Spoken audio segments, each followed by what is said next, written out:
supposed to happen today? Oh, today's our big day! We're supposed to leave the Fortress of Mirapede! Come on, we've got to go complete the release procedures now!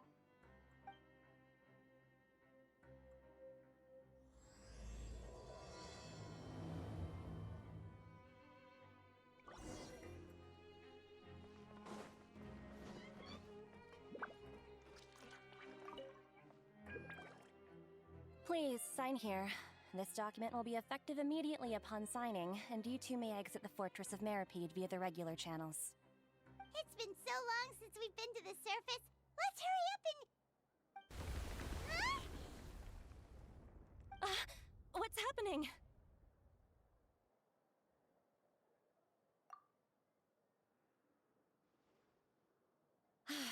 I'm fine, thanks. But I wonder what that tremor was just now. Let's go ask the Duke.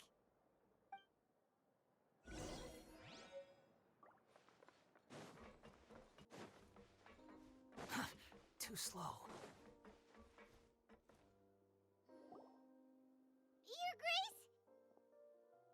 Ah, good to see you two.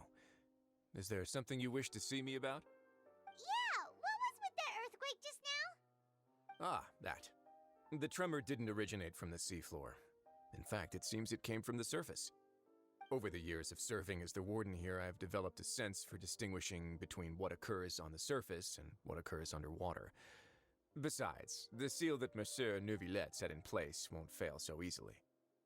So the fortress is okay? If you recall our last incident, if there really were a problem, there would be crowds of inmates in a panic right now. Huh, you've got a point. Okay, seems we need to get back up to the surface and ask about what happened. I believe today is this month's pipe cleaning day. Wait, seriously? Aha, yes. Have you completed your release papers? Yep. It's you two. Are you leaving now? That's right! Today is our last day in prison! But now that Paimon says that, it doesn't feel like we were confined here. It's actually been pretty nice. Oh yeah, Paimon feels fond of this place now. Then be sure to come back and visit. I'll miss you. If you've signed the release papers, then you're free to go. The guards will escort you out. You're not going to see us off? I knew you'd ask. All right, sure. Let's go. Well, you actually agreed. No worries, you must be busy. Paimon was just joking. Ah, so you do have a polite side, I see. After being down here for so long, I imagine you must feel like you're lacking companionship. Shall I come along too? Yeah, don't worry, we'll come back to see you. Paimon really likes the cafeteria here. The chefs sure do know how to make good grub. I hope you won't be here as convicts the next time I see you. We'll do our best to stay out of trouble. Well, it seems our work in the Fortress of Mirapede is finished. That's the end of another chapter in our journey. And since Neuvillette was the one who asked us to come here, we should probably go report to him now. Next up, the Palais Mermonia. You're going to see Monsieur Neuvillette? Please pass on our kind regards. I'm sure just your regards will do, no? I believe it would be the polite thing to do. You're right. I've heard the Palais has been terribly busy these days. Tell him that I hope he hasn't been overwhelmed by the recent string of troubles.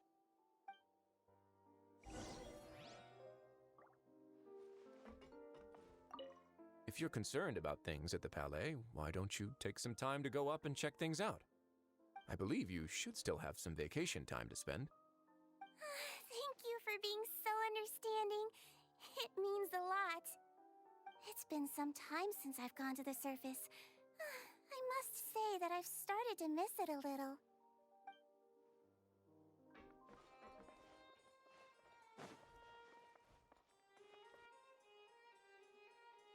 The Palais Mermonia sure is buzzing with activity today. Halt! Huh? Oh, it's you two. Apologies. Monsieur Neurvalette did say you'd be welcome at any time. Excuse me, would you mind helping me take a look at this report? I'll be right there. Sorry, I've got my hands full here. You can see yourselves in. Everyone's so busy. Seems a lot has been happening.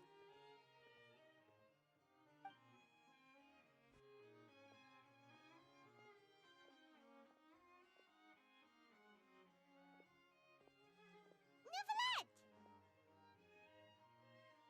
Hello.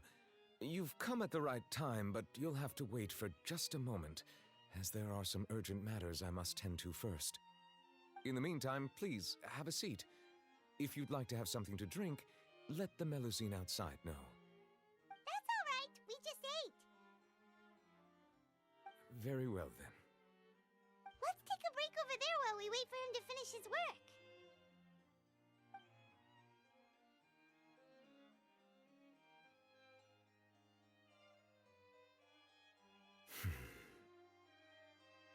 All right. That should wrap things up for now. Are you done with your work? Yes, sorry to keep you waiting.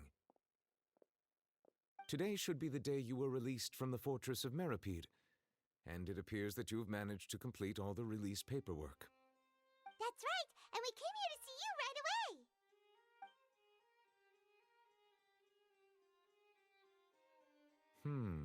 A massive whale.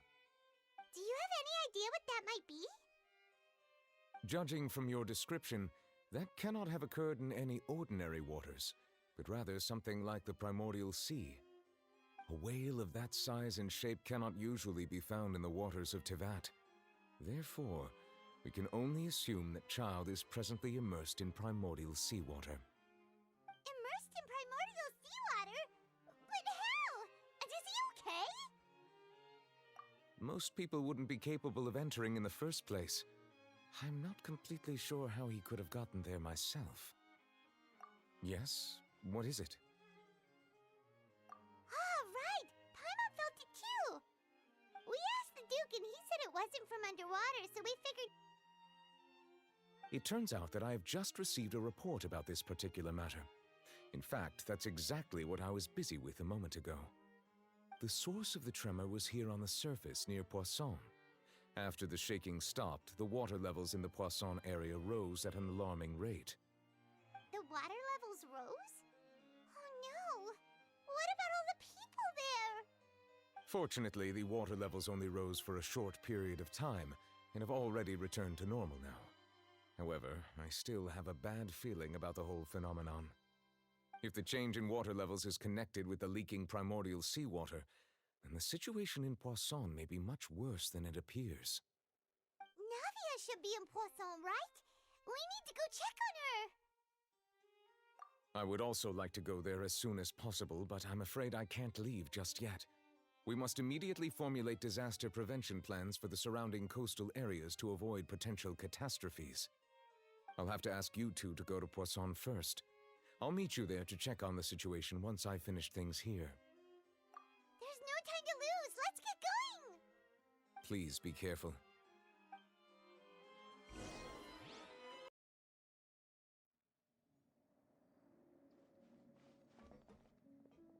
Oh no! What happened here?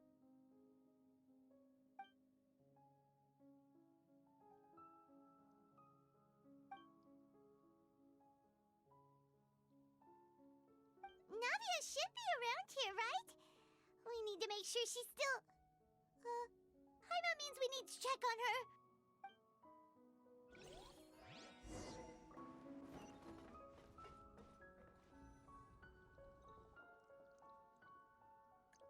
We haven't seen a single soul all the way here. Oh, this is getting scary. What will I ever do now? Look, there's someone on the roof over there. Just stay put! We're coming up! Watch your balance! All right, just hurry!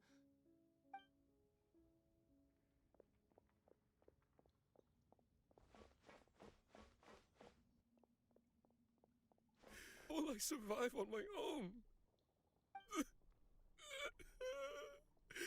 My Desiree!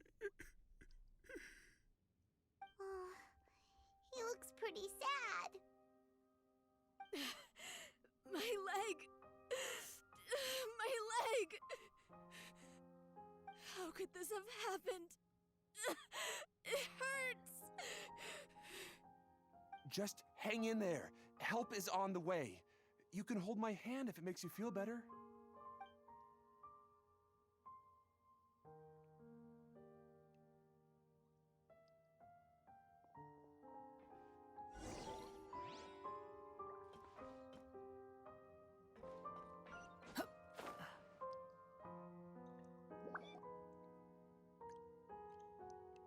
Oh, it's Navia. She's over there.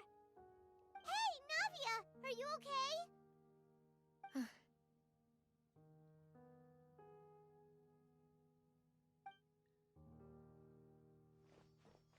You're here. We heard there was a situation in Poisson, so we came as quickly as we could.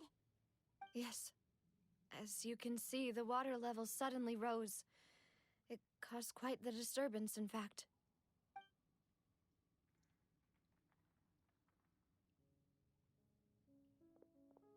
Demoiselle!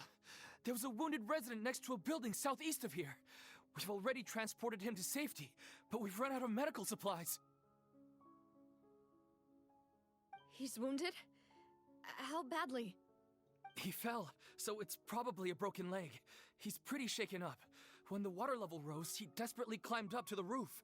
Once the water receded and he saw the ground, he became terrified and eventually... He jumped down then.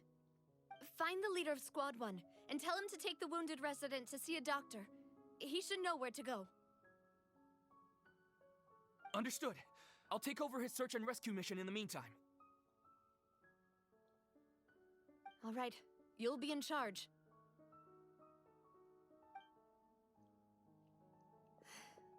I'm sorry.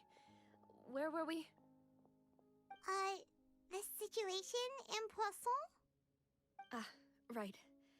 Allow me to explain. A little earlier, we suddenly heard a loud noise. At first, everyone thought that something might have exploded in the waterways. But before we knew it, water started pouring out from everywhere. The rushing water seemed a little odd, almost like the unique color of primordial seawater. Some people didn't realize the danger and thought it was just ordinary water, leaking from somewhere. Everyone on the street who happened to be close to the water didn't have a chance to escape. As the water levels rose, they suddenly disappeared. They were all dissolved. Those who realized what was happening started to flee in a panic, desperately trying to get to higher ground. Many were injured in the stampede, and some people fell from significant heights. The Spina di Rosula initiated rescue operations as quickly as possible, but there have been a lot of casualties. Fortunately, the water began to recede after some time, and the chaos came to an end. The water that flooded the area contained primordial seawater, so the lower levels of Poisson are still hazardous. To ensure everyone's safety, I've asked the people there to leave as soon as possible. No one knows if this could happen again. All we can do for now is try our best to help evacuate the residents. We still haven't completed the head count, but we'll have some numbers soon. How awful. And all of this just came out of nowhere. It was quite frightening indeed. I only wish that everything that just happened was a bad dream. Is there any way we can help, Navia? Thank you for being so willing to help in a moment of crisis like this. You don't know how much it means to me. I really can't express how grateful I am.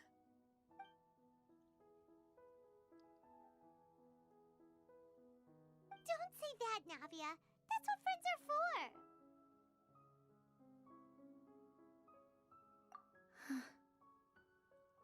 Demoiselle! We've got a situation here! I'll be right there. Sorry, I need to go for... And off she goes. Seems it might be a while before she can take a break.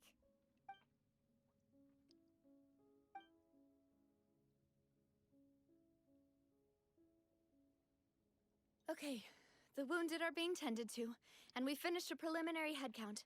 More support has just arrived, so I suppose I finally have a moment to focus on my own matters. Of course, we should remain ready for anything, and continue doing our best to rescue others. I'll be sure to have everyone at the Spina di Rosula ready to render assistance. Traveler, Paimon, would you two accompany me to my father's grave for a moment? Huh? Right now? Thank you.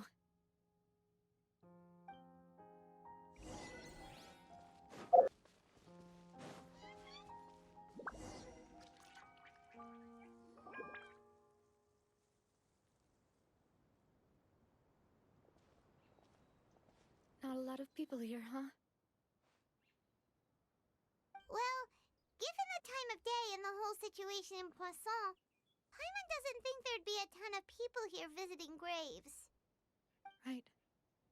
That's how things are now. The living are so exhausted that they've no strength to spare any words for the dead. Navia?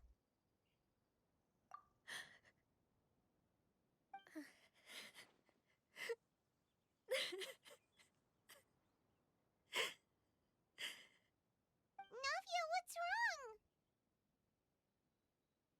Sorry. I just... Malus and Silver. They won't ever come back here again. What should I do, Papa? Huh?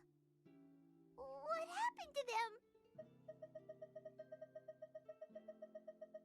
Everyone agreed on the rescue plan, but still... I was the one who initiated it. They were helping evacuate the residents, but they couldn't leave in time. And they were caught in the seawater.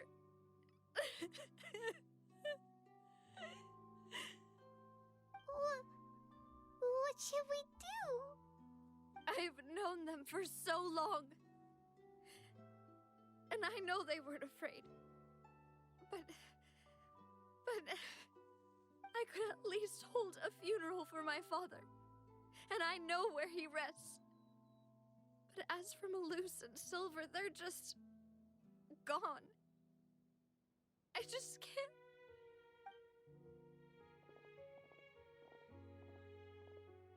Everything looks so clean after it rains. Even the gravestones. I didn't expect that you'd enjoy a glass of red wine in front of Master Callus's grave. I can understand. Besides, the scenery here isn't half bad.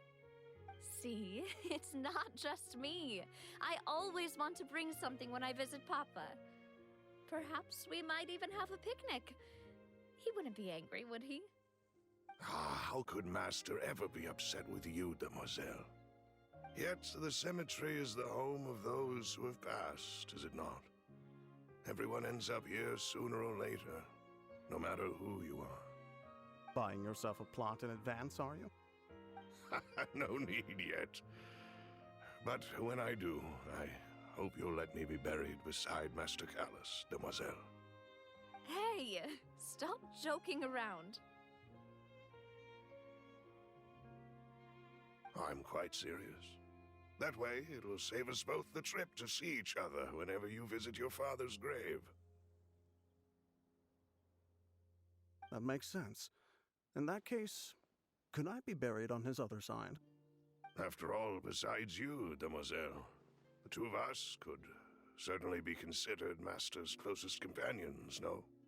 Personally, I believe we fill those shoes just fine. Why are you bringing this up all of a sudden? Seriously. All right. I'll remember your requests. But I'd really prefer not to talk about this stuff. And what do you mean by Even if I had to visit you two somewhere else? I'd promised to let them rest in peace here. But here I am breaking that promise. I'm sorry for letting you see me in a mess like this. I don't usually cry, really. Paimon doesn't know how to help you feel better. But, well, she understands how you feel. I had always thought I could make my wishes come true. But now that I think about it, that never solely relied on me. Many things can only be accomplished with someone else's help. Malus and Silver have helped me so much. But by contrast, I could do nothing for them. I'm so sorry. You can spend as much time as you need here, Navia. We'll stay with you. Thank you. Right now, you don't know how much that means. By the way, you can have a look at this. It's a list of victims from the incident that took place here.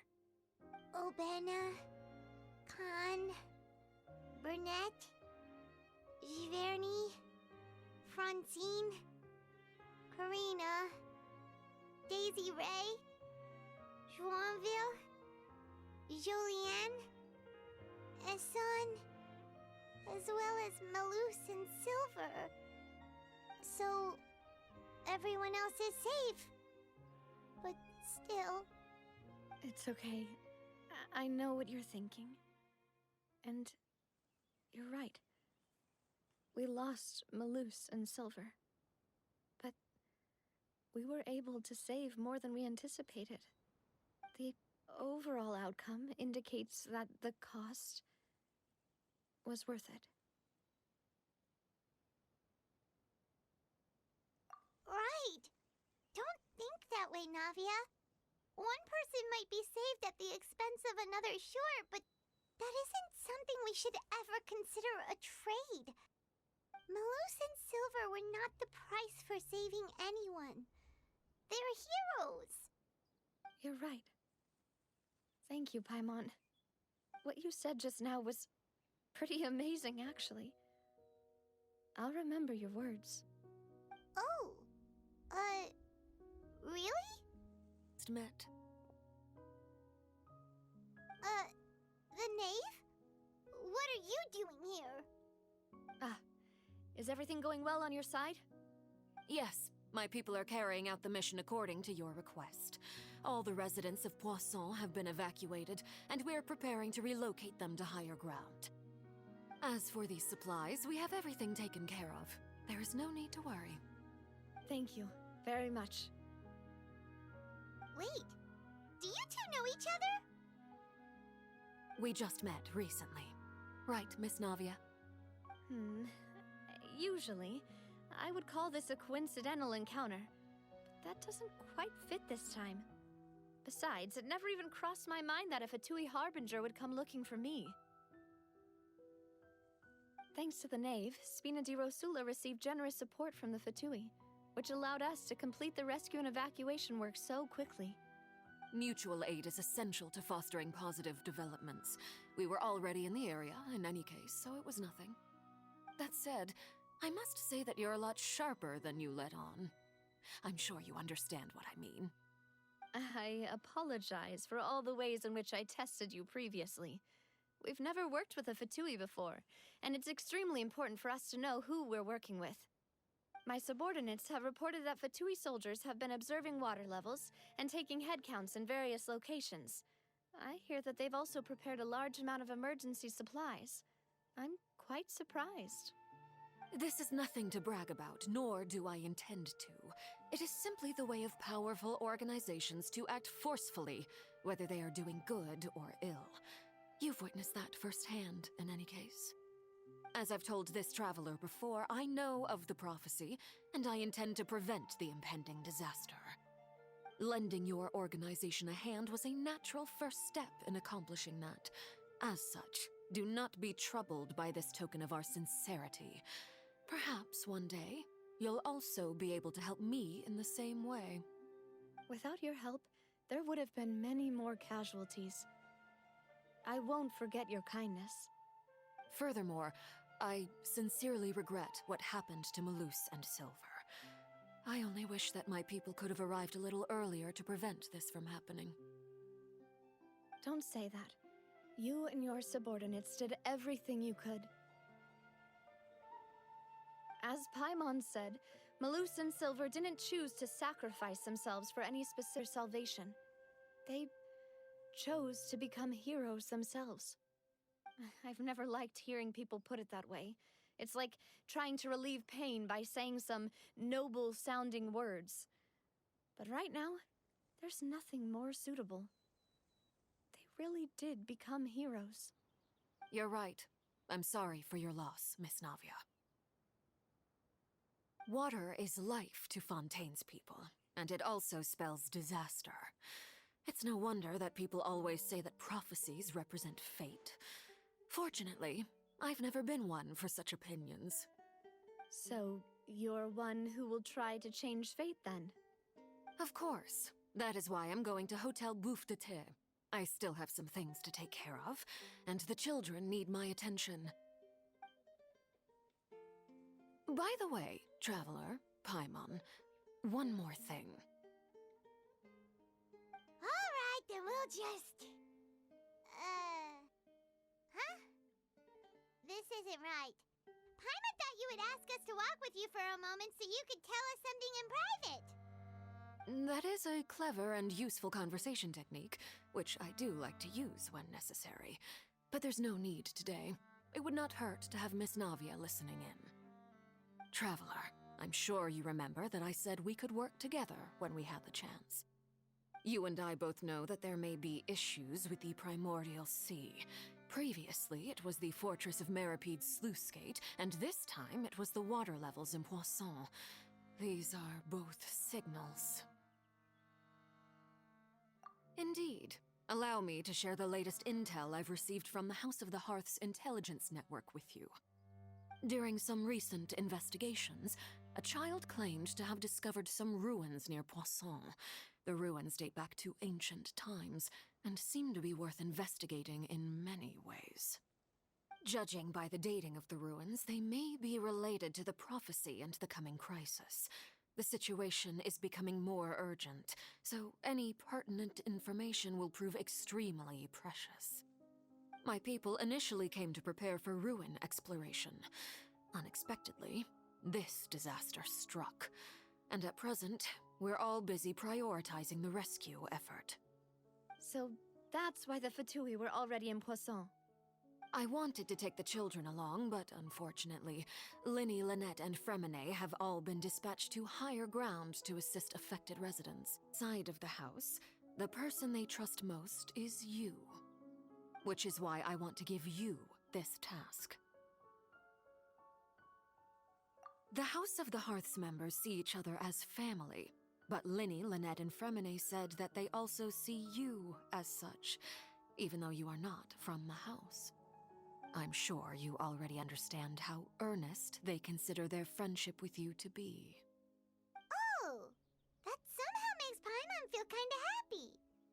The intel I just shared about the ruins could fetch a high price. But since the children consider you family, it's only natural that I freely share it with you. Got it! So all we gotta do is go to some ruins, right? We can handle that. Excuse me, but may I tag along? You wish to join, Miss Navia? But are you sure you're up to exploring some ruins? You need to rest. Well, I'm sad, yes. But I can't just go back and plop myself into a chair by the roadside and do nothing. There's no point in being depressed while we still have a disaster on our hands. As my father's successor, I must live up to the hopes he had in me.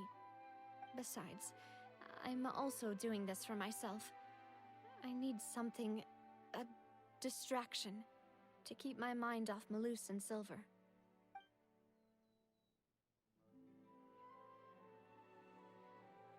Since you put it that way, I have no objections. What do you say, traveler? All right. The ruins are to the south of Poisson. Here's the map. Okay, the three of us will handle it. Come on, let's pack up and get going.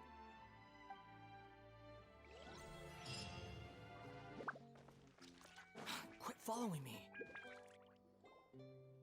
So, are these the ruins the knave was talking about? Whoa, talk about old. They seem to be pretty ancient, all right. Let's go in and have a look. Just be careful.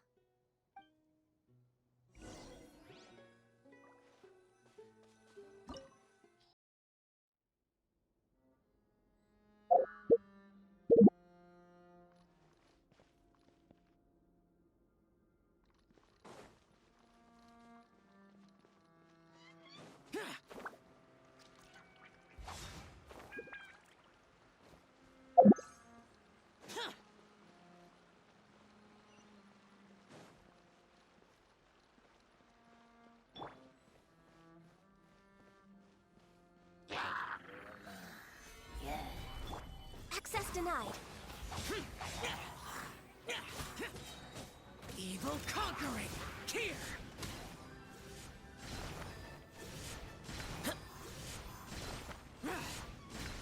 Here! Worthless! Here!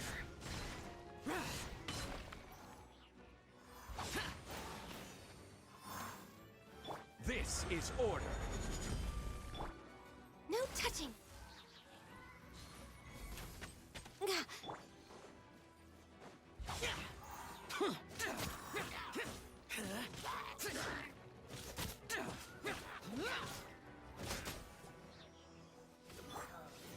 Gather!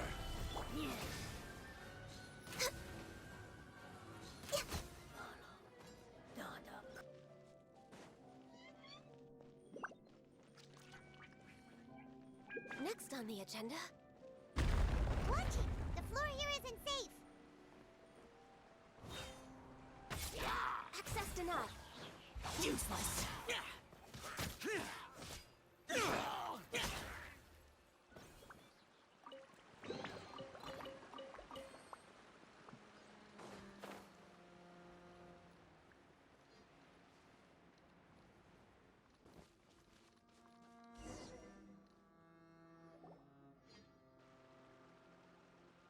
This place has also been contaminated by primordial seawater.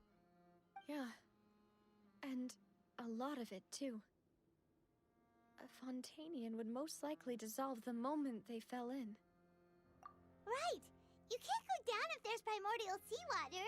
It's too dangerous, and it won't be any help for you to just stay here. Don't get by my wrong. We're not saying you're useless. It's just that... No, you're right. I can't do anything in this situation. I'll leave this to you.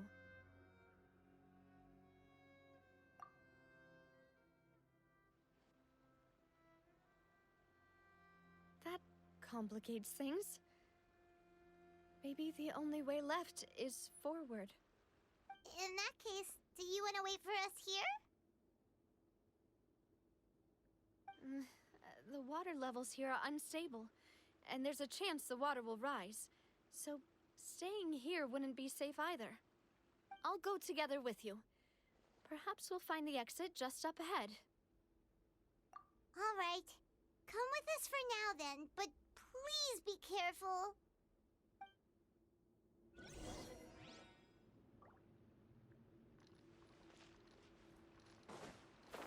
Oh no, it's a dead end! Let's try climbing over from the side.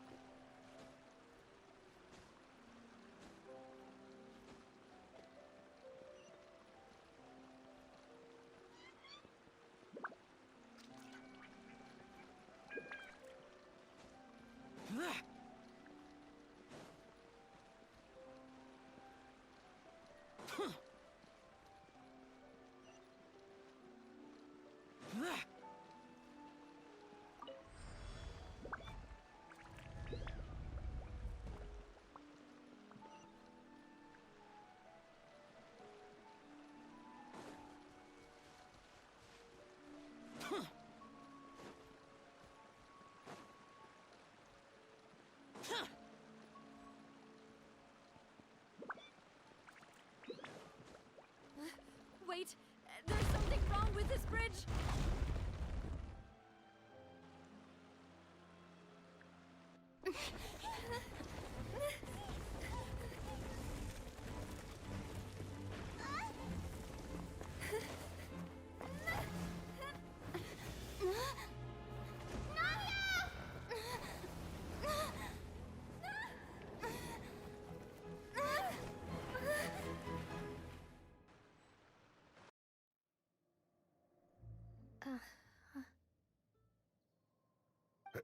Demoiselle? Huh? Demoiselle, what are you doing here by yourself? Would you be standing here till dark if I hadn't come to get you? I'm to herself, Malus. Hmm? Oh. Was I sleeping? Yes, it would appear so. I must be tired. That's quite possible. However, you were the one that suggested we go out for a walk. Oh, right. I nearly forgot. It must have slipped my mind when I dozed off. I haven't had a nap today yet. Have I? This is a familiar feeling, yet something's a little strange. Is something the matter, Demoiselle? Oh, no. No, I'm fine. I was just trying to recall why we came out for a walk. Do you remember Mr. Giverny? He'd requested our help before with foreign merchants who had a debt dispute with him, and we'd resolved the matter not long ago. We were headed to see how things were going with him at the moment. Ah, right. Yes. I remember now. Oh, Miss Navia. Ah, Mr. Malus, and Mr. Silver, too. It's good to see all of you. How have you been? I've been great. Thanks to your help, those bothersome merchants finally realized that I wasn't the one they were looking for. Why, I wasn't even the guarantor for that person. They were knocking at my door day and night. Even my neighbor, Obina, was getting fed up with them. Sometimes force is required to calm someone down and get them to listen to what you have to say. That's right. Oh, by the way, Burnett, what was it that you wanted to give to Miss Navia again? Oh, yes. One moment, I have it right here. Miss Navia, these are some flower seeds that I prepared. Please take them. They're a very good variety, and they'll become very big and beautiful once they bloom. I don't know what we would have done without your help, so this is a little token of our appreciation. I hope you won't refuse. Ah, did you cultivate them yourself? Thank you so much. I'll certainly take them. Or pots at home, right? Why, we can have as many pots as you'd like, Demoiselle. Perfect. In that case, we'll swap out some of the decorative plants for some of Mrs. Burnett's flowers. Very well. Wait. Something seems to be off here. Excuse me, madam. If I'm not mistaken, your name is Burnett, correct? That's right. Is something wrong? No, it's nothing. This is the first time we've ever met, but your name seemed familiar to me. I must have heard it when I was discussing things with your husband previously. I've heard this name before. Sometime recently, I'm sure of it. And why are there so few people around here? Where did everyone go? We must mind the time, Demoiselle. We still have important things to attend to today. Huh? We do? Like what? Well, now, did you forget? Miss Navia, here you are. I've been looking for you. Please, come to the Opera House. Your trial is about to begin. My trial? Wait, why would I need to go to the Opera House? Yes, she's right, Demoiselle. It's just about time now, so we should get going. Oh? All right then.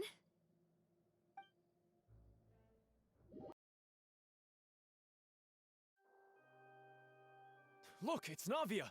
She's here! And her two attendants are with her. Goodness, everyone's finally here. There sure are a lot of people here to see the trial. And they all seem to be oddly excited about something. I even know some of these people. Karina, Desiree, Joyville, Jolien, Essen. Why are so many people here? And why do I have no recollection of this case? And as for the judge... huh? Where's Monsieur Neuvillette? Please sit in the defendant's seat. Don't worry, Silver and I shall accompany you. All right.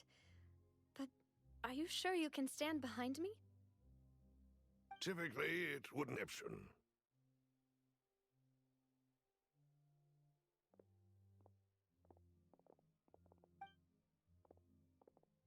Hey, what kind of place do they think this is? Come on, do they have any idea what they're doing? Seriously. Enough with the whispering! Could someone please tell me where Monsieur Neuvillette is? And why I'm standing trial? My dear Miss Navia, have you not yet realized what you've done? In that case, allow me to explain. As all here know, you are Master Callus's successor, the head of the Spina di Rosula, someone held in high regard by every soul in Poisson. After you took over the Spina, you treated all of us just like the late Master Callus had. If anyone in need reached out to you for help, you responded. Not only you, but your butler, your subordinates, nearly everyone in the Spina di Rosula fought for the well-being of those in Poisson. Wait a moment. Aren't you just proving that I'm a good person? Yes, correct. Absolutely right. And that is why you stand accused. You have helped so many people get through so many difficulties. You are one with us. We are inseparable. We are one big family, all of us who are from Poisson, inextricably linked. And with you being so important, we couldn't possibly do without you. Therefore, this fair and honorable court shall declare you guilty, and you shall stay here. You will be together with us forever. Huh? What are you saying? Everything you have said is correct. I have indeed done a lot for my hometown, and I would be willing to be with you all, but what is the purpose of having me stand here like this? What is there to discuss? Ah, well, if that's what you think, then I have no further comments. How wonderful, Miss Navia!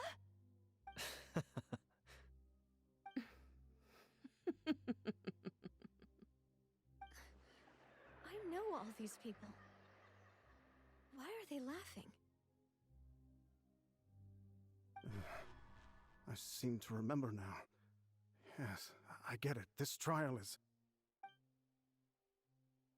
Wait just a moment. This isn't right! Malus? What was that, Mr. Malus? Our conclusion is very clear and unanimous. Let the court judge her now. She's guilty! Stay here, Navia! You're one of us! Demoiselle, don't admit guilt. This trial means to keep you here forever. I wish to exercise my right to defend Our Lady. Mr. Joinville, you only know of Navia's goodness, but nothing of her utterly independent mind. She was born a free and independent spirit. She has never been tied down by anything. Indeed, even the death of Master Callus couldn't stop her. Her actions cannot serve as proof that she identifies herself as part of any group. She merely acted as an individual, extending her hand to help others. Please do not mistake her actions as being otherwise. Really? As an individual, you say? Don't forget, we are all Fontainians here. This is the nation of justice, the nation of Hydro! Even if Miss Navia only voluntarily rendered her assistance, that doesn't change the fact that her beautiful soul must return to everyone.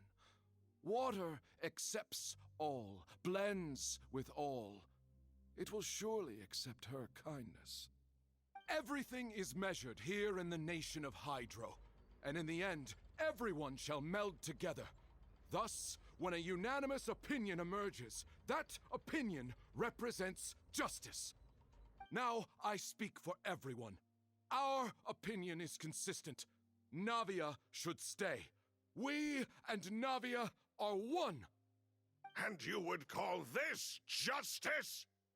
Preposterous. You are merely jealous that Demoiselle still has a chance to exist as an individual. Have you forgotten how much you all once longed to become individuals, to become independent? Do you mean to defy our justice? If your justice is flawed, then why should we acknowledge it? As you said, we can also have our own justice. Silver and I shall defend Demoiselle. And that is how we will enforce justice. Ugh, my head... It hurts. Demoiselle. It hurts. My head is spinning. All I can see is stars swirling in front of me. I remember now. Everything that seemed odd from the very beginning.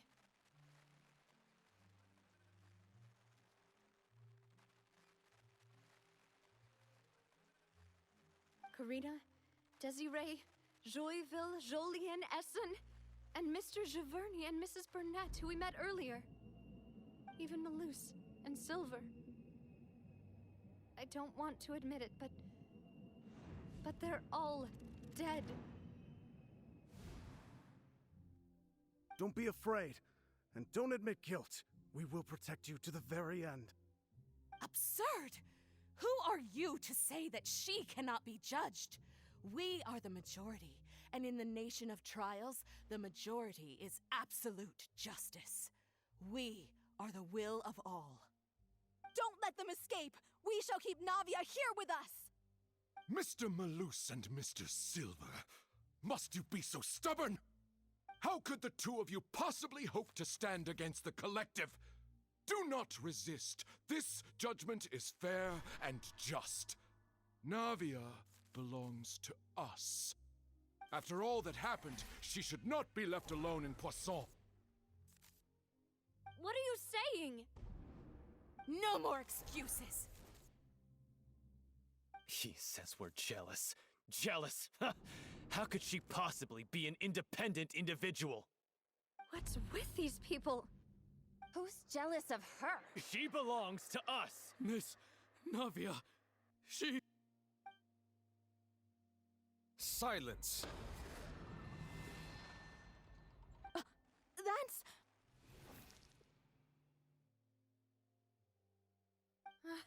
Monsieur Neuvillette! Such commotion is prohibited in the court. The accusations you just presented are nonsense and cannot constitute a proper trial. The court will adjourn for the rest of the day. In this, I shall hear no objections from any unauthorized party. Our thanks, Monsieur Neuvillette. Please leave with me, Miss Navia, while there is still time. But... Go on now, Demoiselle. This is your only chance to leave this place. What, can't bear to leave us behind or something? Malus. My apologies. I couldn't resist making one little joke once I read our last goodbye. Malus... Silver...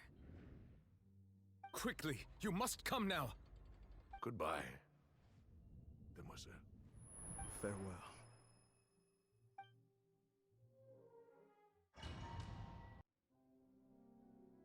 No, wait! Just a second! Navia? You're awake. Good. I must have been dreaming. Malus and Silver were still alive, and they were defending me at some insane trial. It looks like you're all right. Did all the sad feelings cause you to have a nightmare? Paimon could give you a hug. The ruins you were exploring suffered a cave-in. When I arrived, I found you falling toward the water. You were just about to be dissolved within, but I...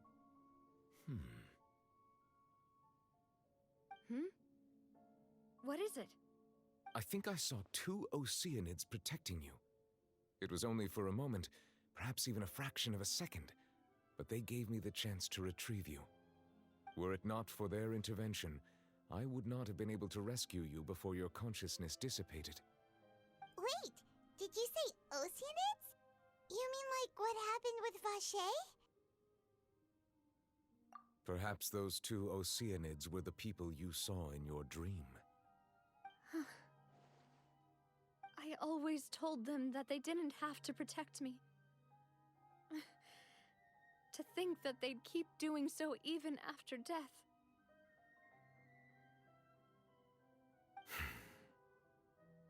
Please come with me.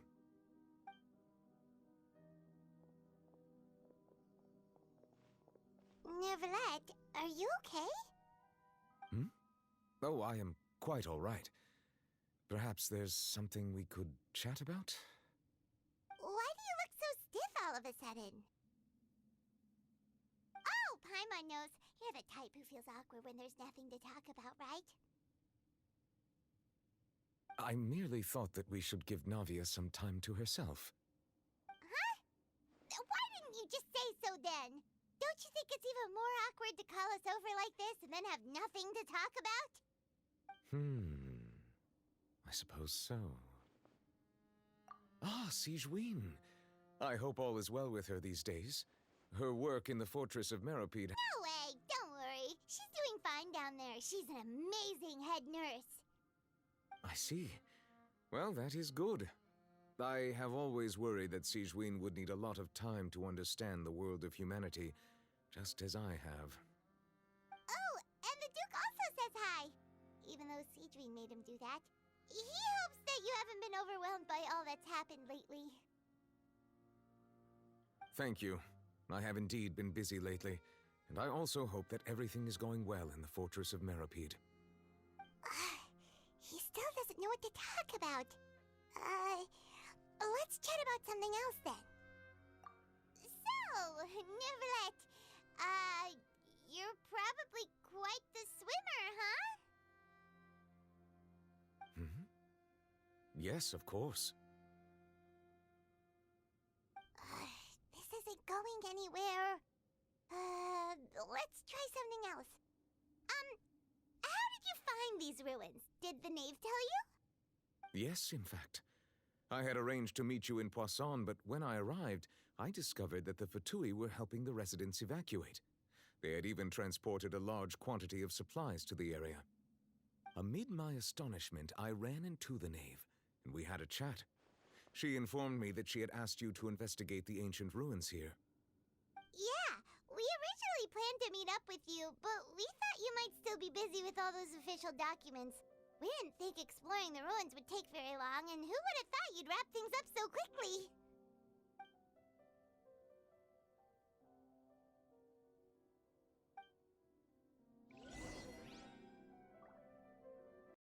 I'm feeling much better now. I guess we should get going again. Will you come? All right! Another one joins the party! Let's get going then!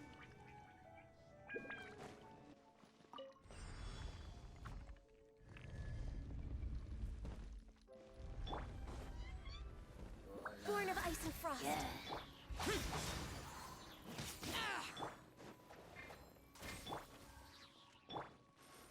Stabilize! Blaze over.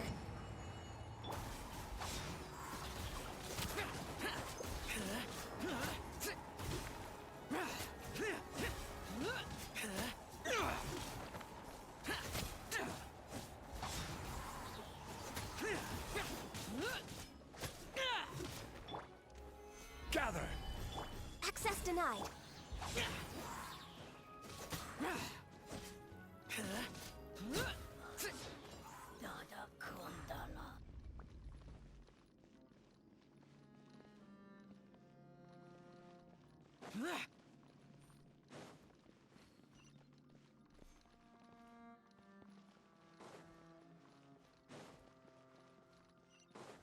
Oh no, another unstable path. Watch your step.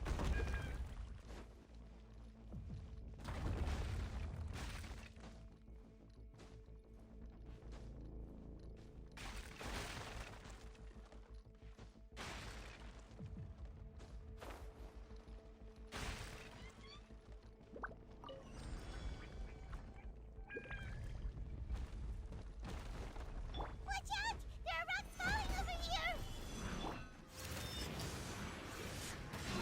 Worthless!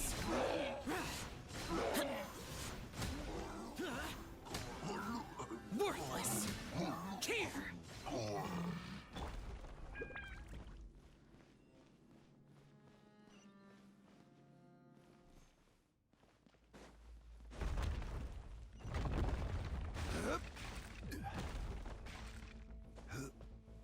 It seems we're almost at the top. Keep it up!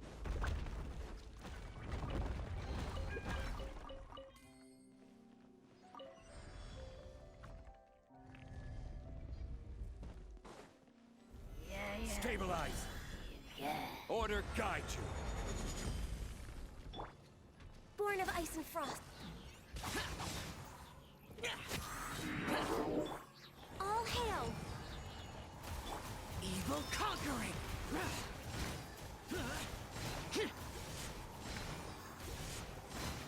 Worthless! Worthless! Useless!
Looks like we've reached the end. This is the place. There should not be any other hidden spaces in the vicinity. The path sure had some twists and turns, but it turns out that this place isn't actually that big.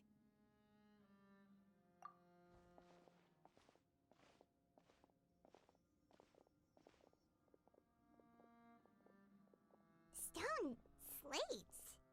It seems like they were put here as an offering. Could we take them down and have a look? Perhaps we should just leave them be for now. There are 4 locations in total, but only 3 stone slates. The slate that should be in the first empty spot is missing. The surrounding walls also show signs of damage. There's something written below. Let Paimon see. Reason dictates that this nation be destroyed. I shall record the history of its future here in its past. Say what? It feels like someone left these slates and these words here for a purpose. But does he mean that Fontaine should be destroyed? That would fit the circumstances dictated by the prophecy, yes. Indeed, the slate's contents correspond to it. Take the second slate, for example. There's a person kneeling here. She seems so dedicated. And there's a whole bunch of other people behind her doing the same. She's facing this...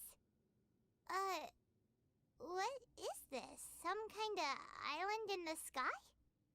And is that Lady Furina in the third image? Did the Hydro Archon fall into the water?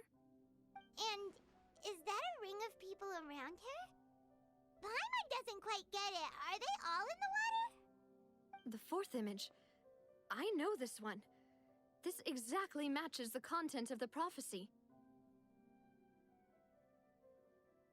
The people will all be dissolved into the waters, and only the Hydro Archon will remain, weeping on her throne.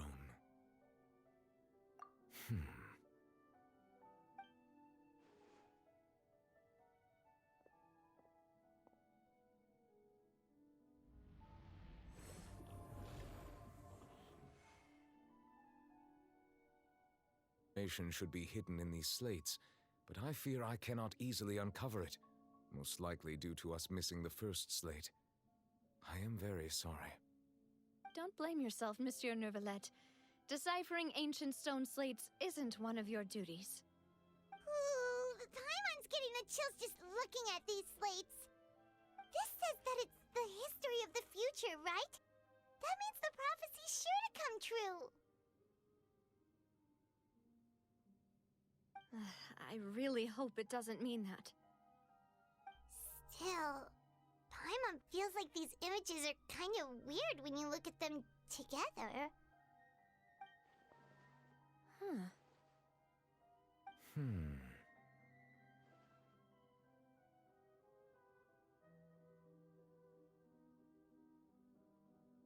That's right!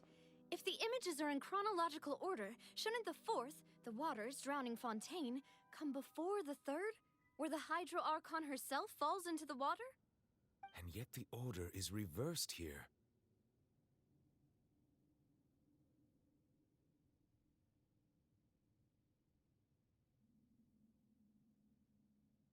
If we go by timing, Lady Furina only emerges in the third image. That means that the person in the second image might be the previous Hydro Archon. Egeria, then. I had never met her, but her appearance here does match the records. The previous Archon kneeling before the floating island in the skies, as if confessing a sin. Did she herself commit that sin? And if not, why would she be in such a posture? Also, I'm still wondering why these ancient stone slates are here at all. Judging from their contents, could this place be the origin of the prophecy? Does that mean that someone, or some people, once saw these slates? But who would have created these slates and left these words here?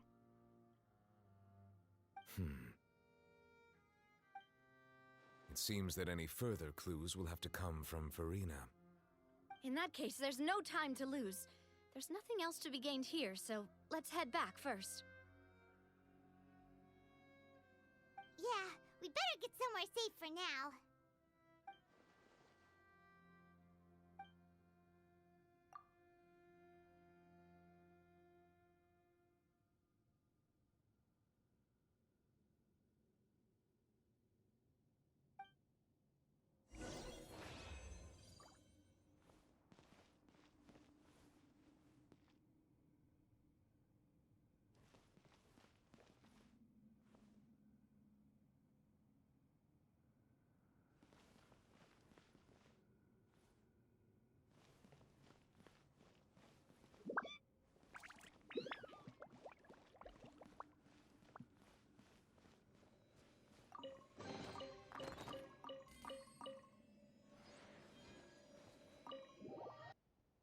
You still have energy for that, Navia?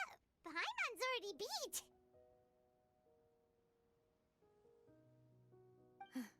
Just head back to the Fleuve Cendre and have a rest then. Thanks for keeping me company all this time. I'll depart as well. Thanks for your hard work today. Rest well, everyone. Traveler, I will go talk to Furina tomorrow morning to ask about the stone slates. I'm sure that you're concerned about this matter as well. If you have time, drop by my office. I will share the results of our discussion with you. Are you really gonna talk to her about this directly? Will that be a problem? Paimon's getting a little scared now that it's come to this. She has long been harboring secrets and will not give them up easily, which makes it all the more my duty to ensure that she understands the present situation. All right, we'll leave it in your hands then. You're probably the best person to talk to her anyway. I will be carefully considering my words tonight. Traveler, Paimon, our safe house at the Fleuve Cendre is always open to you, as ever. So please don't think you're an imposition. All right. I'll be on my way then.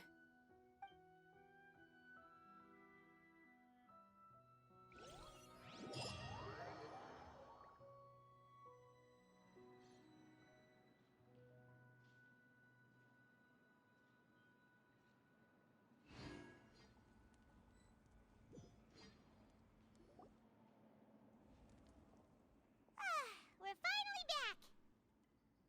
Welcome back. We've got a special menu prepared for you two tonight. Yay! And there's good food too! No, the boss is the best. Ooh, desserts! Nice! These are all Paimon's! Paimon's already starting to forget what happened today. Oh, that voice. Is that who I think it is? Huh? It's you two. What are you doing in Fontaine?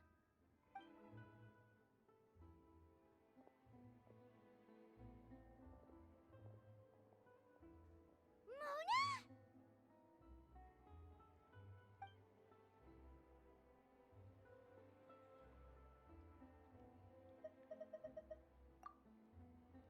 Seriously, nobody just uses a scry glass whenever they've got time to just see who they'll meet on the road. Still, we didn't expect to see you here. Wait, you're not a Fontainian, are you, Mona? Well, I have city. I was just out for a stroll when I bumped into you. Quite unexpectedly, if I might add. Why did you think I was from Fontaine, though? Is that because Magistus doesn't sound much like a Mondstadter surname? Yeah, let's go with that. Well, I used to have my own surname, which was, well, some other thing. Either way, the old hag told me when she took me as her disciple that the first step to being a great astrologist's pupil was to change that name. There was nothing for it, really. She really is amazing at astrology, so I changed my name to what it is now according to her wishes. To my surprise, however, Magistus is not the name of some ancient house or clan. It isn't? Nope. Although it is used by us in place of surnames, it generally just means great. Wow! Imagine including a boast in your name.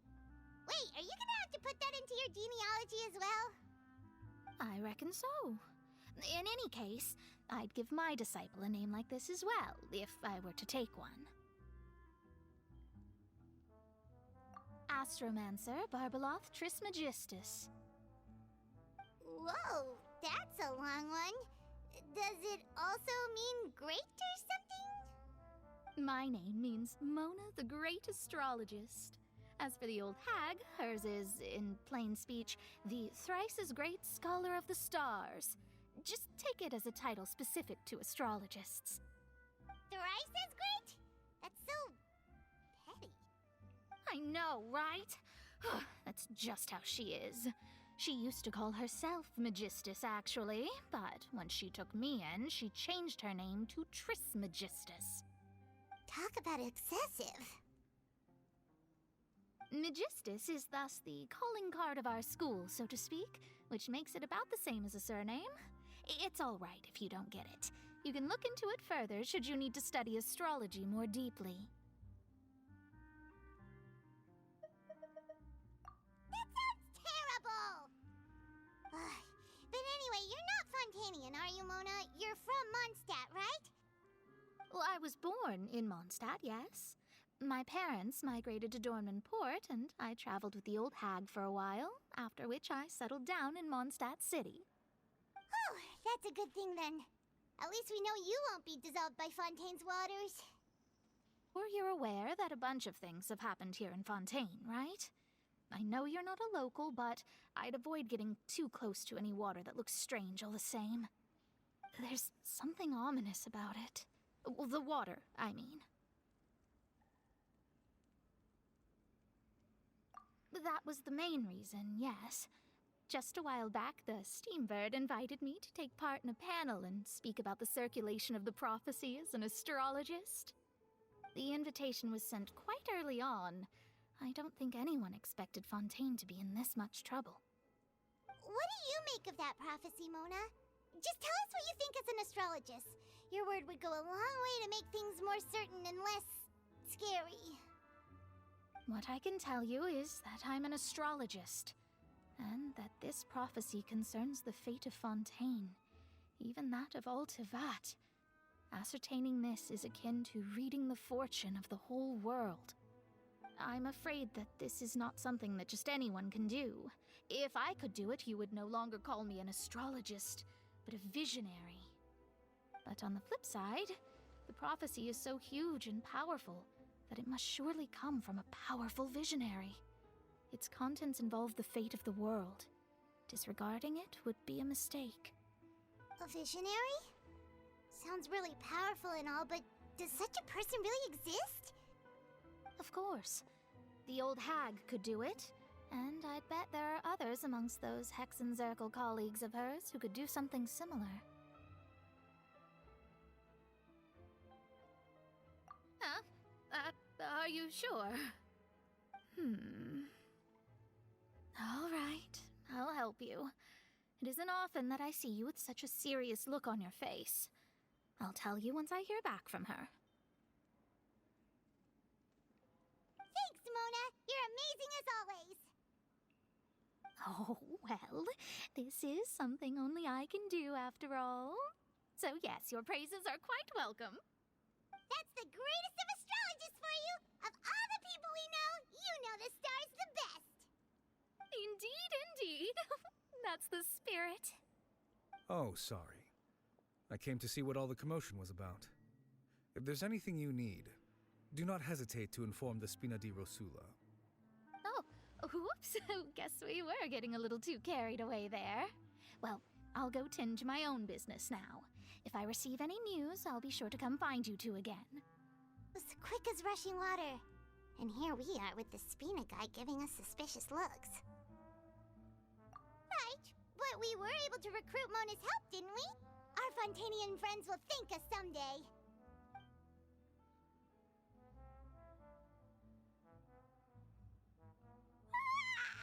Good morning. To be honest, Paimon's still feeling kind of sleepy. But it's time to get up, traveler. We agreed to go see Neuvillette, so let's pack it up and get going.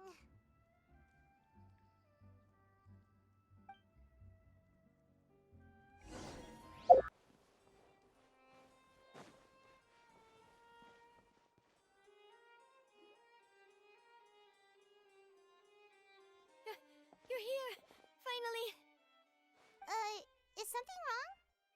Monsieur Neuvillette and Lady Furina, they seem to have gotten into a dispute. Please go see for yourself.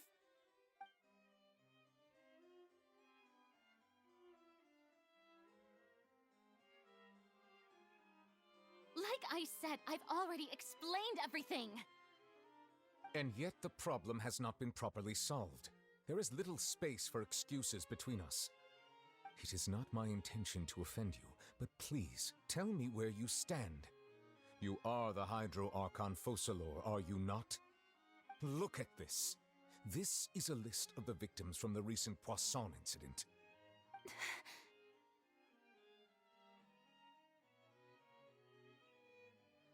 You mean... they're all... We did not arrive in time to avert this disaster, and I will not have it happen again. I will say this once more. You must tell me everything you know. Yesterday, I found 3 stone slates in some ancient ruins near Poisson. Do you know anything about those? Seriously? You're questioning me like this is a court case now. I don't know anything about that. But you found them in some ancient ruins, you say? That's correct, which is why I came to ask you some questions. There should have been 4 slates, but one of them was missing. The prophecy. The prophecy? The second of these slates depicts the previous Hydro Archon Egeria kneeling before a floating island in the sky, as if confessing something. Do you know nothing of this either? I don't. I've never seen such slates. I'll ask you again. Do you really have no information regarding the previous Archon? My deciphering of the slates indicates that the Hydro Archon Egeria once had to confess to, or apologize for, a certain sin. If anyone would know about it, it should be you. All gods don't have the same secrets, you know. She was herself and I'm me. Is it really so strange that I know nothing? I understand your concerns, but I'm sorry. I just don't have anything to tell you. Forgive me for saying this now, Lady Furina, but I have long known of your various secret investigations into certain matters. There are several indications that you have been investigating the prophecy on the sly. This is not strange in itself, considering that you are the Hydro Archon. But it is strange that you should also claim to not know any of Egeria's secrets, as well as do nothing following your inquiries. You have never been as superficial as you have presented yourself to be, nor are you a fool. And yet, your behavior is very inconsistent.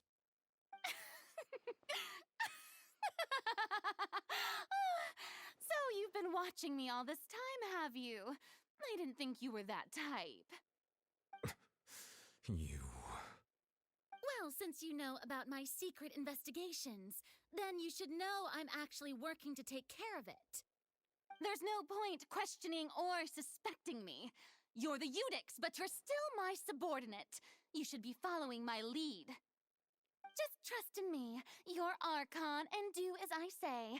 Never mind whether you can truly convince yourself to or not. It'll all turn out fine. That's all I have to say. We do not discuss this matter again. Oh, the opera's about to start. Toodles!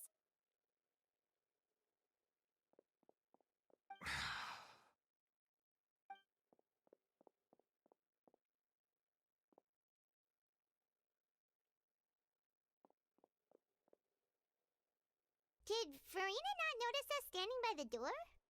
Wonder what's up with her. She was smiling. She didn't seem in the mood to care if we were listening in or not.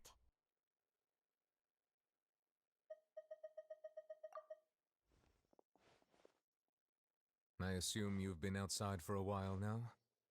Oh! You noticed! Seems Furina didn't even realize we were here. She was in a great panic, though I cannot discern the reason. Our discussion reached impasses time and again, a state of affairs that we cannot allow to continue. Still, I do not understand. Dialogue is the basis for understanding, so why did she keep refusing to engage?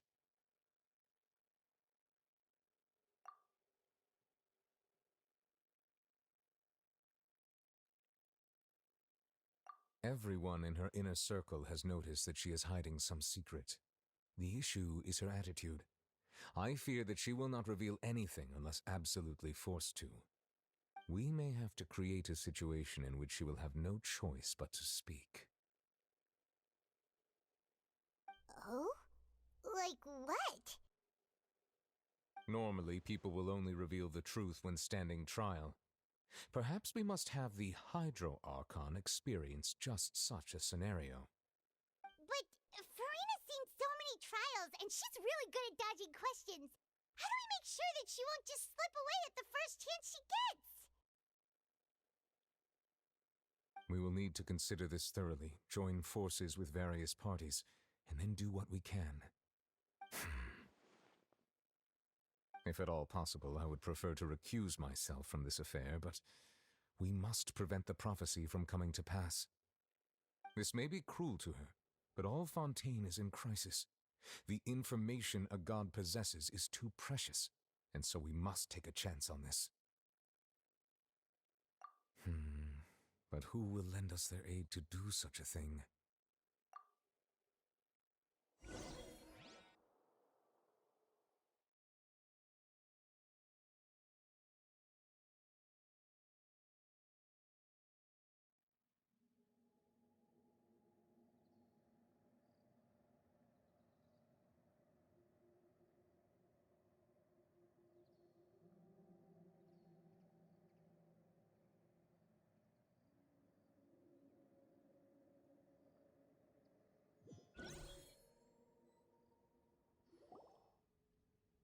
Well, that's everyone, huh? Speaking of which, it was pretty smart of you to think of hiding here. Poisson was just involved in a disaster, so it's presently devoid of people. That naturally makes it the best choice. And here you are drinking tea like it's the most natural thing in the world, huh? That's what family should do. Sit and enjoy. It's nice to enjoy tea here, you know? Care for a cup? Lend me your ears, everyone. Or perhaps one of you might like to start us off. How about you, friend? Me? No, I don't think I can. Then, how about you, good sir? I fear that I will cause the mood on this boat to become as somber as it is in court. Well then, I guess we're lucky we've got a local like me to organize things. Wonderful, the spotlight at last. I guess I'll be facilitating things from here. That was a little long-winded, don't you think? Oh, you might be right. Anyway, to cut to the chase, our friend here, the Traveler, has brought us together to discuss something. As for what that is, well, let's start by saying that we'll be pooling our efforts together to create a series of traps. Oh, how intriguing. Well, it's just an expression, really. One that I just learned from Chlorand, and used on the spot. So, let's invite her to explain in detail. A round of applause, please.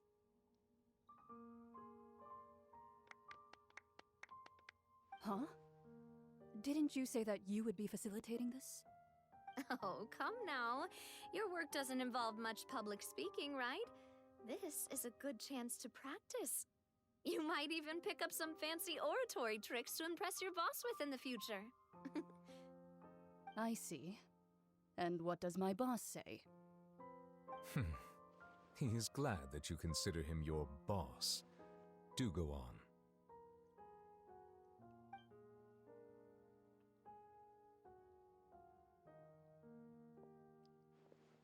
In that case, do any of you have experience hunting? Not that I recall. Fremine and I once used a wooden stick in a basket to catch wild rabbits when we were younger. As for Lynette, oh, right. You were sick that day, weren't you? I've also gone diving to catch some fish before. Does that count? I'm afraid not. You may or may not have heard, but Fontaine once played host to a group known as the Marechaussee Hunters. Though that was their name, the monsters left behind by the ancient dynasty of King Remus. Today, Fontaine's monster population has already thinned greatly, so the hunters have blended back into society, taking up arms in other lines of work. They even left a unique methodology of hunting in their wake. A trap comprises of the following components: bait, a trigger, and a containment device. Sometimes a lethal implement will also be necessary to deal with the prey. So, if we were to build a trap together, right now, what would you choose to build it with? For me, I would prefer something basket-shaped. Pigeons and rabbits will see the bait and naturally enter the snare. Our line of work requires a deft hand, and we're some of the best in the industry, so you can count on our techniques. You used some of those techniques while moving the people of Poisson, didn't you? My subordinates mentioned that you even performed some magic for the bawling children. Yes, and I even managed to gather some intelligence in the meantime. I'm quite the multitasker, if I do say so myself. I'm afraid I can't claim that as my strong suit. I prefer more stable methods, like placing bait in the water and waiting for the fish to come within reach. That's the kind of method I would count on. Calm and steady. Exactly the kind of person who would catch loads of fish. And I can be their assistant. With discretion, I'm sure. I'd probably use some sort of mechanical animal. Papa once bought me some small clockwork squirrels, mice, and such. When placed in the forest, they can attract others of their kind. I remember that you liked those too, didn't you? I did. And that would be a good way to go about it. If they're realistic enough, animals of the same kind will follow them all the way to the trap. What about you, Monsieur Neuvillette? I fear I do not have any related experience. That makes sense. You usually solve problems directly, without the use of any such tricks. But I do have one more question for you, Monsieur. If we were to create a trap now, how would you design it? I would like for it to be effective, but bring no harm to the prey. A more gentle trap would be ideal. Kind, as always. However, our intention doesn't necessarily change the containment device and the type of implement we need. We would need a powerful implement. However, that also goes for prey that must be captured and safely contained. Wait, why's that? Only a hunter who's a true expert at subduing their prey can snare it without harming it. The line that divides life and death is often exceedingly thin. So are we going hunting together? We hadn't thought of seeing ourselves as hunters. It kinda works, but maybe it's still not the best metaphor. If our means of capturing and dealing with our prey is to put them on trial, then the hunting metaphor is actually quite accurate. But we shall require much more courage than any hunter to judge a god, a being whose seat is an exalted throne. Oh, so that's what's going on. Sounds very interesting.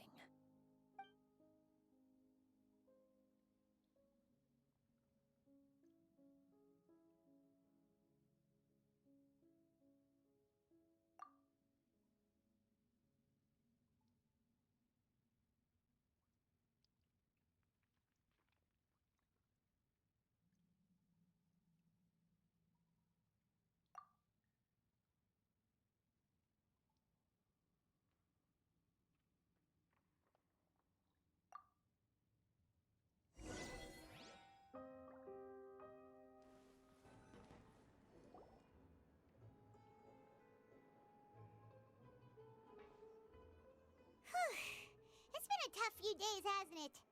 So much has been happening. Paimon didn't think the meetings would go on for so long, but everyone seemed pretty fired up, huh? Paimon thought they'd be at least a little frightened. Well, Fremine was, now that Paimon thinks about it, but everyone else just looked a little surprised. Well... It's hard to say. Paimon doesn't have any experience with this sort of thing. But with you around, Paimon sure will do great. After all, you're the most reliable person in the world, aren't you?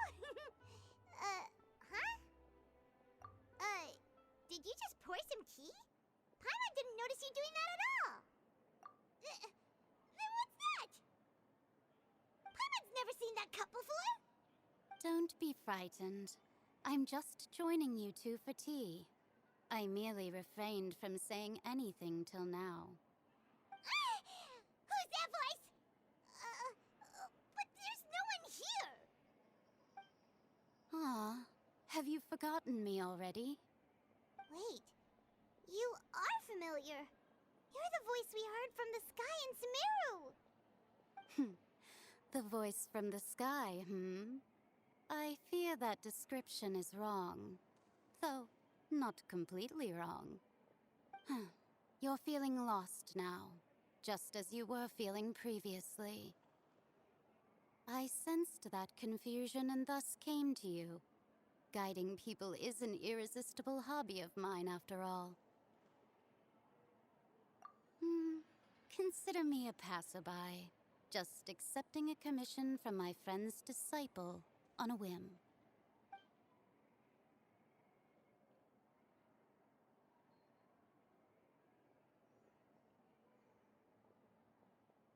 The prophecy. Yes, what has been prophesied will be fulfilled. You may view such things as the history of the future. What? Then is there any way we can stop it? I believe you have witnessed a failed attempt with your own eyes. Can everything in Tevat so easily be changed?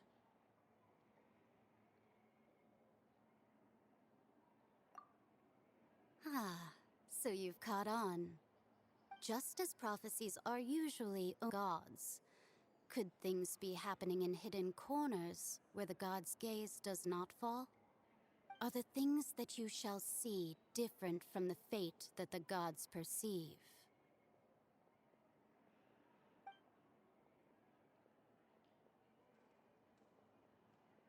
What is she talking about? It all sounds really impressive and important and stuff, but it also sounds kind of scary.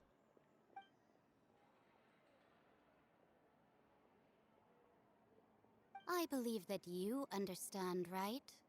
Some things are insignificant, but others you must reach out to change. Ultimately, fate shall serve as your only guide, no matter what will happen in Tevat's future. All you need to do is to play your part. This was good tea, by the way. Thank you for your hospitality. Well, that'll be all for today. The voice. It's gone.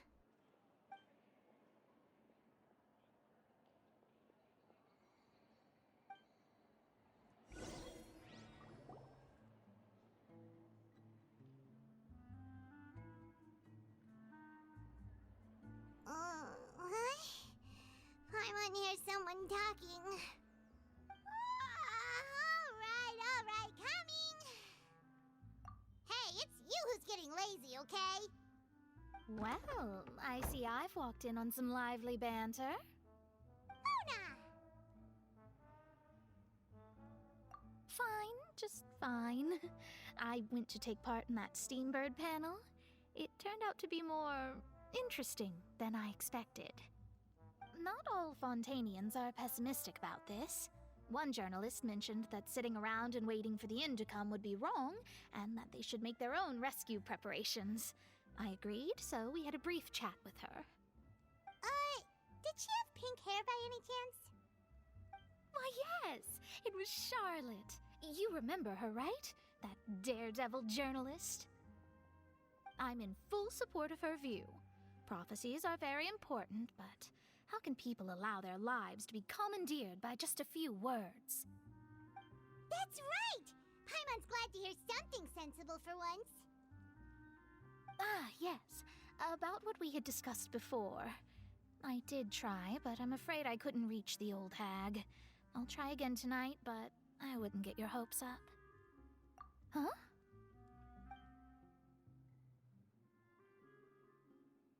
Goodness gracious. Are you serious?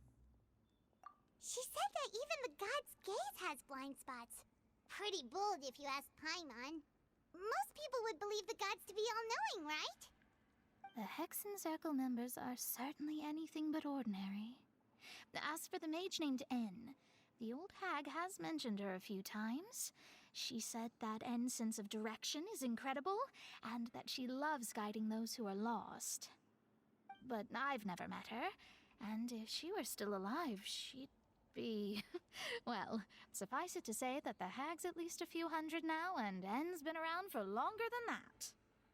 Whoa. The Hexen Circle sounds like a scary group. But they must really stay in shape to live so long. Their abilities alone are pretty terrifying. If she came to see you personally, then the problem you're facing must truly be of great importance. Well, it's not like Paimon could understand anything she said. Yes, she was quite cryptic, but I suspect she means that there is still a way to turn things around. She didn't say when or what that would be, though, so... Perhaps it is something that you cannot know right now.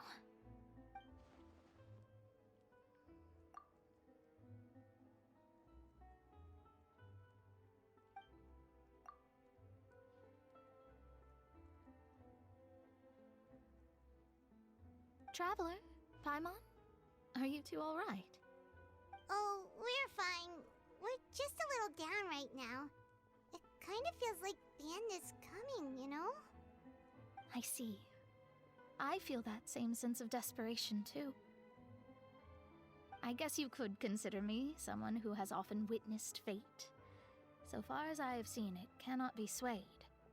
But even so, I still hope for, and believe in, miracles. Astrology is eternal and rational, but fate may not be. It is cruel, but it can also be beautiful. Perhaps that's what En was trying to tell you. Not to lose heart, and to believe that what you are seeing playing out before you is not yet set in stone. I did originally think of steering clear of all this, but I couldn't. Even if this is all futile, I still wish to help everyone. If we don't struggle to the last, then how can we face the end when it comes? Huh. You do have a point. There I go, talking about astrological principles again. Sorry about that. The moment I start talking about work-related stuff... I need to get going. It was worth trying to comfort you, even if only a little. I believe that you'll help those who are struggling in the same way I did. I suppose that might be why we always seem to meet by coincidence. Paimon feels kind of moved by what Mona said, but also kind of sad, too. Hey, Traveler, Paimon suddenly feels like going outside for a walk. Let's go. Let's walk around the city, shall we? There's a few spots we always like to walk by.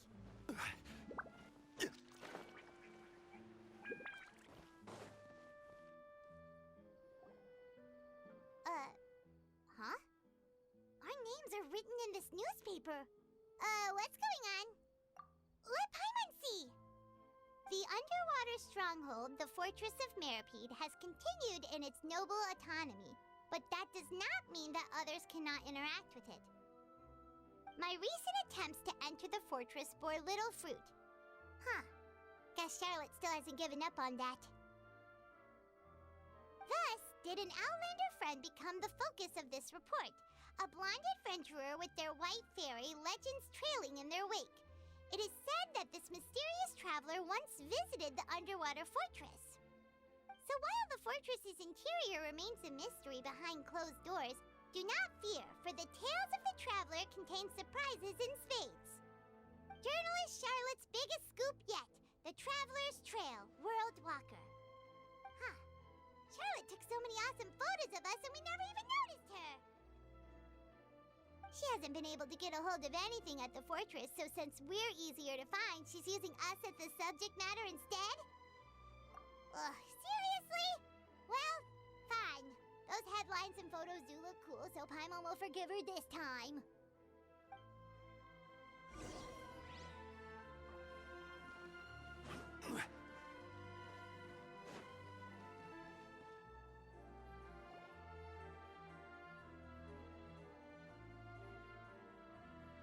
We're here! Paimon's hungry. Should we go in and get something to eat?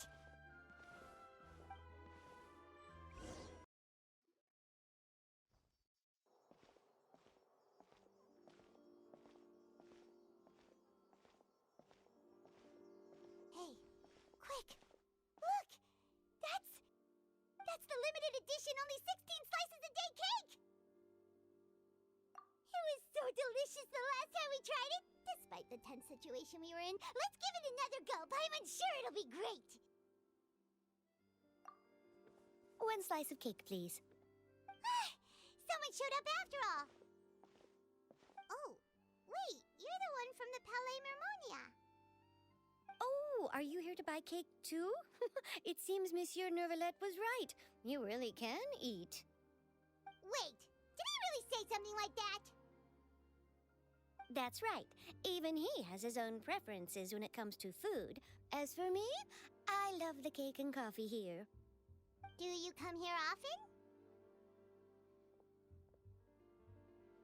Usually every day. Every day? It's part of my daily schedule, apart from work. I shall have my cake and coffee. Then what if someone told you one day that this place would be closing soon, and you wouldn't get to eat cake here anymore? What would you think? But why would it close? Well, Paimon doesn't know either, but maybe the waters will rise tomorrow. You know, like in the prophecy. Oh, the prophecy. To be honest, I haven't paid much attention to that. No, still, even if there'd be no more cake tomorrow, that wouldn't keep me from having some today. No, it's the same for eating in general. You might not be able to eat tomorrow, but if you can do so today, then you should carry on. That's what people call living, you know. Huh. Don't be sad. Excuse me, could I have 2 more slices of cake to go? These 2 slices are for you. Sijuin said that this kind of expression you're making is what humans call being sad. Oh, you know Sijuin? I sure do. She was born before me, and she sometimes comes to the surface to teach us things about. She said that humans are creatures that are saddened easily, yes, and you can only lift their spirits by feeding them delicious food. So please try the cakes here. I've got something else to do, so I'll be going now. You two try to stay in a good mood after eating, all right? Bye.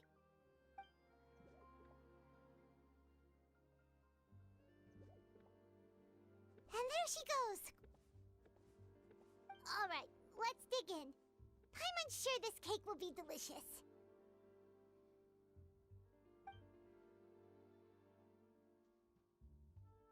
It's more delicious than last time.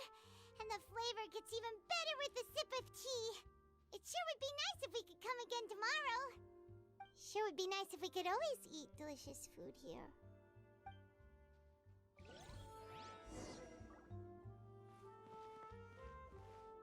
Oh, we're near the Steambird office. Let's go look for Charlotte and have a chat.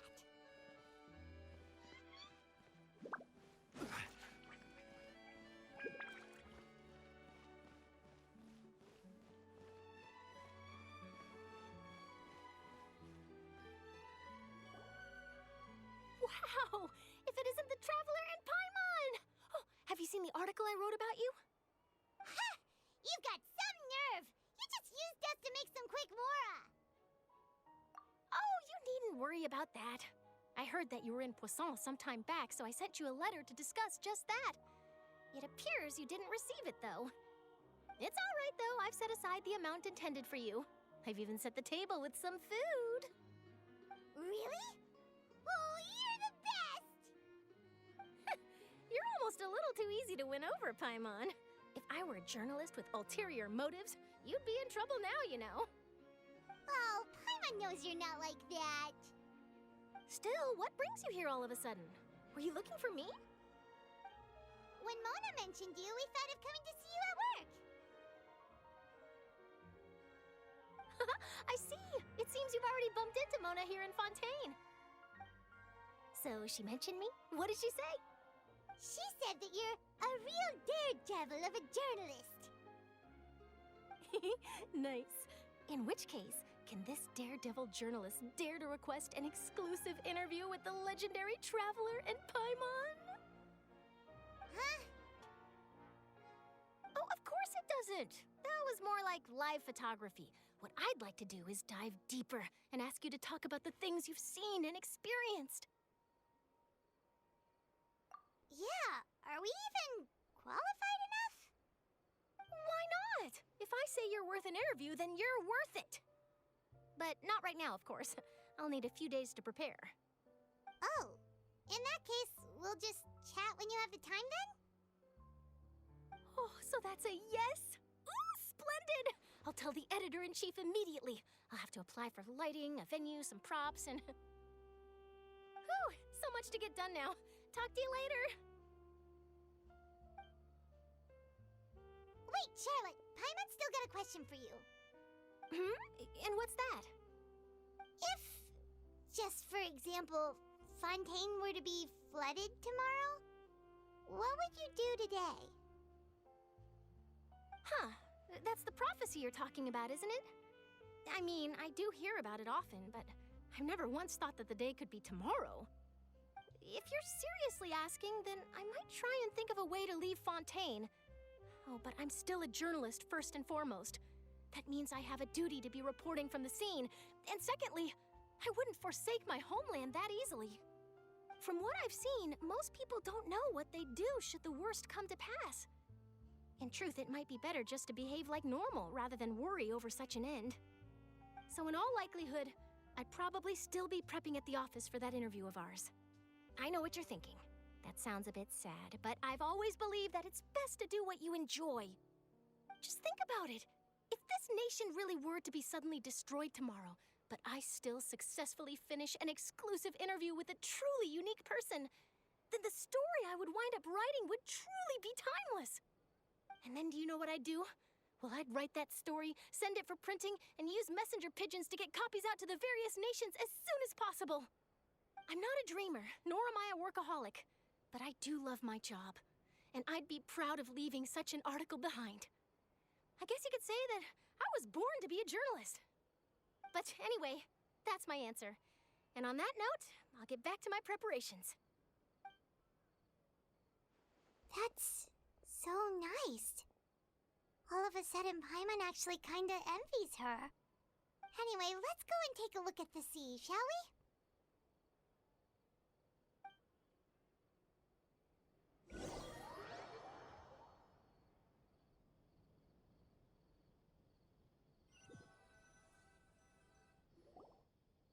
The sea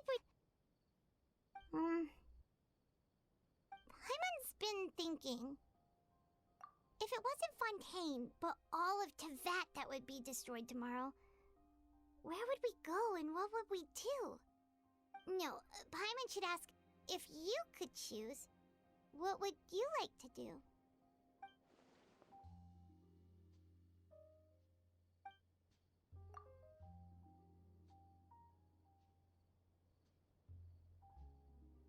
We've always been moving to the next destination, so we haven't spent much time thinking about these kinds of things. We didn't have to either, with us always being on the road and whatnot. You mean, still traveling?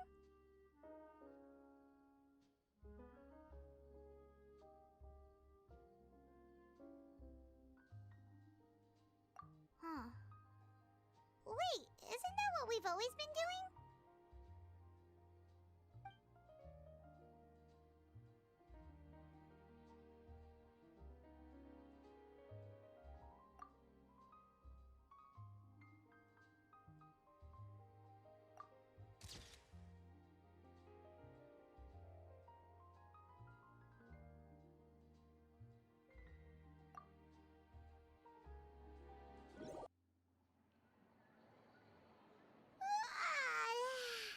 Feels like you'll grow mold if you stay here long enough. But it's still better than the Fortress of Mirapede, that's for sure. It's not only damp there, but salty too. Ah, so the two of you are still here. Wonderful. Oh, you're from the Palais Mermonia, aren't you? Yes, I'm Isadora. Monsieur Nervillat sent me to look for you two before. I heard that afterward you went to the Fortress of Meropide. Not at all. I'm well aware that you're friends of his. Actually, I'm here to pass along a message from him. Yes, inside the Opera House. The Maréchaussée Phantom has declared the incident a small-scale riot. A riot? Well, that said, I don't personally think it was that serious. Lady Furina was watching a performance at the Opera House, and while she was resting during an intermission, some other audience members suddenly started harassing her, loudly accusing her of doing nothing about the prophecy crisis. And before she could respond, others started to join in. The crowd continued to grow, and protests against the Hydro Archon started to break out. So people have started to put the blame on Furina. Guess they finally found an outlet for the... I agree. People will naturally rely on gods, as is customary. But the moment people feel threatened, gods are also the first to be blamed. So what happened after that? Is Furina okay? Seeing that the situation was spiraling out of control and that further argument was pointless, she claimed that she'd gotten tired of this and left in a hurry. The Marechaussee Phantom had their hands full maintaining order and did not catch where Lady Furina had gone. Only when things had stabilized did we realize that she had gone missing. So, you mean she's still missing? That's right. The Marechaussee has dispatched many people to search for her, but we don't have any leads yet. That said, I don't think there's much to worry about. She is a god after all. Even if she were to fall into the hands of rioters, what could ordinary people do to her? Good. Monsieur Nervillette sent me to tell you about the situation, but he didn't say anything else. Don't worry. This is more than enough to go on. Thanks for keeping us informed. Ah, is that so? Well, all right then. In that case, you two take care. I'll be heading back to the Palais now.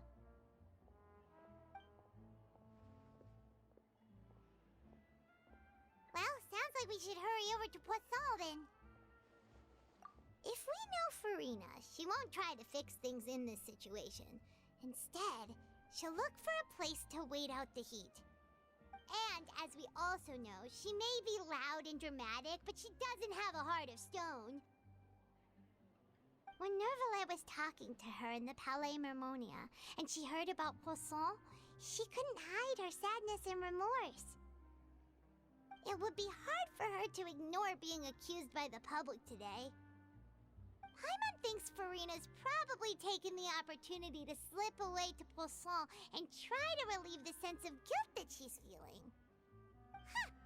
Well, what do you think? Paimon knows the answer, of course, but Paimon can do the analysis to back it up, too. Cool, huh? In that case, there's not a moment to lose. Poisson, here we come! This place looks deserted. Guess all the survivors must have evacuated already. All that's left to be here? Let's try to find her as soon as possible.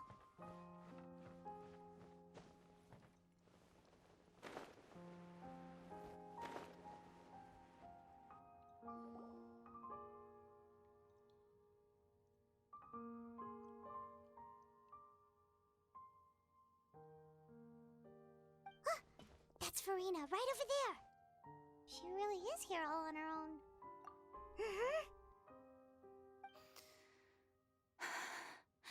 Should I just give up? This is all meaningless. What was meant to happen did happen after all. Everyone's dead. I'm sorry. I'm so sorry. Give up, Furina. There's no point in holding out. I'm sorry. But what can I even do other than to repeat meaningless apologies over and over? Who's that? Don't worry, Furina. It's just us.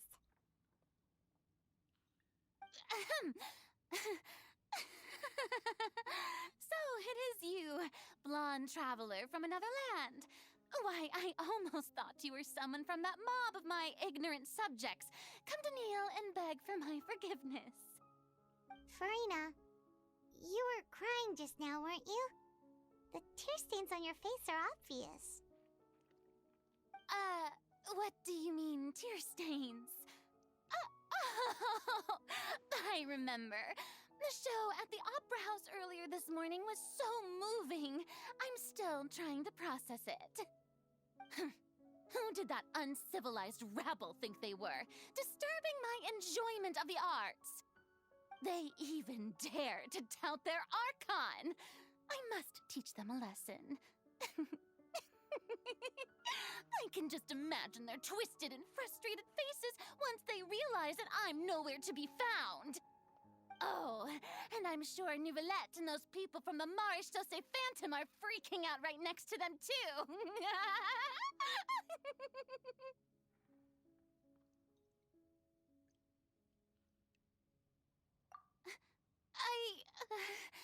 Of course not.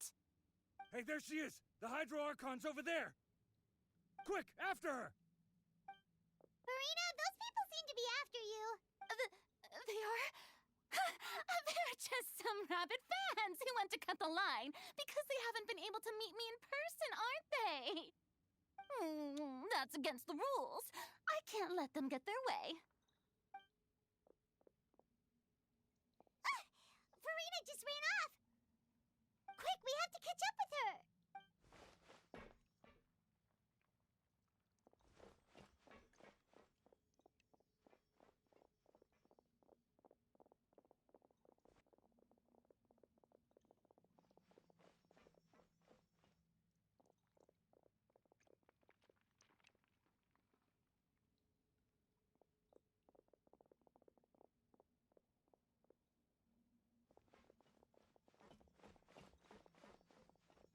This should be the place, right?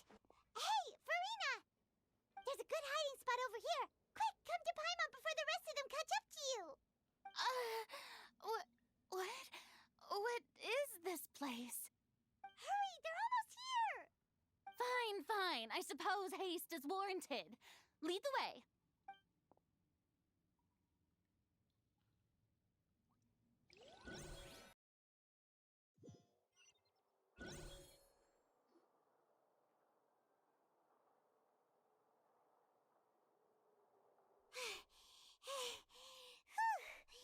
Paimon's exhausted.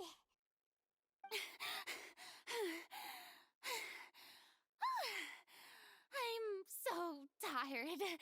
I totally thought they had caught me. No, I merely gave in to the sheer enthusiasm they displayed. You're right. Yep, that's a good girl.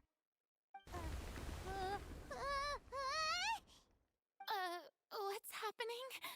The ground's shaking. Is it an earthquake? Yeah, a quake of this kind preceded the flooding in Poisson, didn't it? It can't be. It's happening again. Well, there's no need to worry too much about that. Nouvellette's made some emergency plans, so the evacuation should go a lot smoother this time. Yeah, I hope you're right. But the people of Poisson, they've already...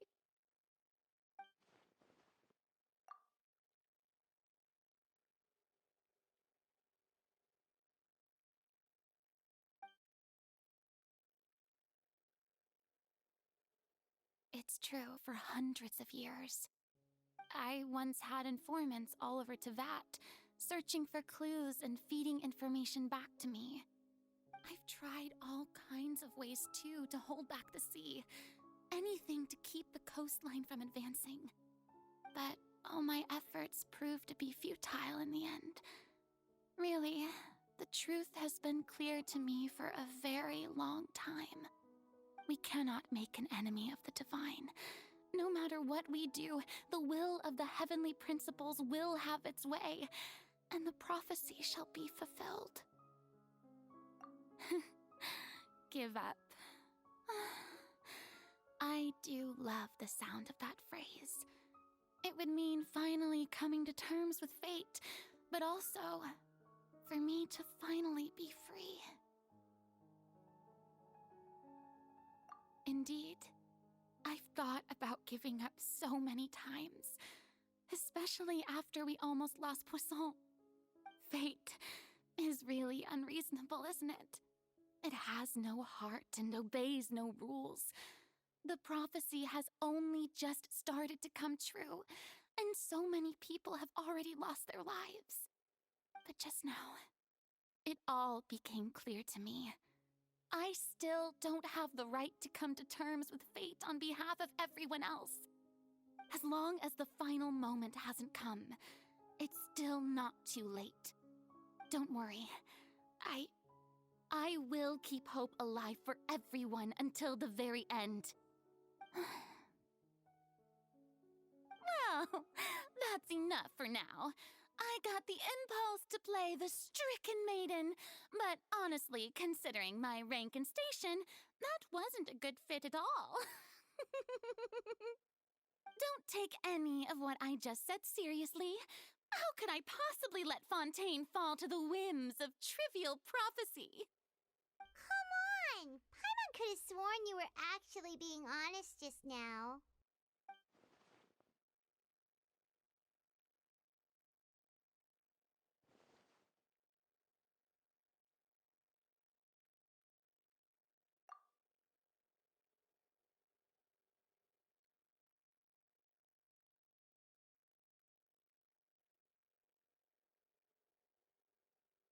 Share my burden. That's impossible. It was fated alone.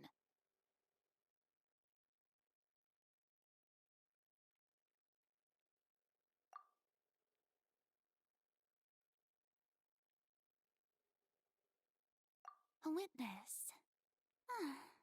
Yes, I've heard that you came to Tevat from beyond the stars, yes. In other words, you never belonged here. And if Tevat is, in its entirety, a show on a stage, then you're just a spectator, aren't you? If that's the case...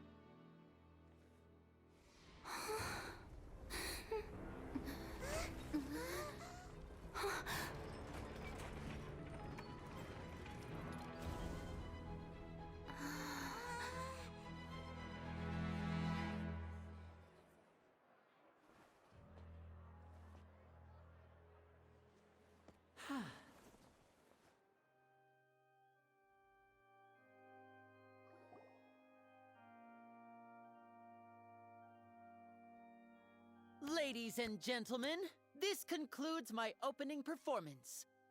Now, without further ado, we may proceed to the trial of our god. So this is what it is. Yes, you deserve praise for the effort you took to raise the dramatic stakes. Do not forget, however, that I am Focalor, the god of justice, the embodiment of justice itself. Does it not strike you as even the least bit absurd to bring the very concept of justice to trial? May I interpret these words as your refusal to stand trial? In that case, you will have the opportunity to defend your honor through a duel. You would draw your blade against a god?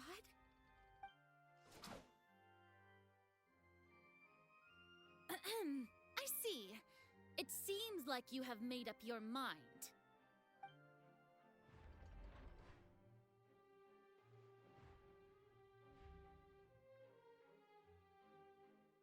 Paimon can't believe it. What the heck is going on? Did I just see an Archon surrender to a human? Wow, how utterly humiliating. Lady Furina, what is the meaning of this? Shh! It would seem that there has been a misunderstanding. To be clear, the raising of both hands is not always an indication of surrender. Looking for excuses again, huh? I raised my hands just now to indicate my acceptance of the trial. No duel shall be necessary. I will admit that I've been running away for a long time. I'm sorry, everyone. I was unable to protect the people of Poisson.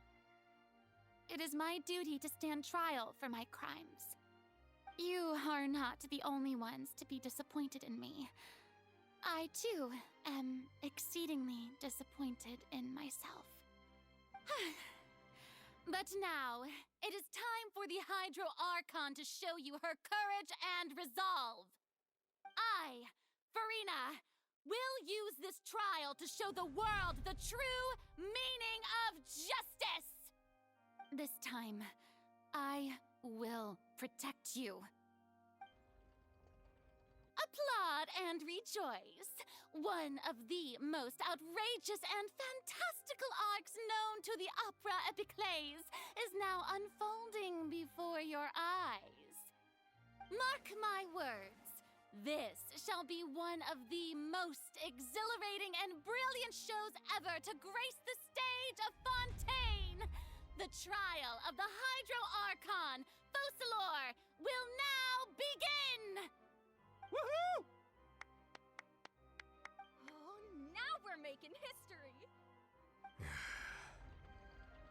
Why does it feel like Furina just took over the whole thing?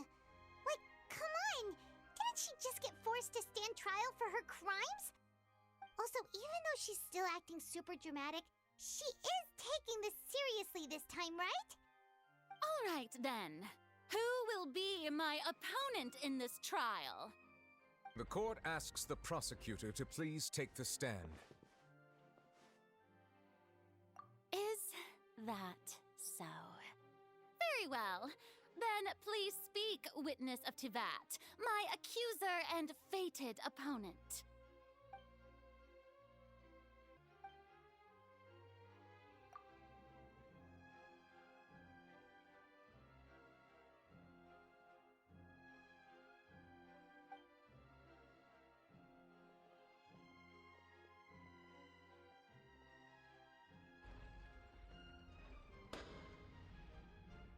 Also, please allow me to ask, as a final question before the trial begins. Just how much work did you do to force me onto this stage? Well, we did do a lot of prep after the meeting that day. I can go over the tasks assigned to the Spina di Rosula, since they were rather straightforward and easy. Navia, the president of the Spina di Rosula. Most of the people who participated in the disturbance this morning were my subordinates. They changed into plain clothes and came to the Opera House as regular audience members, waiting for the perfect opportunity to incite insurrection against you. The people's resentment against their Archon has been building as more and more of the prophecy is fulfilled. A spark was all we needed to turn smoldering anger into a flame. Moreover, according to our understanding and analysis of you, when something like that occurred, you would likely flee the scene and head to Poisson by yourself. So, we arranged for a second group to lie in wait there. So, you mean, the ones who scoured the settlement for me were also from the Spina? And their goal was to force you to step into the giant magic box so you may personally participate in the greatest magic performance in all of Fontainian history. That's right. That house was a magic box, rather than someone's residence. As the super ultimate version of the setup that I used when I first performed at the Opera Epiclese, the volume of the box was increased by a whole order of magnitude, and the distance it traversed was the entire gap between Poisson and Aranias. Its cargo, of course, was an Archon instead of a human. My thanks, Furina. Without your help, we could never have pulled off such an extraordinary performance. You're welcome? Of course, this performance was only made possible with Father's support. The House of the Hearth spent a massive amount of labor in Mora to pull this off. We had to select a location, construct the giant magic box, dig a tunnel, and open up a path through the water. It was a lot of work for all of us. So, in other words, the earthquake that we felt within the giant magic box was just a normal tremor from the transportation of the whole house? That's right. It wasn't a sign of another disaster to come. Then, I can guess Nervilette and Cloran's part out, prepared a stage, and made sure that the champion duelist would be immediately ready for a fight. Also that as soon as I appeared on the stage, the trial may commence without a hitch. Am I right? Yes, that is correct. Well, Clorand, I must commend you for your courage. Only the most outstanding champion duelist in all of Fontaine would accept a duel with an Archon without flinching. Thank you. As for you, Traveler, I suppose your role was to keep me distracted with conversation once you found me in Poisson. You'd make sure that I didn't notice anything amiss before revealing yourself as my prosecutor once we'd arrived onto the stage. Oh?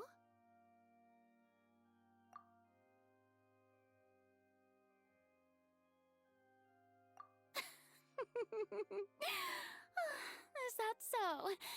Then I suppose I must have missed my final chance. It's fine. It matters not. What's done is done.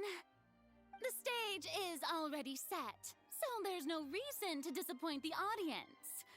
Let's see this trial through to the very end.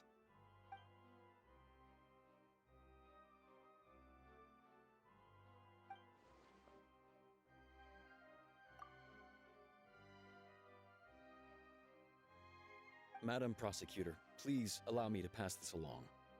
This is a document that Miss Charlotte applied for and received permission to share with you during the trial. According to her, it should speed up the proceedings. Huh? Charlotte wanted to give us something? Oh, so she's here too! Hey, Charlotte! Oh, let Paimon see. Isn't this the exclusive interview that she did with us before? So she's already finished it, huh? Wait, then that means this document is a perfect timeline of everything that's happened ever since we stepped foot in Fontaine! So in other words, we can refer to this anthology of evidence every time we want to use something from our journey as evidence for an argument! Let's quickly confirm the information in it. Just think of it as a refresher, alright? You defeated the Hydro Archon in the very first duel you took part in at the Opera House. That's one for the history books, all right.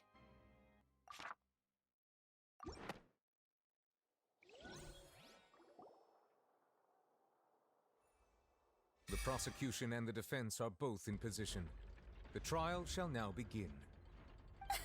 Oh, come on, Nervilette. There's no need to repeat all the unimportant legalese. Just fast forward to the part where the prosecution lays out my offenses. As the defendant and the lead actress of this performance, I still haven't even been informed of my supposed guilt in all of this. Of course, it is only natural for humans to struggle to understand the actions of a god. However, you will need more than that to convict me of a crime. That's true. But my charge here is unrelated to your conduct as an Archon.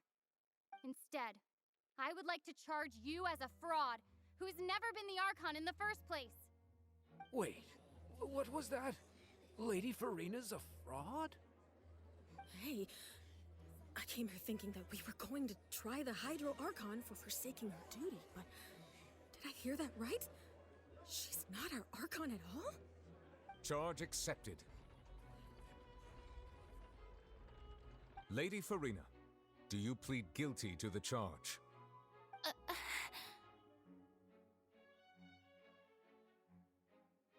Lady Furina. I plead not guilty. How can I be guilty? There is no way that I, Focalor, otherwise known as Furina de Fontaine, a member of the Seven and the Regina of all waters, kindreds, peoples, and laws of Fontaine, could be anything other than your true Archon. Yeah. Even though Lady Furina can be rather eccentric, isn't it going too far to doubt her very identity?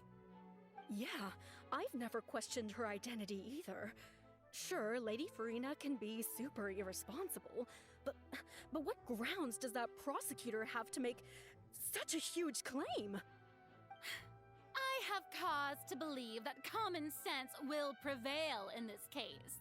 Many of the members of the audience have known me as the Hydro Archon ever since they were born. There would be no fooling their memory. See? Even the Oratrice has decided to show me its favor. Are you sure you want to commit to a charge that will never be upheld? If you wish to drop the case, I can promise you as the God of Justice that you will nation. We will treat everything that's happened as a dramatic spectacle and move on with our lives. What do you say to that? Huh. An argument with near impossible odds, huh? We have to not only refute Furina's claims, but also overturn the long-held beliefs of the people. Well, I tried to give you the chance to surrender. If you must persist, then let me ask. If you believe I'm not the Archon, then what manner of being do you think I am? And if I was not the Archon, then how did I manage to live for over 500 years?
First of all, you may be a member of another long-lived race, which would allow you to naturally possess an extended lifespan. And second of all, even if that wasn't the case, there could be other ways to extend your life. Who gave you that idea? Was it the knave? You'd sink so low as to use a harbinger's words against me. A curse? I once thought it possible that the aura of an Archon might naturally resemble a type of curse. But in light of this claim, perhaps what I sensed was not your divinity, but a curse after all. You sensed it too, huh, Neverlet? Lady Furina is actually a human? Well, it is true that it's extremely difficult to tell humans and gods apart just by looking at them. It's not impossible. Well, don't start celebrating too early now. Even if I have been carrying a curse like you said, how does that prove that I am merely a human being? Besides, everyone knows that the main difference between a human and a god is the possession of authority. Gods can do what humans cannot. That's why they're worshipped as gods. For centuries, manifestations of my authority have served the nation of Fontaine. One need only to turn their eyes towards the Oratrice Mécanique d'Analyse Cardinal in this very opera house, or consider the Enkanomiya that is used in every aspect of life.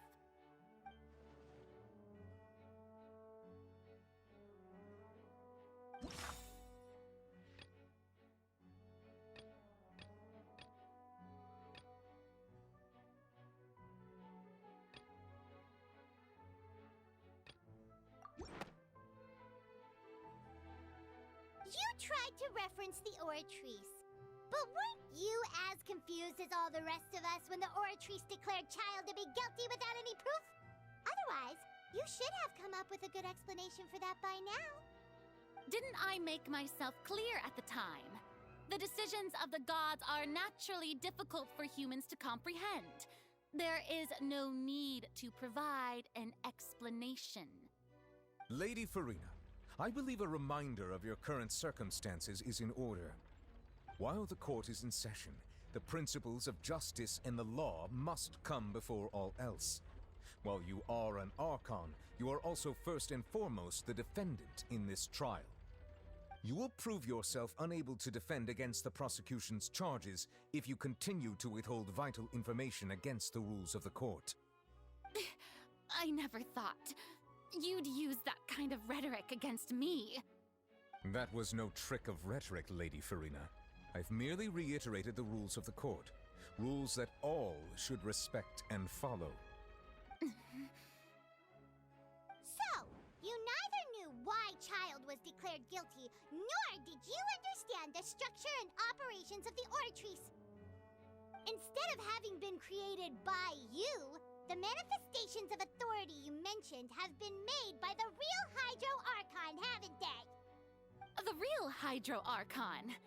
Well, now you're really losing me. It is true that I did not know why the Oratrice gave out a guilty verdict that day. But the Oratrice handed out that verdict independently ever since it was first created. You can't argue that just because a divine creation is flawed, that the god behind it must also be no god at all. She's still throwing out all kinds of excuses. Seems like she's confident that we won't be able to produce proof that she has no power over the Oratrice.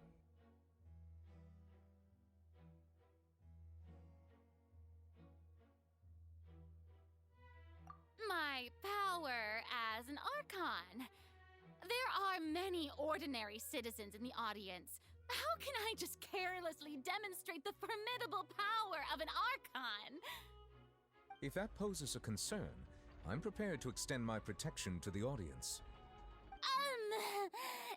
You don't need to go that far.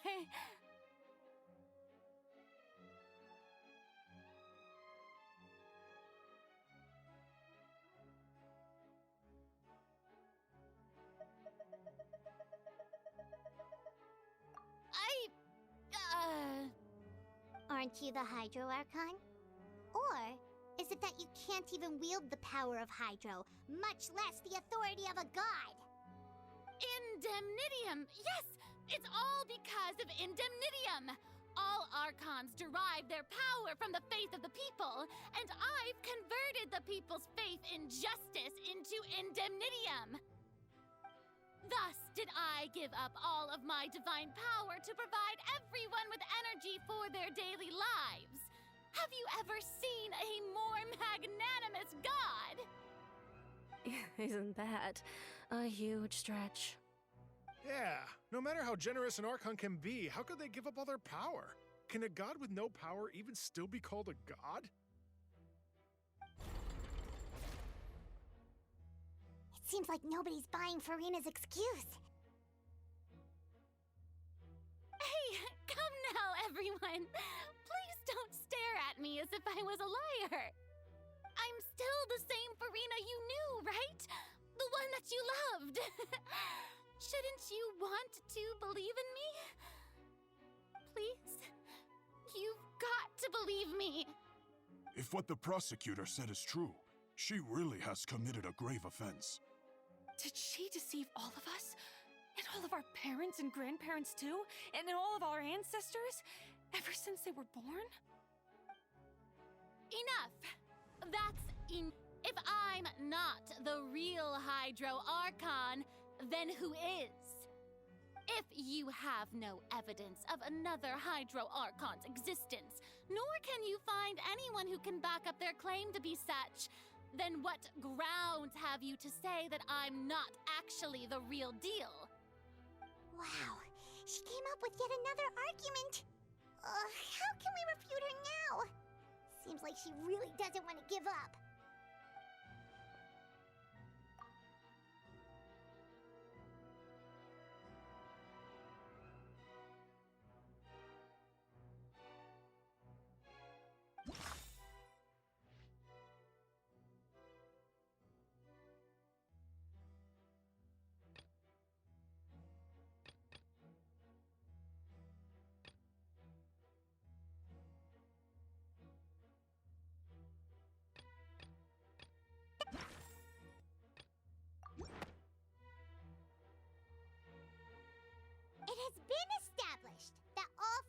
ingredients can dissolve in water from the primordial sea.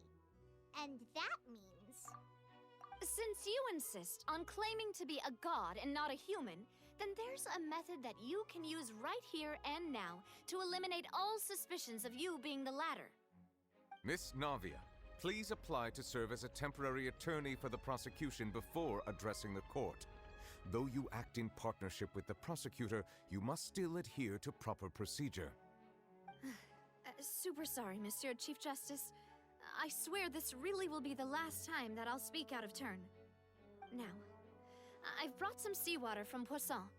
As everyone knows, a massive flood struck the area not long ago, taking many lives, including those of some of my closest friends. So, Miss Furina, would you dare to touch some of the seawater? If we are to believe that you are indeed the real Hydro Archon, touching the seawater would have no effect on you. All it should do is strengthen your case. But if you don't dare to touch it, then we would have basically proved the reverse. Oh, and I must remind you that after the disaster at Poisson, nobody wants to see any more people dissolve.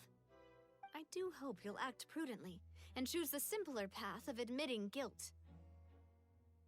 Navia from the Spina di Rasula.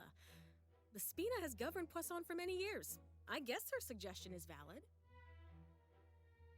If Lady Furina is indeed just a human, she's probably Fontainian like all the rest of us. Would she really dare to try?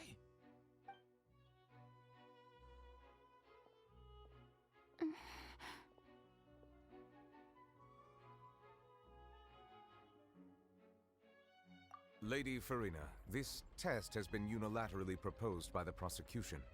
As it falls outside the realm of standard court proceedings, you possess the right to decline participation. Well, of course he had to tell her that. But refusing to participate is basically the same as a confession of guilt. She's just staring at it. Does seem like she's quite terrified of it. That could only mean... What's going on? Is she really planning to... that's not what we thought she would... Due to the inherent risk of the test, Lady Furina, you may... Hey!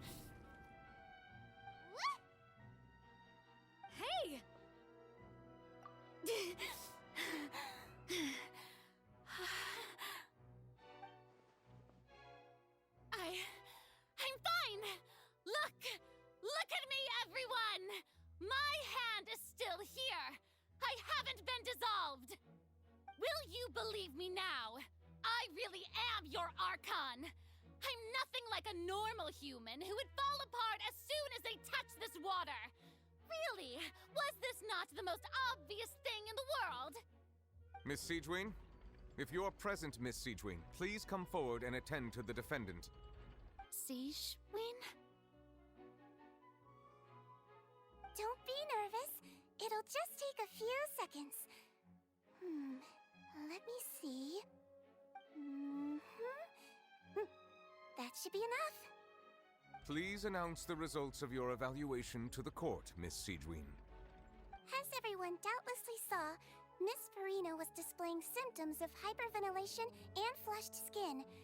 These indicate that she was experiencing the adverse effects of exposure to primordial seawater. The extent to which she was affected is the same as other humans when exposed to primordial seawater of a similar concentration. Thank you, Miss Siegewin. Lady Furina, you may return to the defendant's stand. Oh, wait. What did she just say? I didn't get dissolved! Shouldn't that be enough to prove my innocence? Well, considering your tendency to run from your problems, we did originally prepare a direct sample of the seawater around Poisson. However, after extensive discussion, we exchanged it for a sample that is not concentrated enough to dissolve an actual human. After all, on the off chance that something entirely unexpected might occur, we don't want anyone else to lose their life to the sea. Yeah, so out of regard for Furina's life, you secured a low-concentration sample and asked the head nurse to serve as an expert witness. It's a great thing that the direct sample wasn't actually used. Furina could have...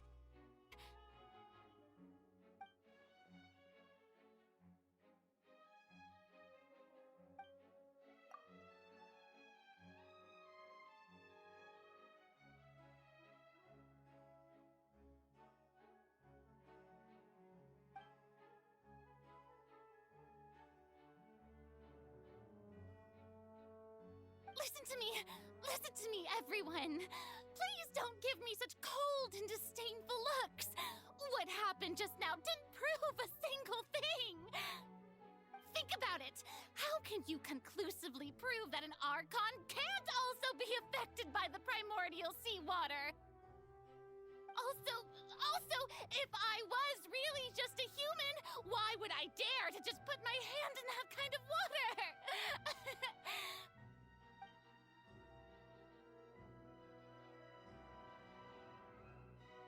Please, everyone, anyone, just listen to me. I swear, I really am your Archon.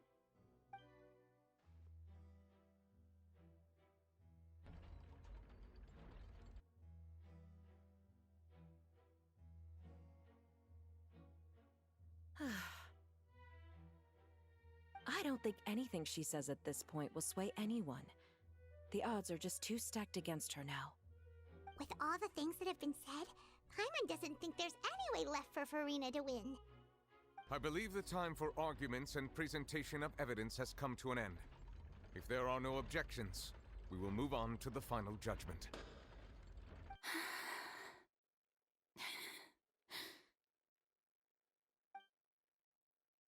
I don't think anything she says at this point will sway anyone. She's too stacked against her now.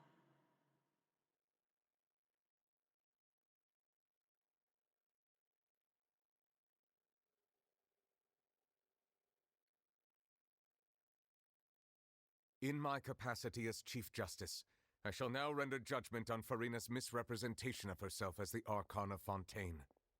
As a human who knowingly deceived her fellow citizens, Furina is... guilty.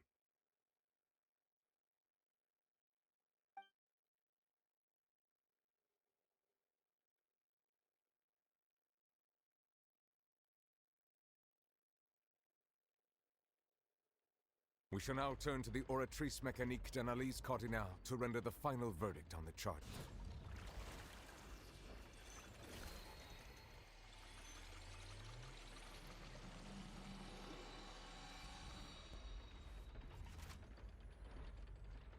According to the judgment of the Oratrice Mécanique d'Analyse Cardinale, Furina is... Well, what's wrong? What's the Oratrice's verdict? No, the Oratrice also displays a guilty verdict. Isn't that correct, then? However, the exact wording of the verdict is thus. The Hydro Archon, guilty, to be punished via the death sentence.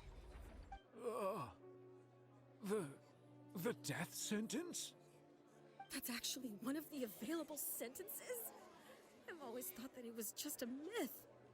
The one and only time the death sentence has been handed out at the court, and it's been given to the very person we've worshipped as the god of justice?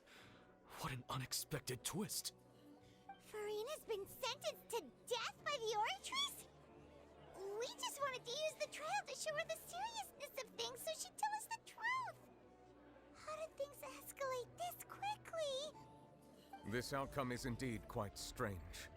According to Fontaine's current definitions of justice, as well as its recommendations for criminal sentences, is this sentence really appropriate for the crimes that have been committed? Yeah! Even Fauché wasn't sentenced to death by the Oratrice. You know, the real evil mastermind behind the serial disappearances case. Indeed. Not only is Furina's sentence overly excessive, the very point of our trial today was also to prove that Furina has never been the Hydro Archon in the first place. But now, the Oratrice seems to have deliberately invoked the title of the Hydro Archon. What does this mean?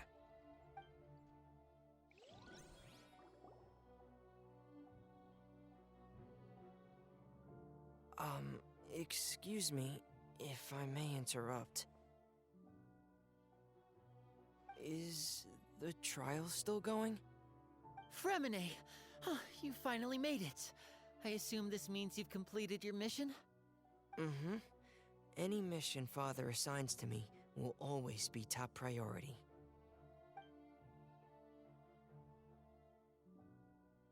Is that the first prophecy slate?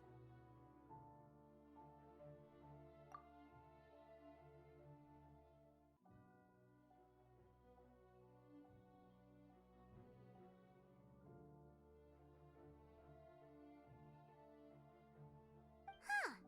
So the knave privately arranged for Fremine to try and find the missing slate. I looked everywhere and finally found it at the bottom of the sea. It took me a long time to get around some dangerous stretches of water. But has the trial already concluded? Then doesn't that mean I've come too late? Oh no. Father will be disappointed in me. Thank you for your hard work, Mr. Fremine. Please allow me to review the record left on the slate.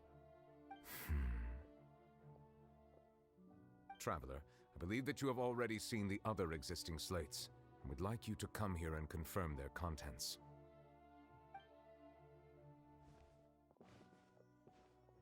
Huh? So what do you see? What is it?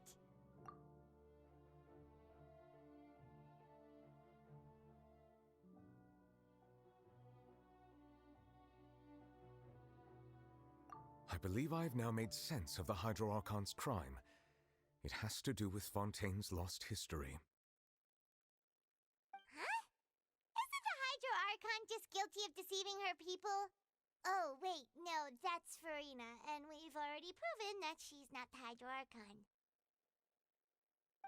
So when you say Hydro Archon, do you mean the real Hydro Archon we've been kinda talking about? In truth, everything that you've encountered in Fontaine up until this point can be traced back to the contents of these stone slates. However, I'm uncertain as to how much sense they currently make to you. Okay, let's try to recall the contents of the other 3 stone slates. Paimon will do her best to help you remember.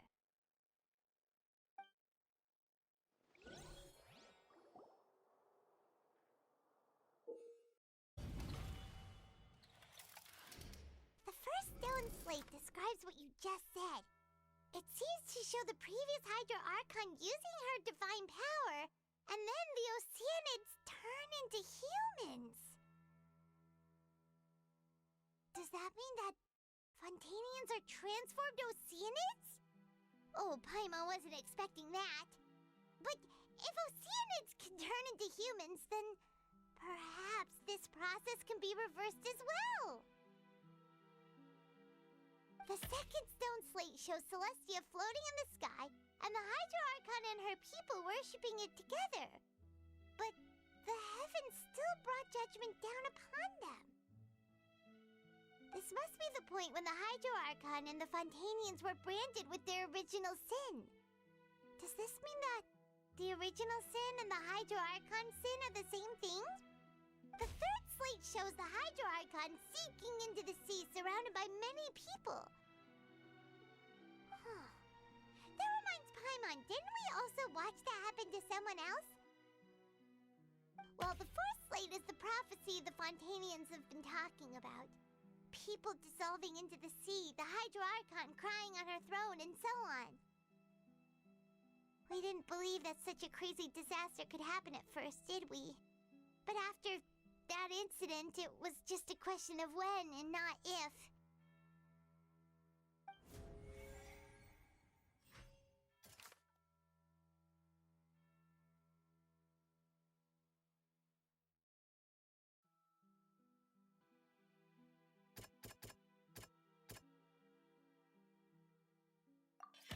We know from the case of the serial disappearances of young women that Fontainians can be dissolved in primordial seawater.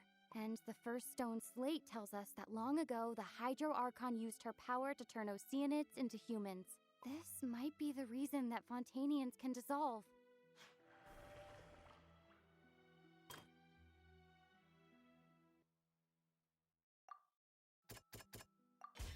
It's not as simple as falling into the sea. When Navia fell into the sea, her consciousness was subjected to judgment. The stone slates show the people gathered around the Hydro Archon in the sea. Could that be alluding to the same thing?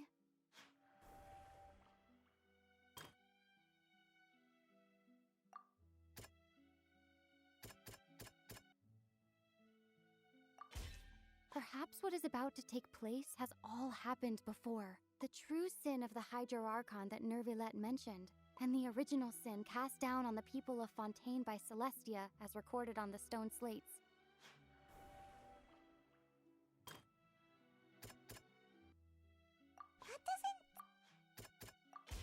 The prophecy from the stone slates found its way into society, but not many people believed it at first. The fortress of Meropide was nearly flooded with primordial seawater, which we know can cause Fontainians to dissolve. It seems increasingly likely that the prophecy may come true. If we hadn't dealt with it in time, things could have gone very badly. They'll dissolve into the primordial sea but won't cease to exist. Their essence will flow in the seawater, converge, and take the form of an oceanid. The Hydro Archon was sentenced to death in court, shocking everyone present. Perhaps this means that her sin was actually Fontaine's original sin. Navia fell into the water inside those ruins, and she nearly dissolved. She was surrounded by the people of Poisson in a court within her consciousness, and was forced to take part in a trial meant to make her stay. The eruption of the primordial sea at the fortress of Meropide was the surest sign that the prophecy was about to come to pass no matter what. The prophecy's contents can all be verified by recent events. If we combine what we know together, loads of truths should come to light.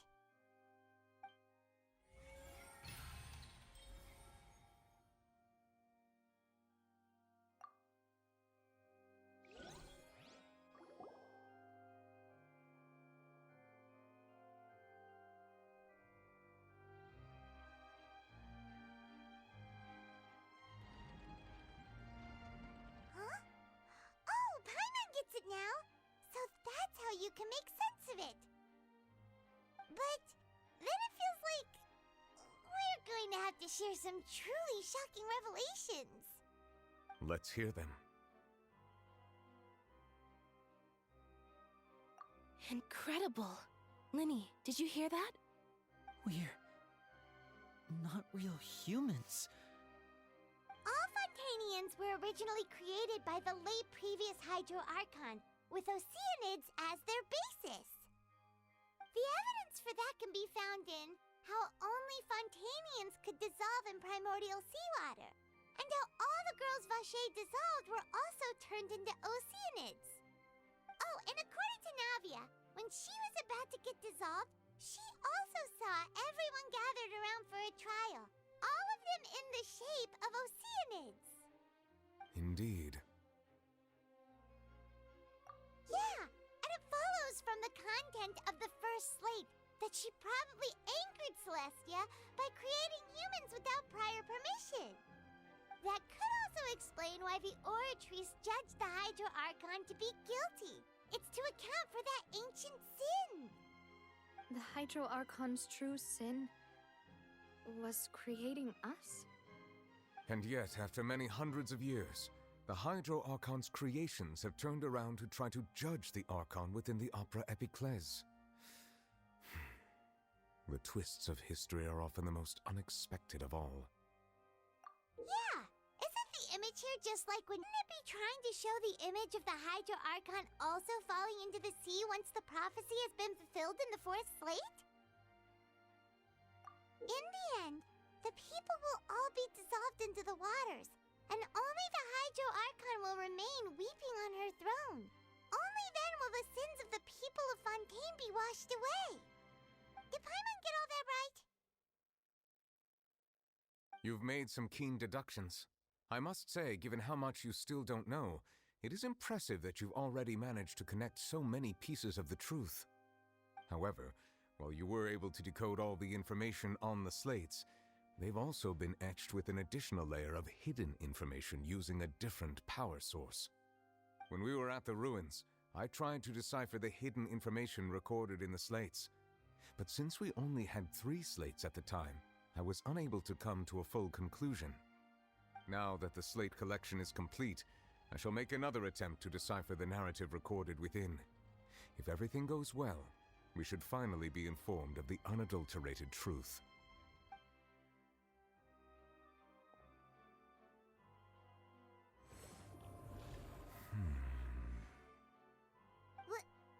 Well? Did you get it? I believe I should share this truth not only with you, but with all the people of Fontaine as well. I will try to briefly summarize it for you. Your hypotheses regarding the origin of Fontainians and the sin of the Hydro Archon were both correct. In the Fontaine of old, the previous Hydro Archon sensed the yearning of her Oceanid familiars for life on land.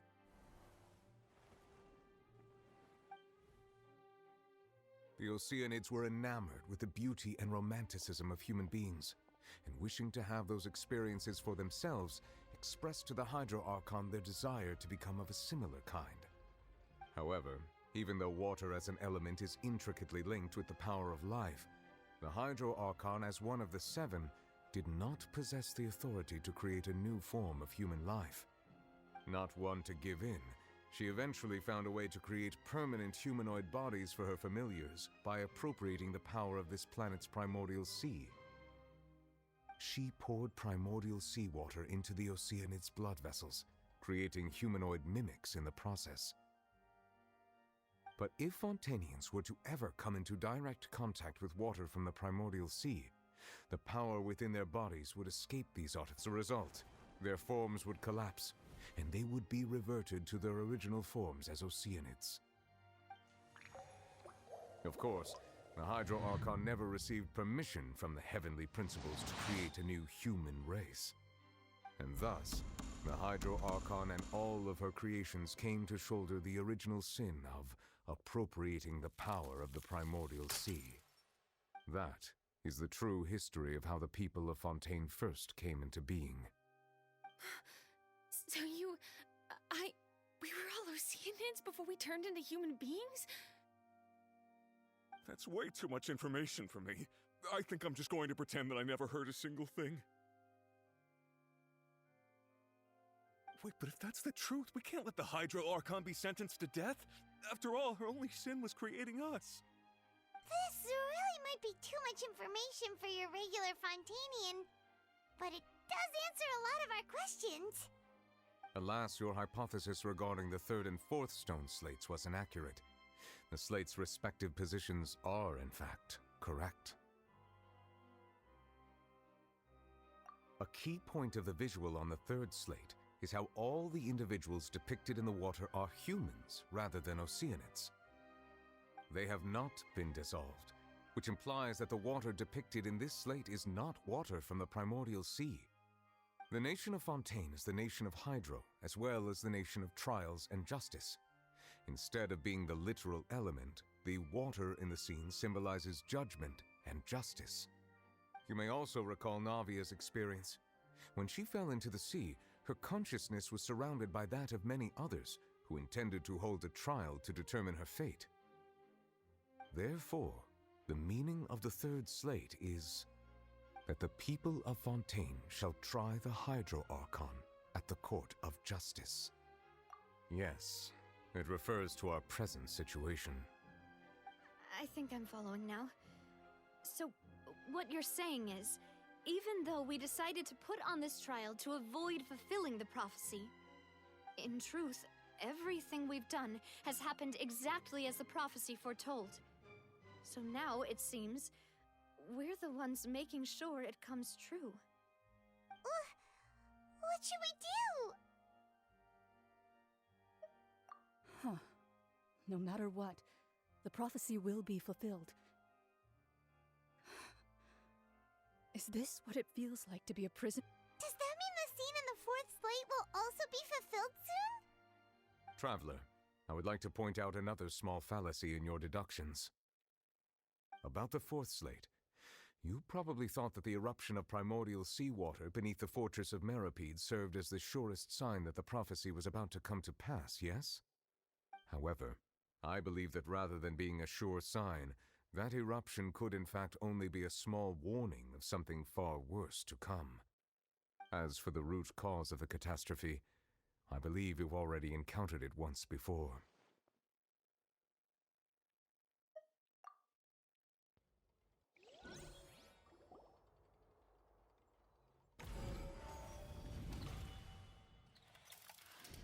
This eruption was just a small warning of the things to come. We must find the root cause of the disaster.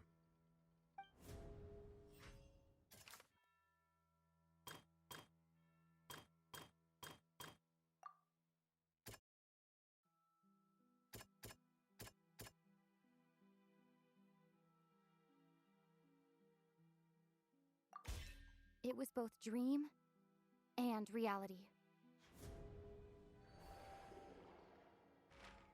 If we're talking about a true culprit, that could only be that thing inside the primordial sea, right? The truth, the original sin, the trial, and the root cause of the disaster.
That was way too close!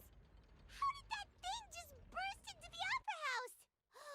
Wait, was that the huge whale you saw in your dream? So we've met it at last. I understand very well why it has chosen to make an appearance here. That whale does not belong to Tevat. It is a monster that has traversed the stars, weeping all the while. It has been greedily consuming the energy from the planet's primordial sea, using it to grow. That is the main cause for the rising sea levels. And once it has finished consuming all of the energy contained within the sea, its next step will be... You said that when the Hydro Archon first created Fontainians out of Oceanids, she filled their blood vessels with primordial seawater. Precisely.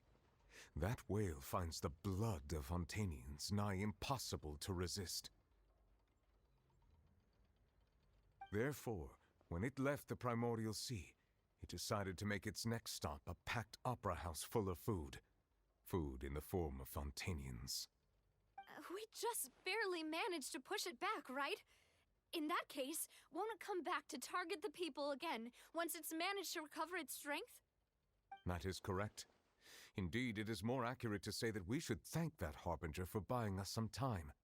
Without him, the whale would have likely come onto land far sooner. From the way he looked, He must have been fighting the creature for quite a long time. That battle maniac. We've always known that he had a special connection with that whale, but we definitely didn't expect it to help us out like this. Anyway, now that we know that this whale is the actual cause of the disaster recorded in the prophecy, all we need to do to stop the prophecy would be to find a way to beat it up, right? It is too late. It had already absorbed too much of the Primordial Sea's energy before we could notice it. At this point, it has become practically integrated with the sea itself.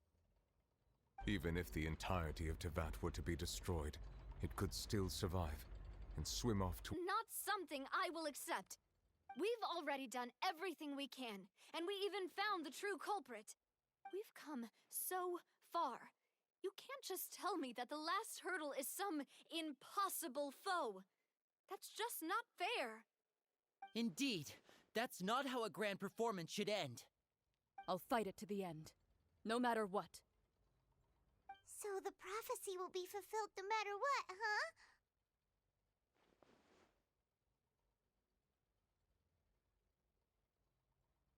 The prophecy. Yes, what has been prophesied will be fulfilled. You may view such things as the history of the future.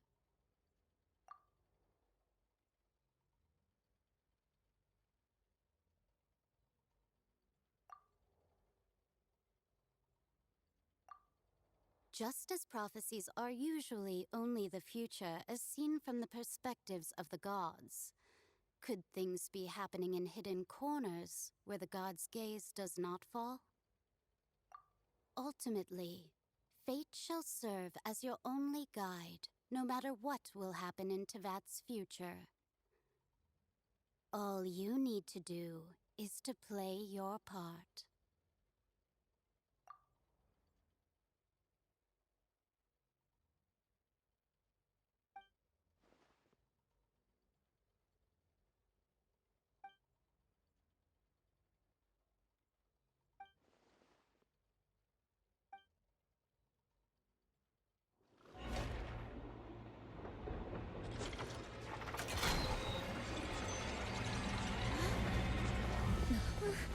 What's happening with the oratories? I believe it is preparing to carry out the death sentence.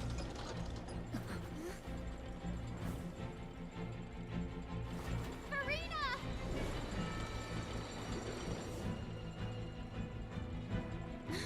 No, I still need answers.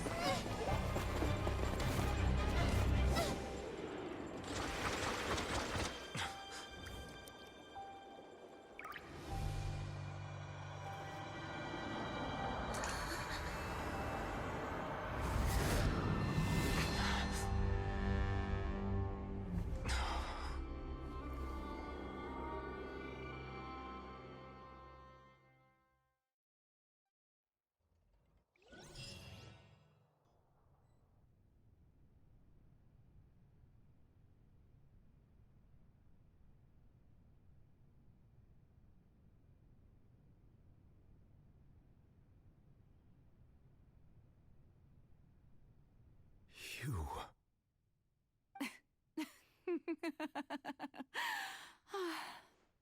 Sorry. That shocked expression on your face is just too amusing. I couldn't help myself. You are not Furina. Who are you? Ah, the sweet sound of bewilderment. Marvelous. A sure sign that my attempt to deceive everyone was a resounding success. But to answer your question, I am Focalor. You know, the god. Oh, that wasn't my goal, of course. Goodness, no. But I had to fool everyone else too, if I was to stand any chance of deceiving the heavenly principles.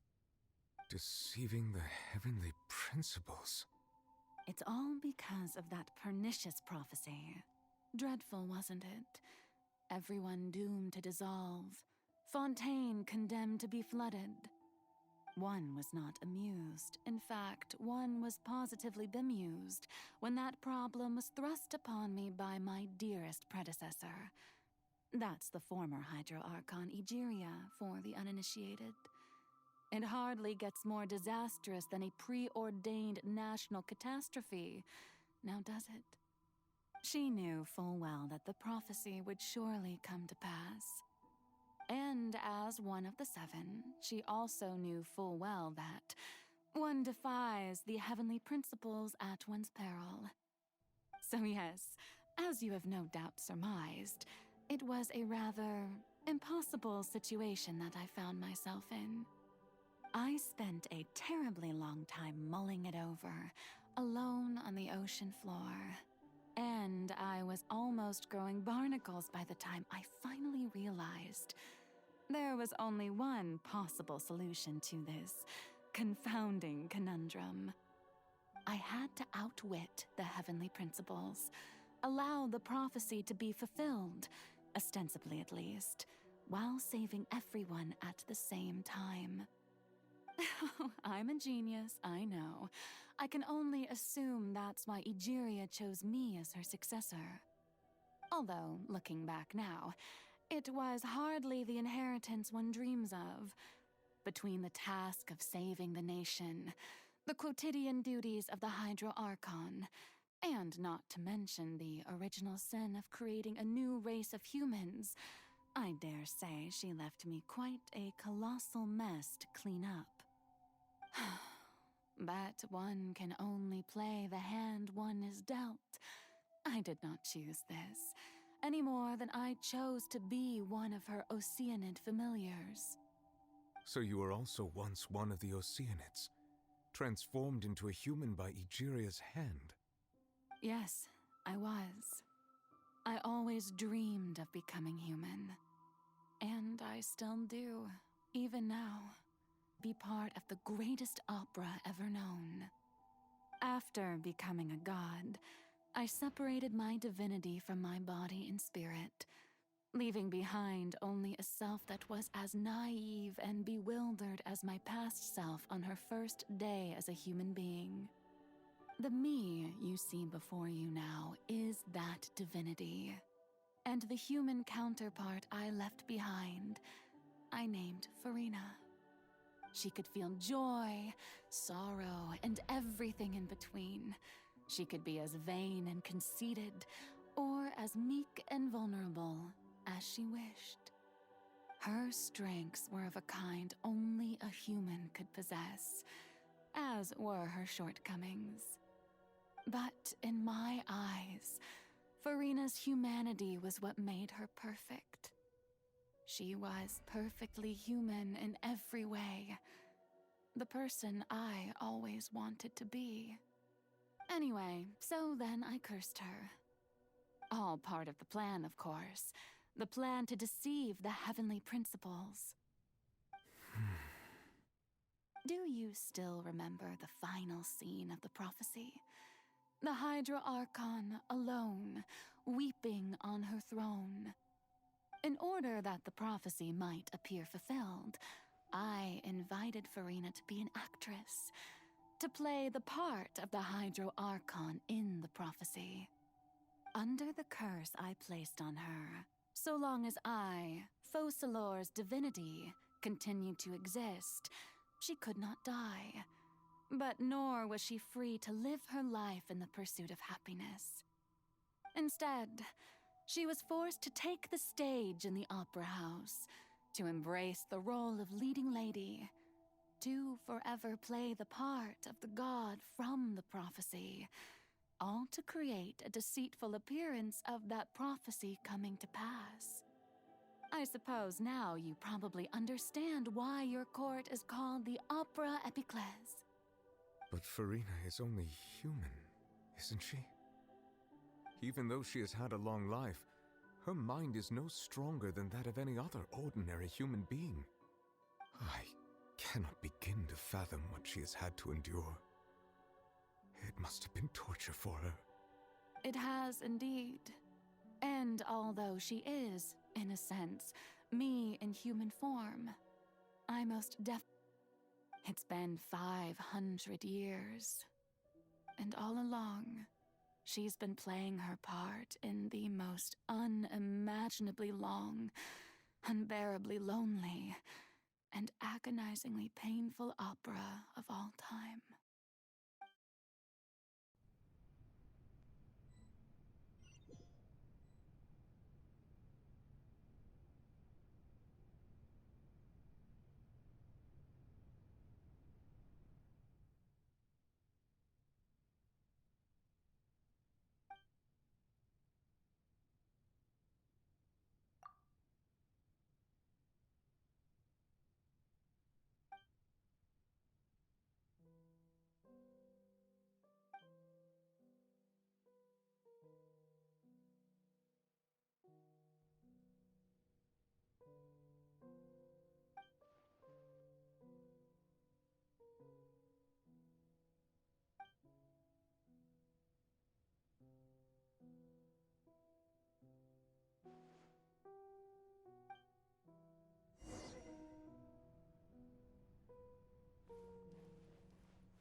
Oh, who permitted you to come onto this stage?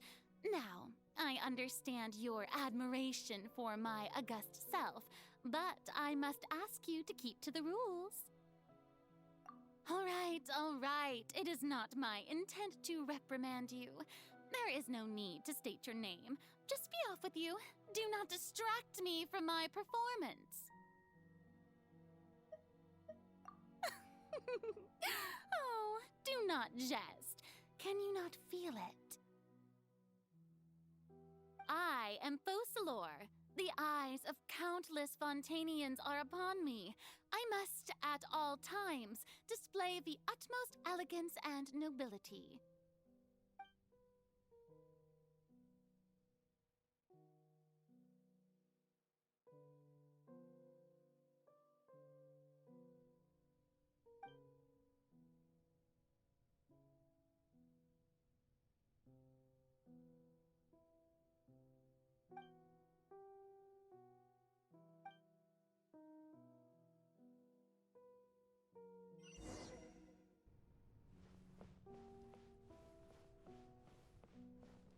Dear audience, the performance is experiencing a... The guards shall resolve it soon enough. Lightning Purified!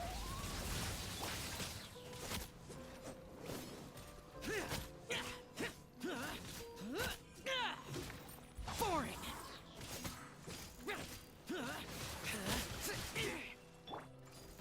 Gather! Dissipate! No touching! Useless!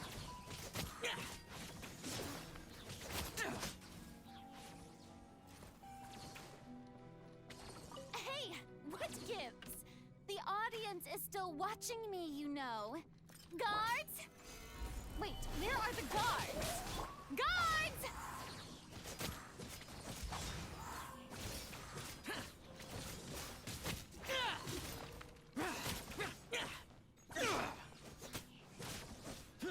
Useless! Stabilize!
Furina. Furina. Huh? Who's that? Who's calling me? Where are you? Be not nervous. Be not afraid. I am before you.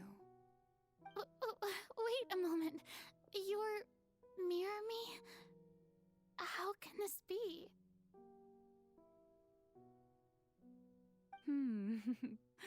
Mirror you, huh? You know what? That's not bad. Let's go with that. Mirror me. What do you wish to say? The prophecy. Have you heard of it? What prophecy? Wait. I know. I think. I don't know why, but it's in my head somehow. The people will all be dissolved into the waters, and only the Hydro Archon will remain, weeping on her throne. Only then will the sins of the people of Fontaine be washed away. Oh, very good. You know it well. What's going on? I can't seem to remember anything clearly. The only thing I know for sure is this prophecy. Will it really come to pass? Yes, it will. And that is why I've come to you. Disaster will come to Fontaine sooner or later. Things will develop just as the prophecy declared. There is no escaping it. But doesn't that mean everyone will die?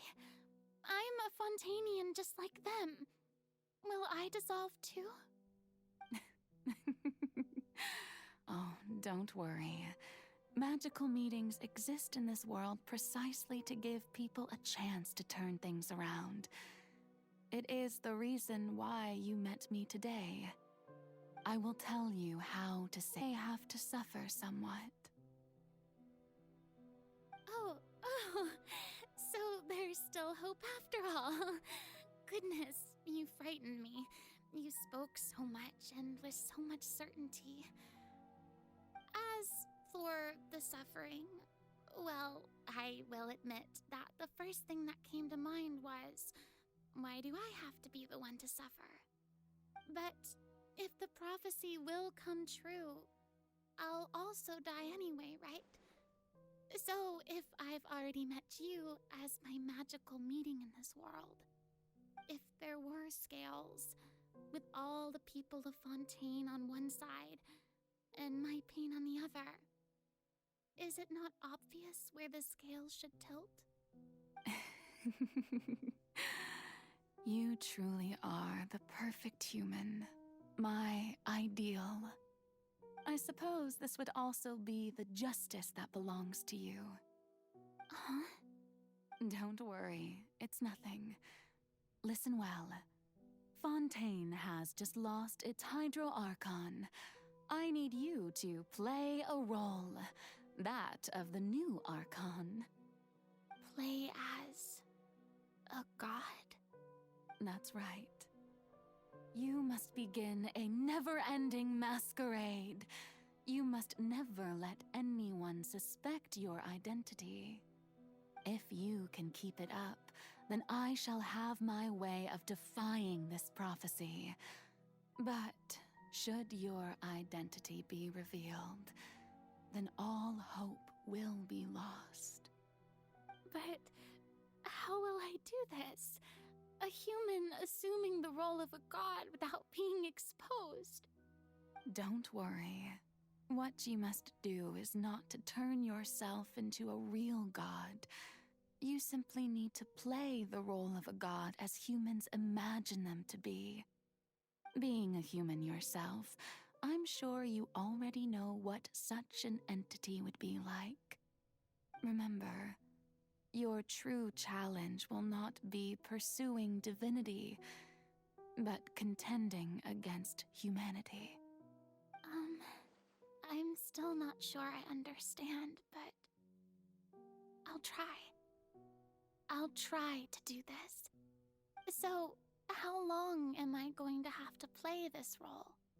To accomplish the stage for many, many years. You will endure and not grow old until your task ends.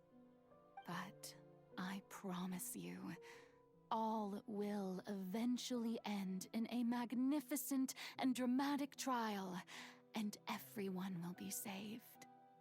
A trial, huh? How exciting.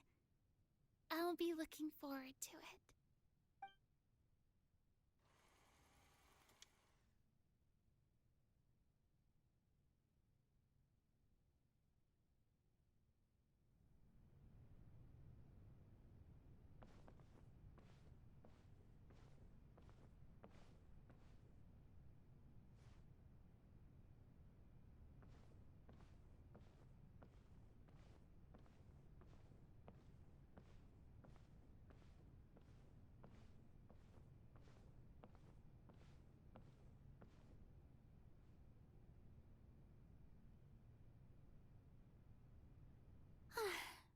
The Maison Cardinalise has announced my accession, but this is my first time facing the people. What should I say to most appear like a god? To be honest, I still don't know. Perhaps I should first try to act natural.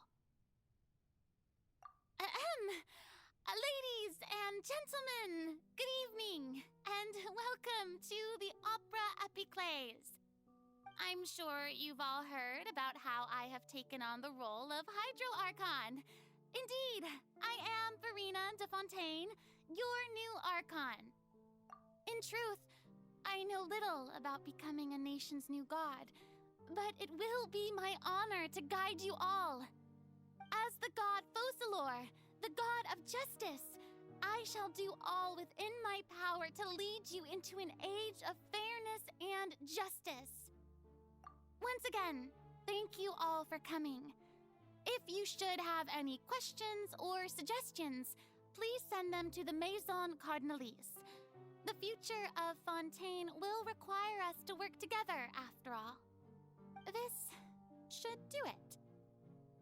I thought I might stammer, but thankfully, I was able to convey my thoughts just fine. Okay, and next. That's the new Hydro Archon. Is this some kind of joke by the Maison? I would have thought that a being that surpasses humanity would... Hey, did you hear that? She even told us to send her suggestions there at the end. Shouldn't gods be all-powerful? She's being so modest. What's the difference between her and an ordinary person, then? If you ask me, perhaps the succession didn't actually happen. She might just be a Maison-backed puppet. Wait, what's going on? Why is everyone suspecting me of being a fake? Oh, this is bad. If I get exposed here, there'll be no saving the people from the prophecy. Right.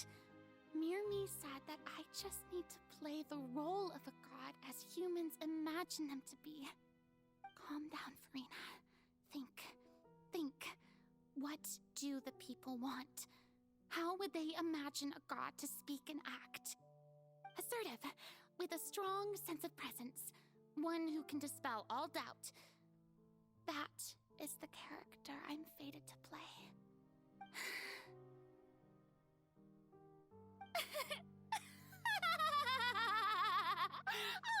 Oh, very good, my people. Only ones such as you are deserving of my rule.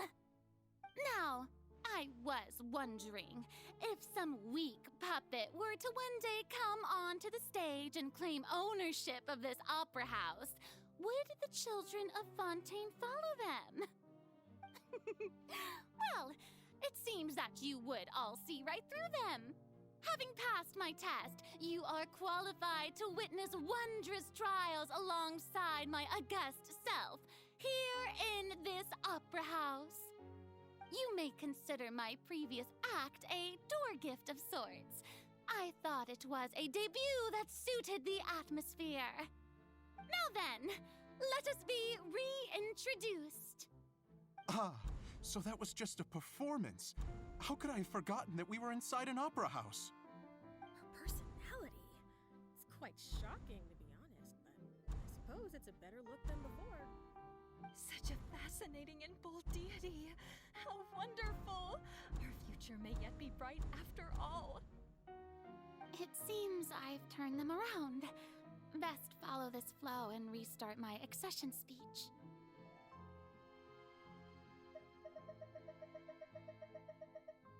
My dear people, whether you acknowledge me or not, whether you trust me or nay, I say to you, keep faith in your ardor for justice. We have heard it said that this nation's sins can no longer be washed away. Well, I say that justice is most fragrant when it blooms amid sin. The scales of justice should not weigh heavy in the hands of its God. On one side, it must carry fairness and justice. And on the other, praise and applause. May law be the prayer on our lips. May judgment be our worship. Let us light the fires and drink to the future of Fontaine. There is no trouble in this world that justice cannot solve. All that is needed is for you, my people, to believe in it, heart and soul. So long as I, the Archon Focalor, stand within the Opera Epiclese, so long as I stand before the Oratrice, I shall even judge the gods of this world!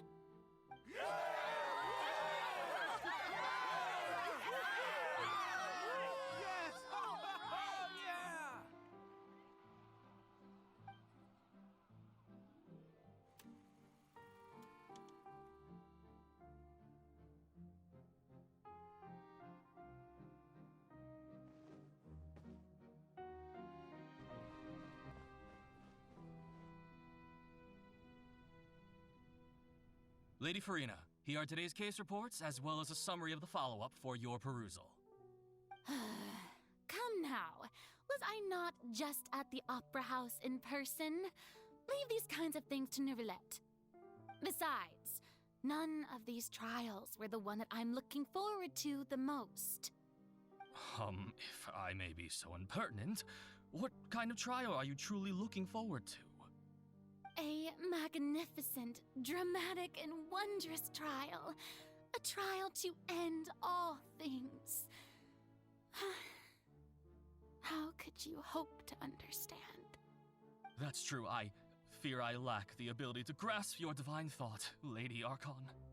No need for fright, and do not take what I said before too seriously. Go now, do your duties. The trial I await. It will come one day.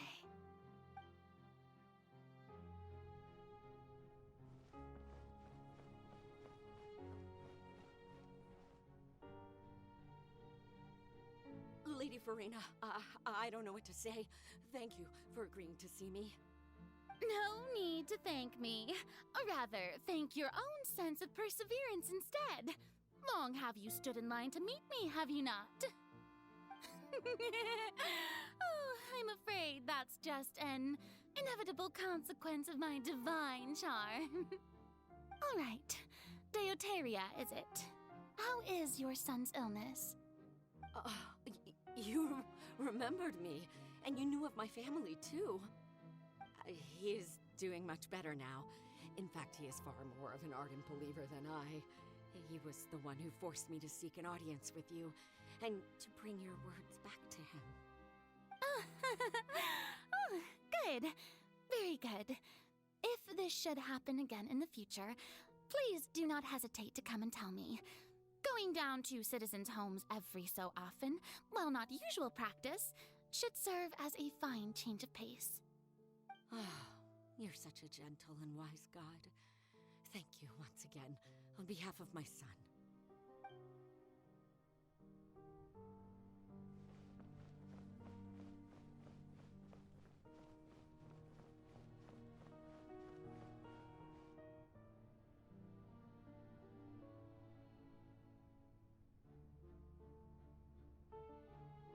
Lady Furina, as for the specific parameters you asked to take note of, I'm afraid things still don't look good. I see. It's as I thought then. As your god, I did already expect this, but I wanted to see how far your human wisdom would allow you to analyze it. All manner of signs indicate that the prophecy will still come to pass. Forget it. That's not something you need to worry about right now. Well, as I understand it, the Fontaine Research Institute is also trying to find a way to counter the rising water levels. Really? Have they found anything? I'm afraid that they haven't found any effective solution thus far. Is that so? Well, no wonder. This issue has reached the realm of the gods, after all. Still, their spirit is praiseworthy.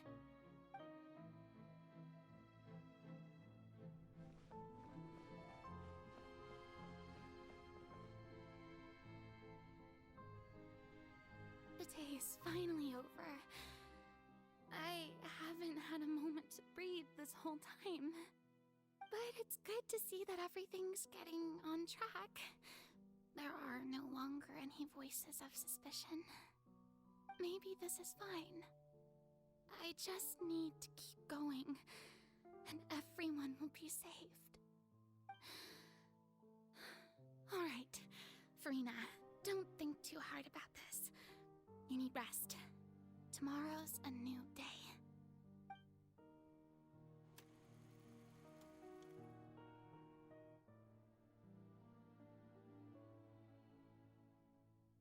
Lady Furina, here are the new trial reports for the latest cases, as well as a summary of the follow-up.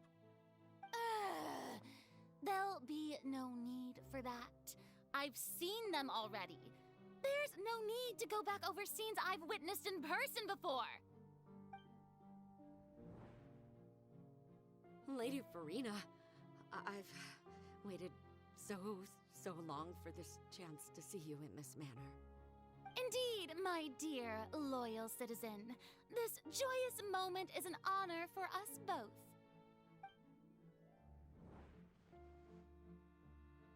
Lady Furina, we're detecting significant hydrological anomalies near Poisson. Understood. Keep monitoring. Keep me informed should anything come up at the Institute.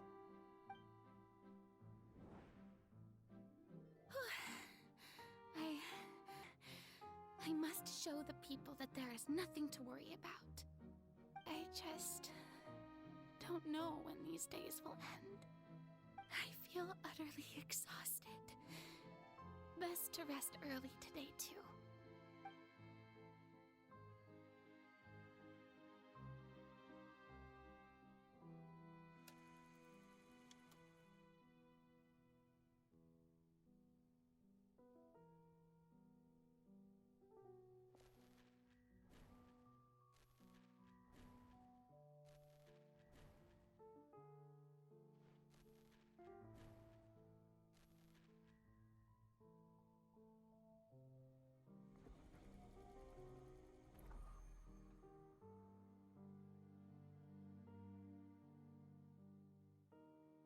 Lady Furina, it's like a dream being able to speak with you up close like this.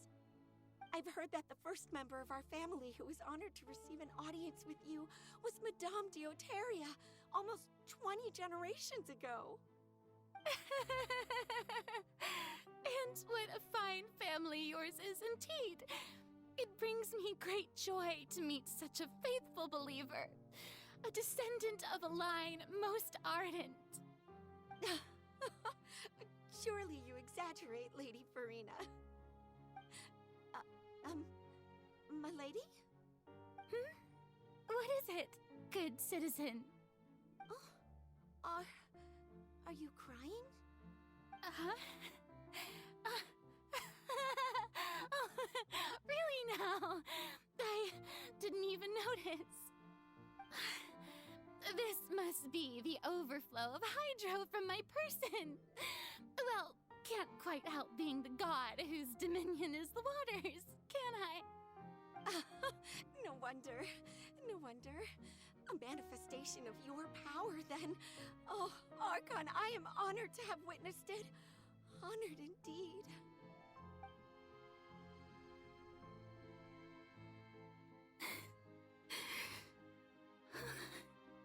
So interminable. So lonely.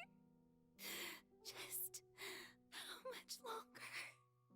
Hundreds of years must have passed by now. Perhaps the show must go on for hundreds more. I never imagined that it would hurt so much. Have I reached my limit? Perhaps I reached it long ago. Today I didn't even notice my own tears. I want to tell someone, anyone, about this. But would that not destroy all I've done so far? I've conducted so many investigations across the centuries. But there's not even a sliver of hope that we might break the prophecy. All I can do is keep heart. I must maintain this act. It is the only way to save Fontaine. Please, mirror me. You have to succeed.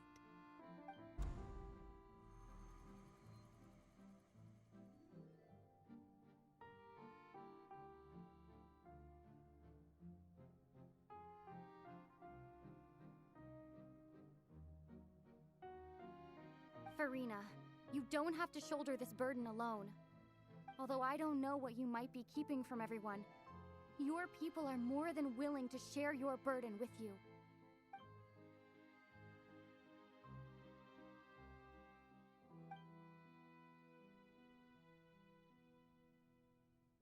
Share my burden. That's impossible. It was fated right from the start that this would be my duty alone. But even if your burden doesn't need to be shared, you can still choose to confide in someone. Just share it with me. I'm what you'd call a witness. A witness? Yes, I've heard that you came to Tevat from beyond the stars, yes. In other words, you never belonged here. And if Tevat is, in its entirety, a show on a stage, then you're just a spectator, aren't you? If that's the case... She's right. I could confide in her, couldn't I? But if things don't play out as expected, the people of Fontaine will be the ones to pay the price. No, Furina, you shouldn't be selfish. But what if it's really alright? Furina, you've worked long. Surely it would be okay to put yourself first for once. Just this once. Is it such an outrageous thing to do anyway? To find someone in whom you can confide your frustrations and sorrows?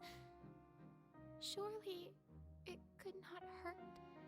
If you let this opportunity slip through your fingers, it might never come by again. Think about it long and hard.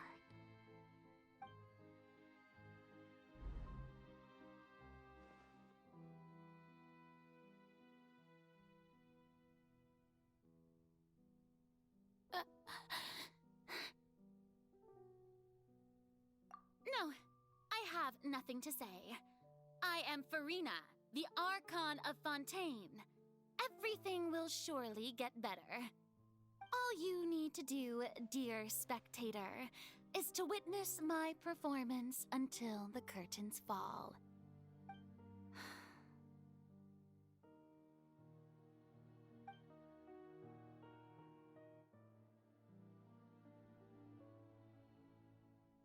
Fine.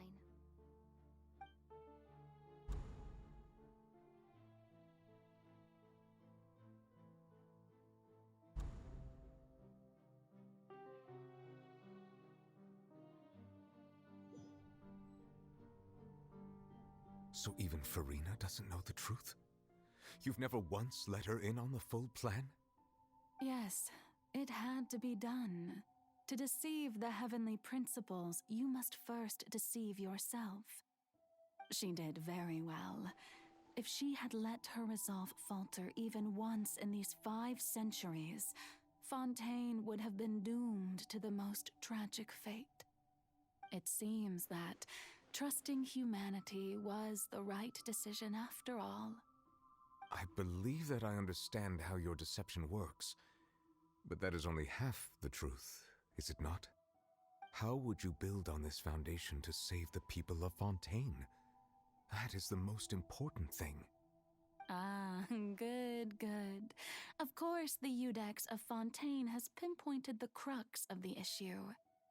I'm sure you've long sensed that the Oratrice is no simple machine, yes? I've always suspected that it had its own consciousness, and Lenny did mention that he heard a human voice within the core chamber. It now seems that that person was you, hidden within the machine all along. Am I right? Trees, taking Fontaine's gnosis with me. Yes, it would seem so, wouldn't it? Alas, your understanding of this device still lacks sufficient depth. In truth, it is no enactor of justice. It is, in fact, a device created to kill the god of justice. I beg your pardon? Oh, you have it. And to be more precise, not only will the Oratrice take down the god of justice, it will also take down the divine throne upon which she has been placed. I mean, did you think I would be the sort to enjoy peaceful repose while Furina suffered? My work over these last 500 years has been to constantly accumulate indemnitium within the Oratrice. But really, some have already discovered that only a small fraction of the energy generated by the device was ever used to provide power to Fontaine. The vast majority had to be, accumulated to enact this death sentence. It was all part of your plan, then? Both the trial and the sentence? Indeed. This power, accrued over 5 centuries, could have sustained Fontainians for millennia had it only been used for that purpose. Almost all of it has now been stored within the Oratrice. But only power of this magnitude could hope to destroy the Hydro Archon's divine throne, shaking the rules established by Celestia and breaking through the institution that is the Seven. So the Oratrice's call for death was for neither Furina nor Focalor, but for the Hydro Archon. The destruction of that divine throne. If I do not misunderstand your intent, you must be... returning what's rightfully yours to you, of course. In other words, this was all done to return the authority of the Hydro Archon to the Hydro Dragon of this planet. But...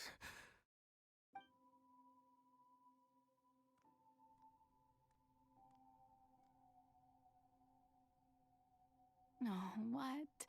Getting sad again, are we? The authority of the ancient dragons shall soon be yours once more, O Hydro Dragon Sovereign. And this is the face you make. all you've done throughout the years is just so you can sacrifice yourself at the very end. I've never quite seen it that way, you know. Even now, I'm quite pleased at how well my deception worked.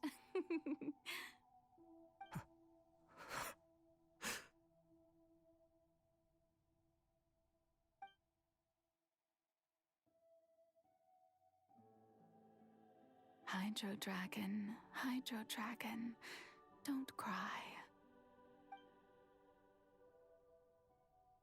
I must say, had it been within my rights, I would have loved to judge the heavenly principles themselves.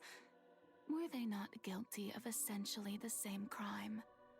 Egeria stole the power of the primordial sea, and the heavenly principle stole the power you ancient dragons possessed. I, for my part, am the god of justice. And is it not just that your original powers should be returned to you? Speaking of justice, I have always believed that justice lies in the process of pursuing human existence itself. So, if the theft of the primordial sea's might was Fontaine's original sin, then, leaving matters of procedural right and wrong aside, the descent of the Fontainians as humans and their right to exist in this world would be Fontaine's original justice. In other words, existence was Egeria's justice, and to me, justice is the continuation of that existence. Defying the prophecy and ensuring that Fontaine's people shall live on, that should be the justice enthroned over all others. At this point, we, whether it be myself or all other Fontainians, have shouldered the burden of this sin for far too long. Iudex Neuvillette, the highest judge in our land, when you regain your full power as an elemental sovereign, what verdict shall you pass upon us? So when I was invited to the court of Fontaine to serve as Iudex, I see now that that was your idea too. At last, I now understand the true purpose behind this position. In the beginning, I was uninterested in human existence. But these 5 centuries of living alongside them have gradually brought about mutual understanding between us. And I have even attempted to feel as they feel. You are a devious one, Focalor. Things being as they are, surely you know that I could never declare them to be guilty.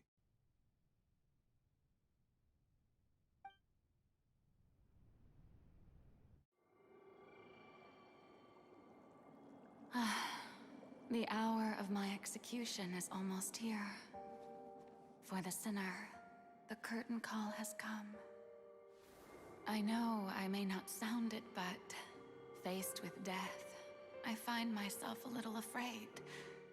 Perhaps this is one thing both gods and humans have in common.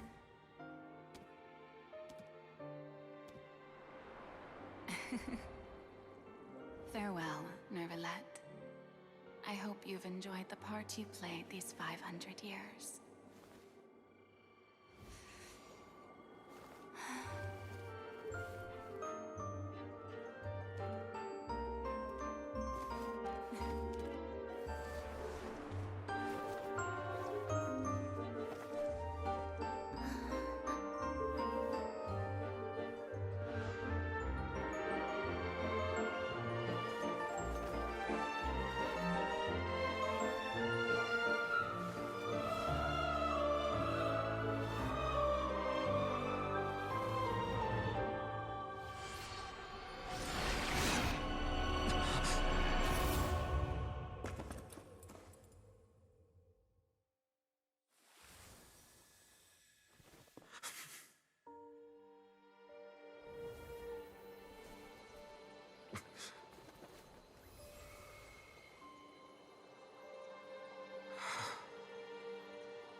I, Iudex Neuvillette, hereby declare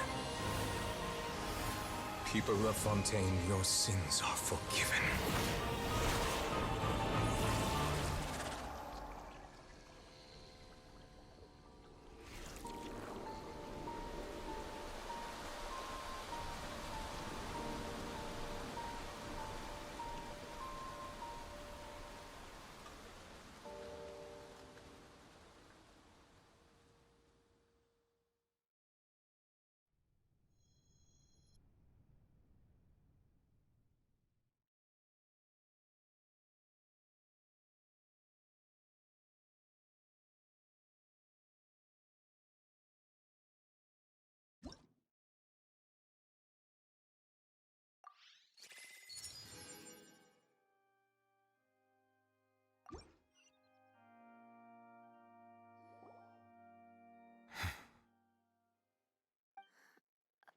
What just happened?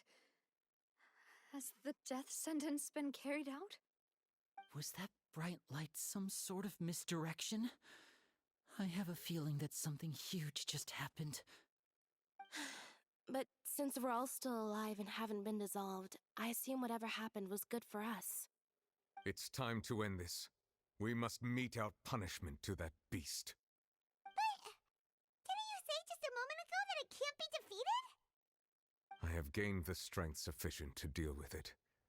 Through certain means, I now have the ability to separate the power of the Primordial Sea from that creature. We should seize the opportunity to pursue our quarry.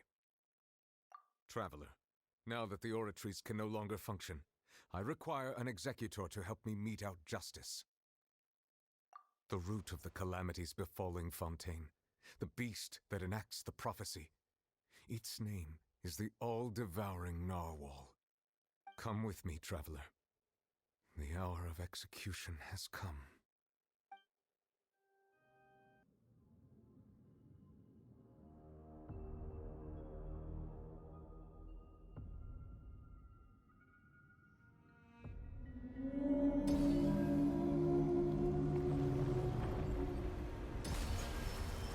We're going to execute it? But how are we going to do that? It's huge! I've already done my best to separate the power of the Primordial Sea from the whale. But considering the size of the beast, I cannot reach the power source. Unless we can find a way to attack it from within. I shall share a part of the ancient dragon's power with you. We shall look for an opening together.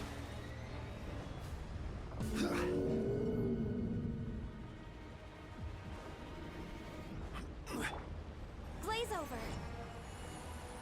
I can feel its sorrow turning into hostility.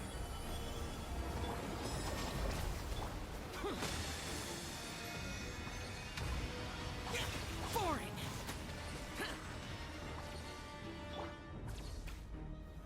Stabilize!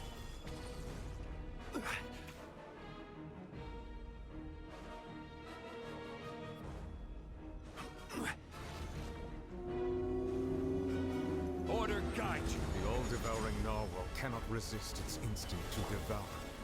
Continue to trigger its hostility. Chance will present itself.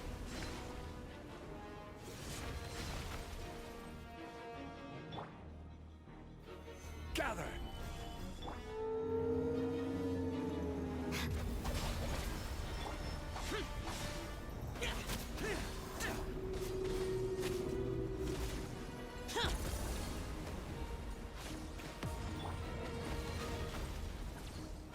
Stabilize!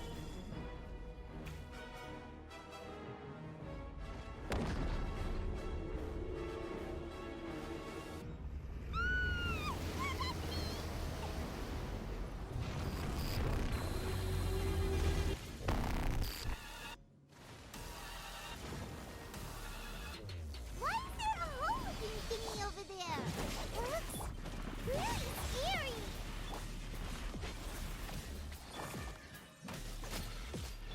Out of my way!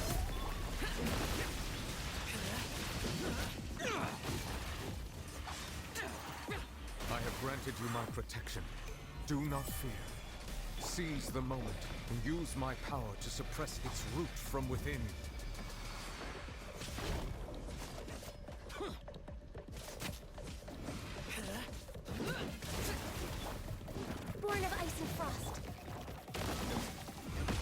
Solidify! Dissipate! Boring! Evil conquering! Worthless! Here!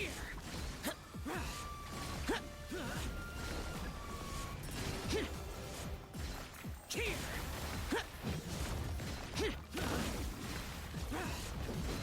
Worthless! Stabilize! Our bond is strong! No touching!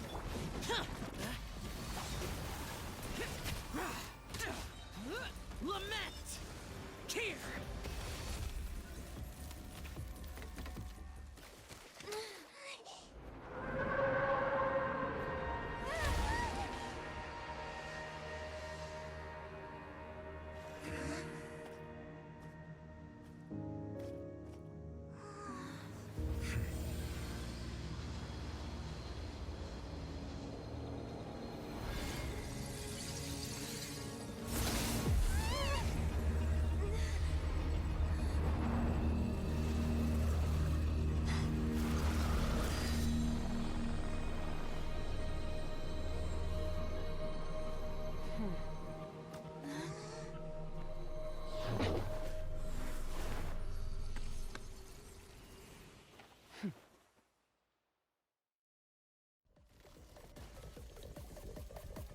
Thanks for helping with the cleanup. It should have been my job, but... oh well. It was just supposed to be a short private training session for me. I didn't think that my disciple and my master's pet would start brawling in the meantime. Well, actually, I had a feeling that it would happen at some point, but they bumped into one another earlier than I thought. What a blunder. I suppose I'll have to swing my sword 3 million times as penance. That power. Who are you exactly? Paimon has an idea. From what she said earlier, she must be Child's master. Skirk, right? It's just that he gave us the impression that she was the less talkative person. I simply did not have anything to say to the weak.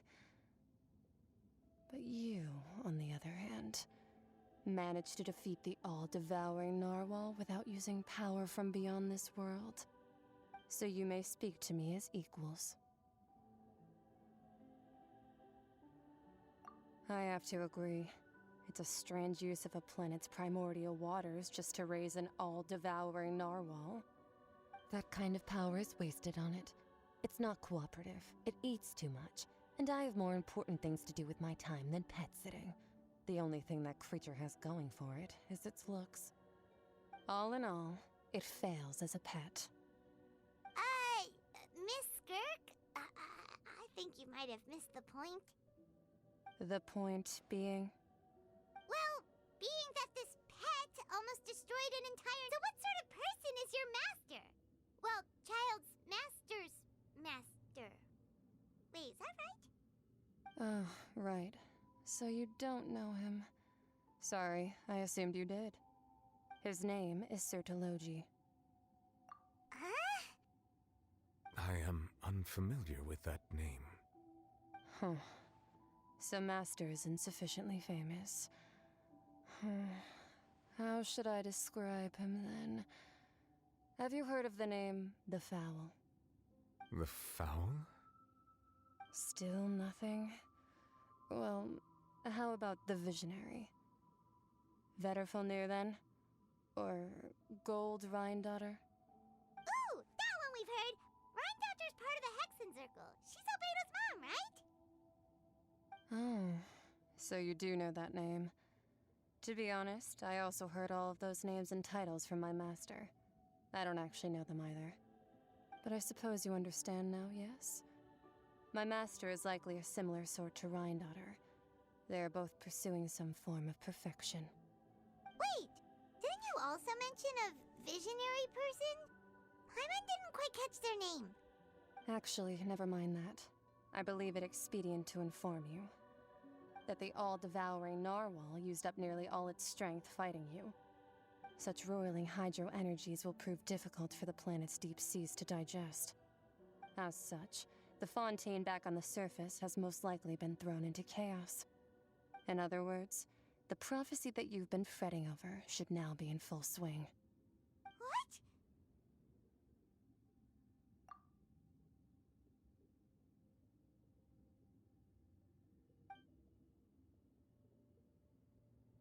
Not to worry.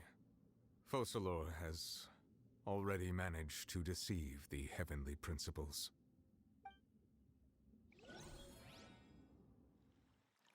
In the end, the people will all be dissolved into the waters, and only Furina will remain, weeping on her throne.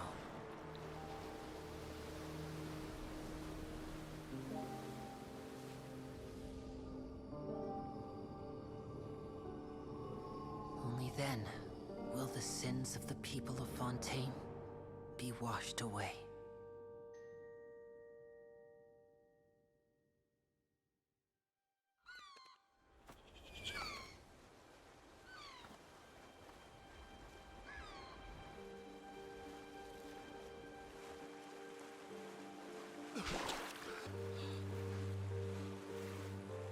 Hey!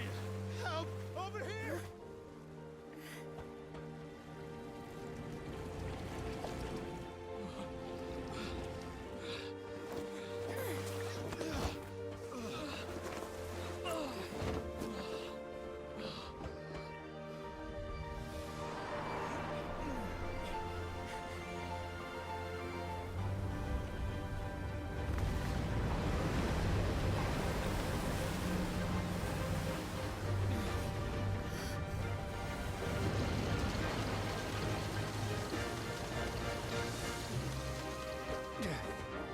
All hands, initiate emergency rescue!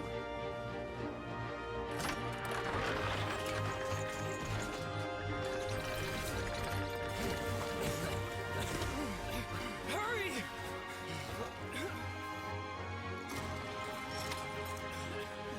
Hey, lend a hand!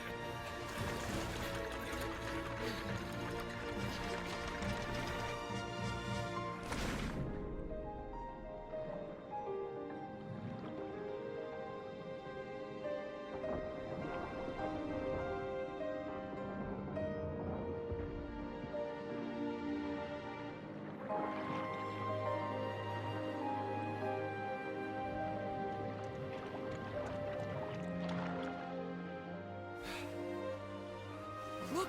The water's receding!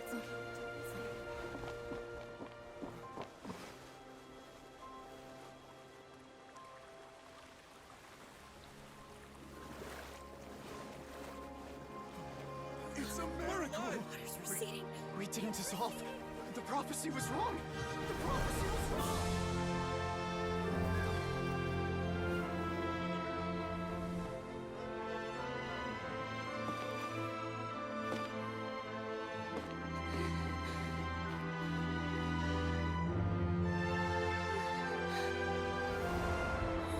Are you all right?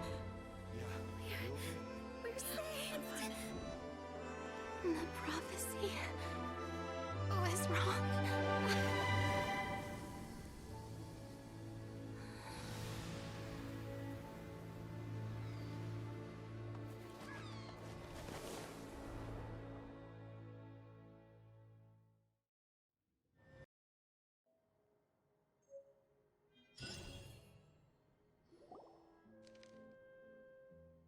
The soil renewed. The Furina di Rasula talks post-disaster rebuilding. I recently visited Poisson to meet with Miss Navia, spokesperson of the Furina di Rasula, and we spoke about Poisson's present and future. Old soil can still give birth to new bloom, Miss Navia stated. Hope is like seeing a small cookie when you're starving late at night. You just need a little of it. Skyship Winglet, boon or bane of the Fontaine Research Institute. The various disputes that have arisen on account of Mr. Edwin have suddenly become a shield over the Institute, with Jurier turning out to be a once-overlooked hidden gem. People always call the first researcher mad, but few know what to call the second. And should that latter person achieve a miracle, they would find it all the harder to find a word with which to classify him and his team. Wow! Paimon barely recognizes the people in the reports. Are those really Jurier and Navia? They sound like real big shots. What do you think? Pretty enthralling, huh? The Steambird's idea was pretty simple. With the disaster just having passed, we would print a free edition packed to the margins with good news to calm people down. The value for these big scoops lies in their inevitable follow-ups. We'll publish further reports and go into the stories behind those people. Edwin's assistant, Jurier, created a true flying ship, while Navia is leading people in the reconstruction of their home. I'm sure that these stories could draw even your well-traveled eye. Hyman's curious too! Wait a minute. Didn't we watch everything happen from start to finish? What's there to be curious about? And that's exactly why I'd like you to come conduct interviews with me. You're the best incubators of news, if you haven't noticed.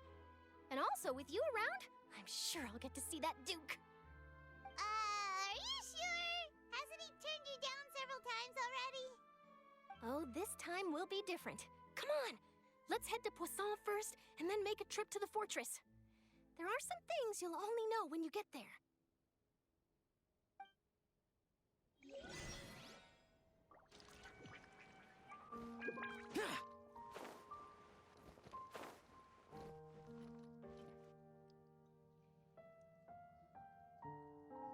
Navia! Oh, it's you. What brings you all here? Hey, we're just having a look around. I'm here to update myself on how things are going here. Oh, the Fatui are here too! Let me introduce you. This is Mr. Garunt Snezhevich. He represented the Knave in sending us a large amount of supplies, and is helping with our work.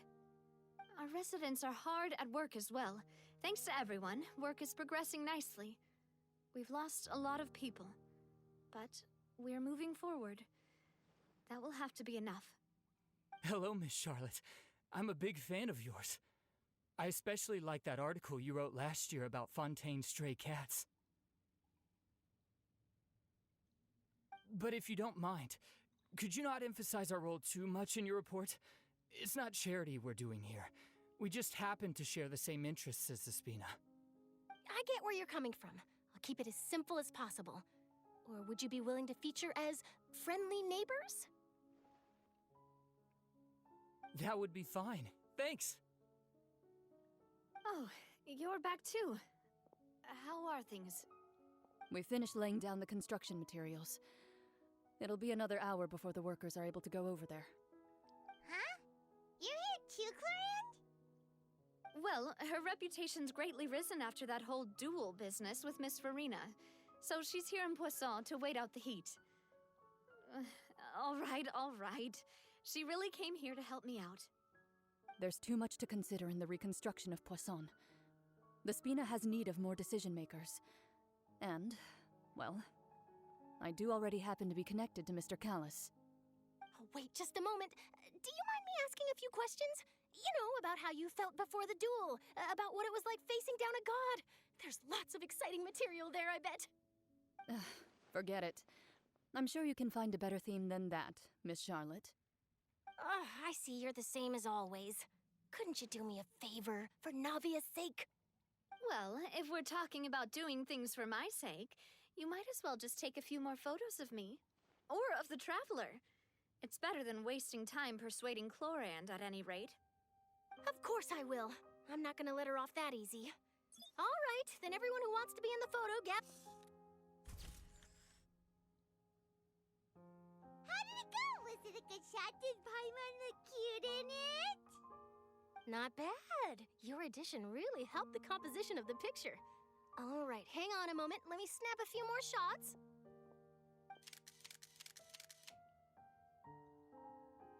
All right, that should do it. I'll be back here later anyway, so let's call it a day.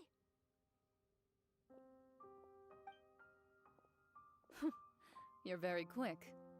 Speed is of the essence when it comes to the news, and freshness is the key. Also, not to brag, but I'm pretty good at building connections. Who knows? I might eventually get that interview with you after all, Miss Clorand. Wow, You really do have that never say die spirit. I'm impressed.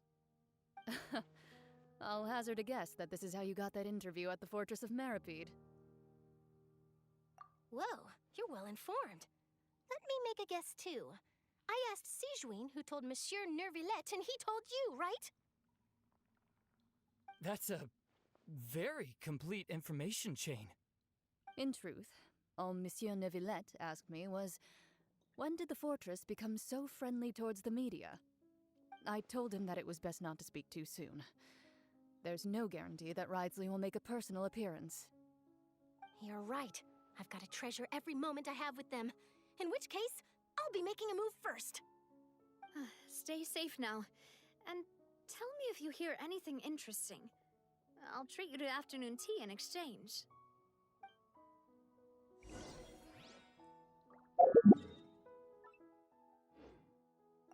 You seem curious about the fortress. Of course. That Ridesley. I still remember going down to the fortress to grill him for information on my father's case. Boy, did he take me for a ride. Without telling me anything, of course. But he did invite you to tea, didn't he? 2 large pots of it, in fact. It was good tea, though. I have to agree. The tea there is very good. Speaking of that, would you like to have some today? I mean, you've got time, right? Well, I'd be partial to some shortbread. Wow, it's like we've got a menu or something. Sure. Good. What flavor of biscuits would you like, Mr. Snezhevich? Me? I'm fine with anything. But I would prefer chocolate, should you have it. All right. Leave it to me. I'll go over the newly arrived, able to finish the preparatory work today. That works great for me. Is it just me, or did you get a new lipstick? I did. It was a gift from Sijuin. Want to give it a try? I think the color would suit you, too.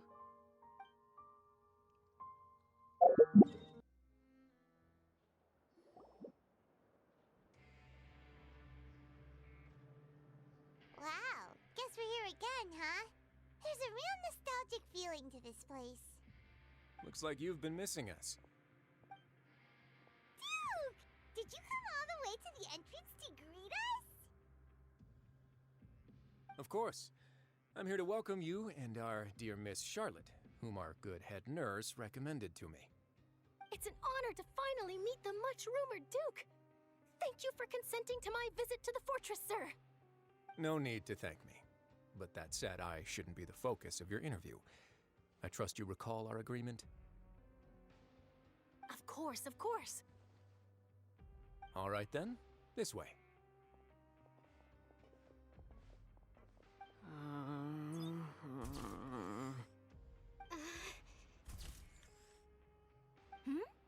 Hey, no need to be so nervous. I've already taken all the photos we need. Miss Charlotte, do these pictures really need to be published on the cover of the Steambird? It would seem that Miss Lorvine doesn't want her face to appear beside that of Mr. Jurier, Sir, please don't say things like that. But it looks like dear Mr. Jurier denies it.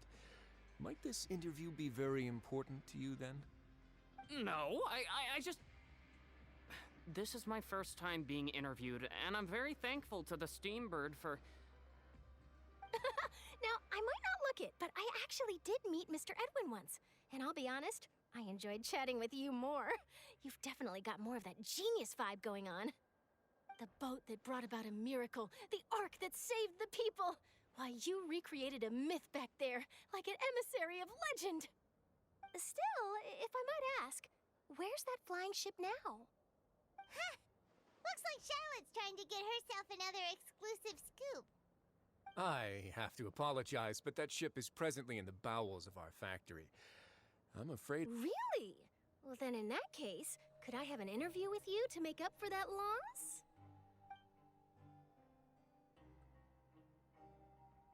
You already know my answer, I'm afraid. Best you interview our head nurse instead. Or perhaps you'd like to take another photo of this couple of researchers? Did you really have to use the word couple? Well, then, 2 solo photos will do. Is my hair messed up? Please, someone help me have a look. Things sure are getting pretty lively here. We've seen this kind of thing before. Oh, seems like everyone's here.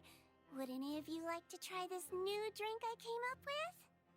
Ah, Siegeween. Hey, Miss Charlotte. Why don't you, take some pretty photos of our head nurse? Sure. Come on, Miss Siegeween. Over this way. Let's find a brighter spot. Sure. Do I have to smile? So, how have things been at the fortress? Same old, as you can see. Fontaine's undergone some changes, but this place is still more or less the same. Other than that flying ship, it got a tad too much attention, I think. That's why I decided to let the interview go through. We should direct more public opinions toward the behind-the-scenes heroes. Am I right, Mr. Jurier? Miss Lurvine? You're too kind, sir. I believe that you too should have your day in the sun. Not that you would want that, which is a pity. I'll just leave the spotlight to you two.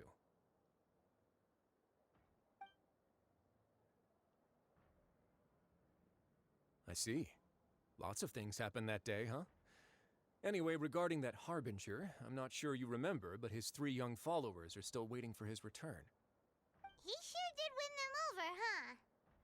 I'll tell them that there's good news and bad news. The good being that their boss seems fine, and the bad being that they must face extended sentences for abetting his escape. Oh, actually, what about you? Are things gonna change for you too? What change can there be? The fortress will keep chugging along, and so will my duties. As to what Miss Furina's departure will mean for the nation, and if our laws and governance will be transformed, we'll leave those to the folks in the overworld. Hey everyone, the photo shoot's done. Good. In that case, let's call it a day here. Traveler, let's go. Till next time, everyone. There'll be a next time? Maybe. Who knows? I might write a story about the underwater factory next time. Until then. All right. Last stop, the docks. Oh, you know, I'd love to see you in one of Charlotte's photo shoots one day. Is that really necessary? Our line of work doesn't really require much photographing. It's precisely because we don't need the picture that they'll have value as keepsakes. You don't really look all that opposed to the idea, you know? Maybe I'm just happy that I managed to once again avoid the spotlight.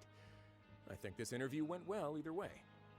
Yes, you successfully kept prying eyes away by using Mr. Jurier and Miss Lurvine as shields. Very good. You should be happy for them. They have a bright future ahead of them.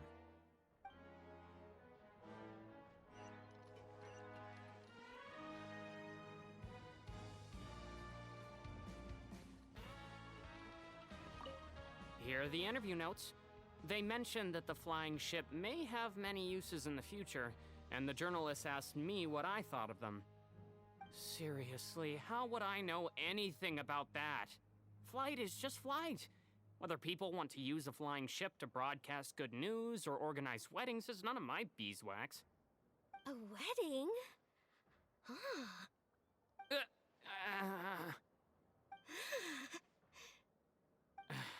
Why are you looking at me like that? So the flying ship can be used for weddings? I didn't say that. That journalist mentioned it, and what does that have to do with us anyway?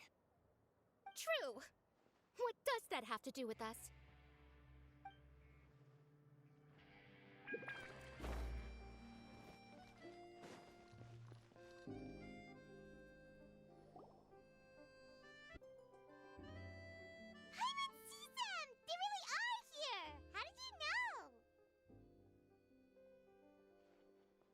Navia mentioned that she stayed in touch with Linny and the others after working together. Apparently, they've been at the docks distributing these strange pockets the whole time since. Traveler, Paimon. Ah, and Miss Charlotte, too. Would you like a magic pocket? What sort of gadget is it? It's a wondrous bag that can be used to carry many things. The water level has returned to normal, but if you see any of your things floating around, you can use this to carry them. Or you could trick a friend into doing it for you. Trick a friend? I wonder which of my friends would fall for that.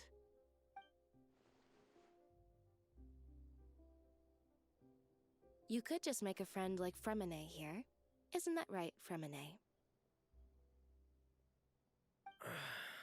Is this what you meant by, I'll help you make some more friends? To be honest, that sounds pretty sweet. Could I have your contact, please?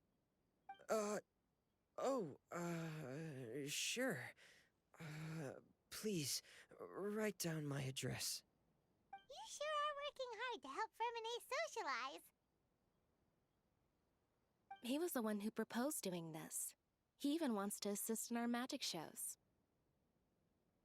Yes, I was planning to first introduce Pear as an assistant, and later Fremine himself. In the future, I think we can leave underwater escape magic to him too. That said, would anyone want to see a diver escape underwater?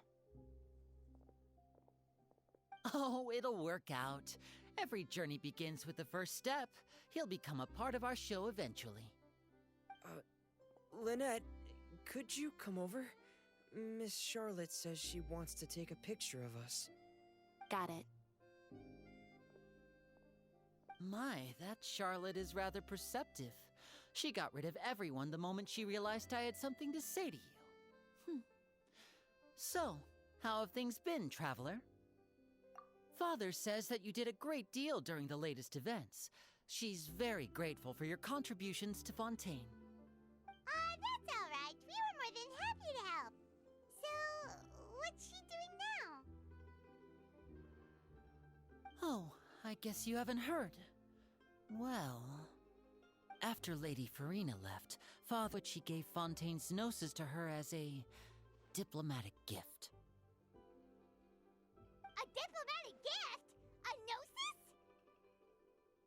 Yes, I was quite surprised at first myself. But when I thought it over, there were actually a number of things going for it. It could have been done as an apology for the incident with Lord Child, or as thanks for his help in tying the all-devouring narwhal down. Furthermore, Father did also lend significant aid to Fontaine and Poisson. Well, that's true, but this is a gnosis we're talking about. Doesn't this seem a bit irresponsible? I would agree, but I've also heard that it seems that Monsieur Neuvillette has had a significant change of heart regarding the matter. So there's some reason for this that only Neuvillette knows about? I suspect you'll have to ask him about that yourself. Ah, yes, speaking of which, I did see him strolling around the entrance to the Fortress of Meripede a while back. Isn't he real busy and stuff? Paimon didn't think he'd have the time for that. But back to the topic. The gnosis was given to the knave, right? What about Child? They say that he's returned to Snezhnaya to recover from his wounds. I hear that the recent disaster really did a number on his health. That's true. When you think about it, we've had loads of run-ins with the Fatui. To think we'd be allied with them this time. So shocked by such a simple switching of sides?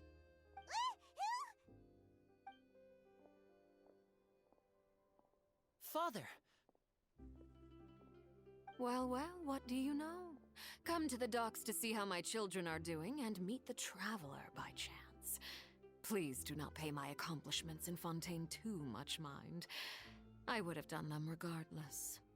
Are you going to take the gnosis back to Snezhnaya? That is our duty as harbingers, yes. Don't be too preoccupied with sides. The goal of the Fatui concerns not a single place or person, but the entire world. With such a grand goal in mind, it is inevitable that we must wear many masks. Switching my masks is something I've always done. Well, that depends on many things. No one truly knows what the future holds. What good is... As for you, I very much look forward to our next collaboration.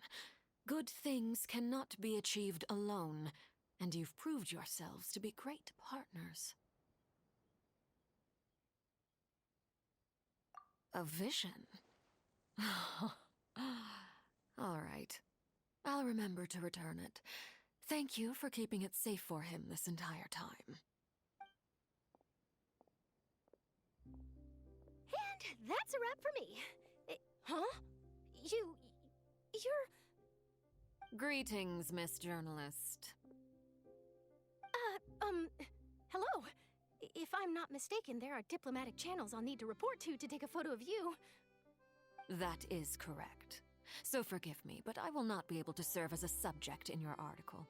However, feel free to write as much as you'd like about our dear magicians and our upcoming rookie talent. I will. The sea breeze is quite pleasant. I shall continue my walk while the weather remains so agreeable. Farewell. Farewell, Father. Oh, she has such an intimidating presence. I didn't even dare to take a picture. Thankfully, I've already wrapped up all my pre-scheduled interviews. Thank you all. This'll be more than enough for me to write about, I'm sure. Don't be too nervous. Why don't you take a magic pocket before you go? Here, Traveler, Paimon, you take one too. To move things about? That's right. Funny. I was giving out magic pockets when we first met too. And what do you know? I'm doing the exact same thing right now. So many things have happened, but the pockets are still the pockets. I guess this must be life. We will all follow our own paths, and serendipity will lead you to your fated friends. All right then. We'll be handing out pockets in some other districts later, so we'll get going now. Have a good day, you two. Well, guess we sent Charlotte off. Shall we go see how Nevelette's doing? As long as he's not so busy that he doesn't have time to chat anyway. One more step.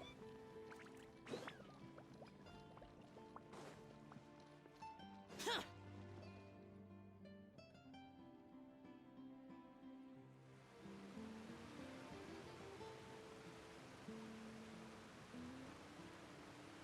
So, you really are here, Nevelette.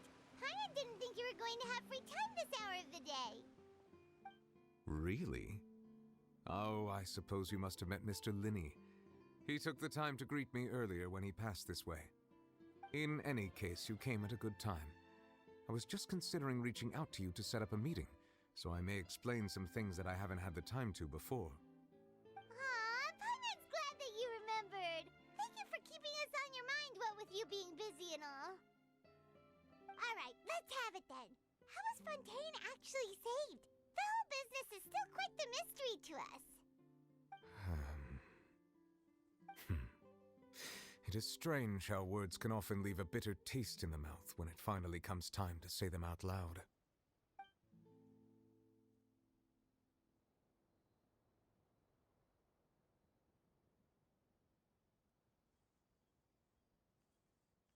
Whoa. So that's what happened? Fossilor destroyed the divine throne of the Hydro Archon and restored your power to you, transforming you into a fully fledged elemental dragon sovereign. But Paimon still doesn't quite get what you did to save the Fontainians from dissolving. For me, the authority of the ancient dragons refers to absolute control over the hydro element. Fontainians were incomplete humans born of Egeria's use of the power of the primordial sea, with constitutions similar to that of mimics. But so long as those primordial energies remain within them, I could use the ancient dragon's authority to grant them true blood, after the fashion in which life was first brought into being on this planet. In other words, when I gave my verdict, Fontainians became true humans, and thus would naturally no longer be dissolved by water from the primordial sea. Fossilor must have counted on you to make that decision as well. Your verdict was the key to making the prophecy appear to have come true while saving everyone.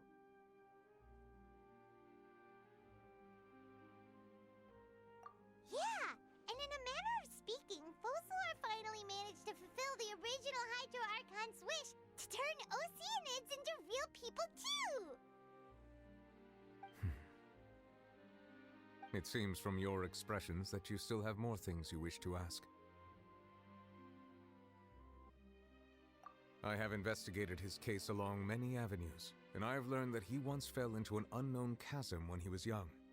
There, by chance, he awakened the all-devouring narwhal. But whether it be by sentiment or reason, that should not have been enough to consider him the root cause of the disaster. At most, he would have had tangential liability. As for the judgment passed by the Oratrice during the trial, whether it was due to that liability by association or Focalor deliberately using him to buy time for us on the assumption that he would be able to hold the creature off, I cannot say. Guess Focalor had Fontainians in mind the whole time. In the end, it was thanks to her that they finally became real humans. Hang on a second. Paimon suddenly got another question. Back when Fontainians hadn't yet become real humans, were the children they had also transformed Oceanids? Life has always flowed like water. Do you recall how Fontainians would often come to the Fountain of Lucine to pray for children? Yeah! Lynette said the fountain is where all the waters in Fontaine converge. In truth, even those couples did not know that such prayers were no mere custom, but instead a form of ritual. Those Oceanids who were blessed within the spring water would later descend as new humans in the coming months. Paimon sorta gets it now. Either way, seems like this ritual won't be of any further use, but it'll probably live on as a local custom. Ask away. I will tell you the truth as I know it. Yeah, about that. Risley said Furina has already left. What's that all about? Ah, Lady Furina. The people are only aware that her death sentence has not been carried out. She abdicated the post of Hydro Archon and left affairs related to that title to me, before leaving the Opera House. I related Focalor's words to her faithfully and completely. After hearing them, she seemed neither saddened nor comforted. She simply said that she was tired and needed to rest. Having said that, she then packed her things and moved out of the Opera House, not unlike how an ordinary person might. But she's still got a place to stay, right? You need not worry. I will make arrangements to ensure that she will not want for food, clothing, board, or travel. In truth, I am somewhat happy for her. The wear and tear on her spirit will, of course, take time to heal. But now that she no longer has to play the role of Focalor the Hydro Archon, she can finally lay down her... But you then? What are your plans now that you've regained your full powers as the Hydro Dragon? After Focalor passed on, the Oratrice also ceased to function. This matter will directly affect our trials. After much careful consideration, I've decided to take over its role in our courts. From now on, I shall hear cases and pass verdicts by myself. Looks like you're still considering stuff from the perspective of the Udex, huh? As an elemental dragon, there are indeed many things that I must do. But this power and this duty, in a manner of speaking, you could say that both were granted to me. As such, before I attend to my other responsibilities, I must first and foremost continue to serve Fontaine as its highest judge. The duty of the Hydro Sovereign and the duty of the Udex shall coexist within my person. Additionally, the Hydro Archon's departure has brought about another problem, which is that the Opera House shall no longer produce indemnitium. That's true. That power was derived from the people's faith in the Hydro Archon, wasn't it? Wait, but the various mechs and machines in the city are all still okay. Where are they getting their energy from? As I am now, I have full command over New Musia, and it can serve as a complete substitute. Another reason why I cannot quite leave Fontaine immediately.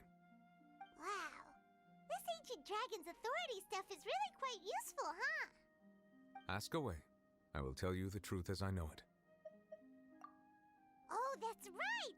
They say you've given it to the knave as a diplomatic gift or something! Leaving aside their intentionality, the two Fatui Harbingers have indeed done much for us during this crisis. Their sole remaining goal in Fontaine, at least at this point, would seem to be the Gnosis. The Oratrice has ceased to function. The Hydro Archon's divine throne is now no more, and I do not need the Gnosis's power. As such, it has lost all meaning for Fontaine. If the Fatui have impure designs, and we might as well accede to their request now, and avoid unnecessary conflict.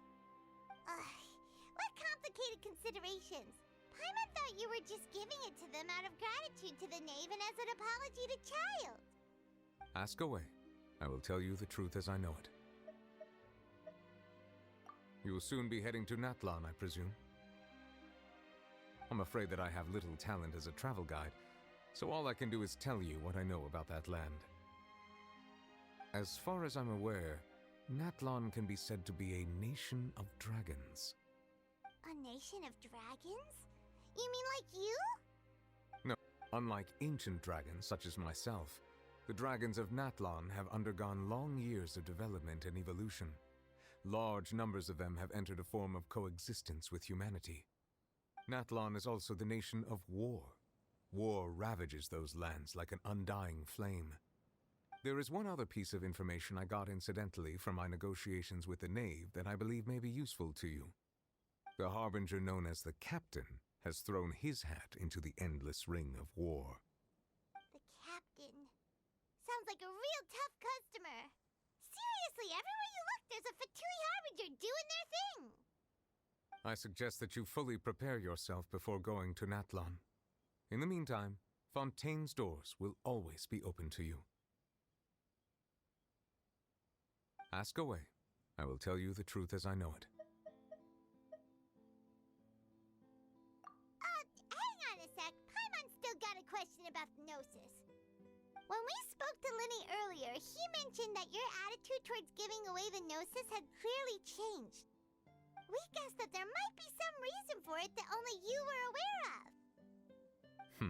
No wonder the House of the Hearth is the Fatui's intelligence division. They are certainly sharp.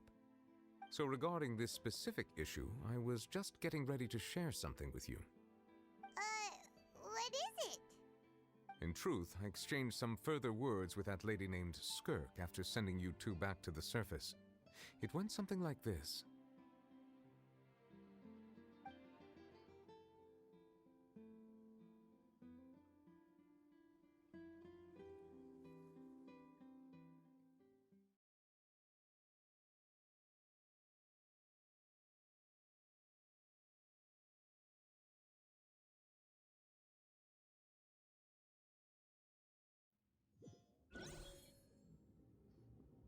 Well, we're going to head topside to see what's going on. You hurry over soon as well, all right, Nervalet?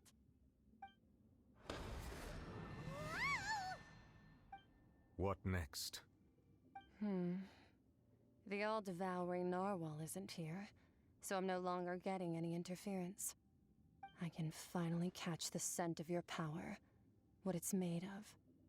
It is the authority of the planet's primordial dragons, but with something very similar to a god's curse mixed in. It's quite a novel blend. I'm sure I've encountered something like this before. What was it again? I do not know what you speak of. Ah, of course. How could I forget? You should have the remains of the third descender on your person, yes? Remains? I've never heard of any such thing. Huh. According to your parlance, I believe it may be called— Which is true. After Focalor's divinity faded, she handed her gnosis to me. But I fear I have never heard of it described in the manner that you just did. I've been training with my master, the Foul, ever since I was young, and I have never returned to the surface since. So most of the information I possess, I got from him.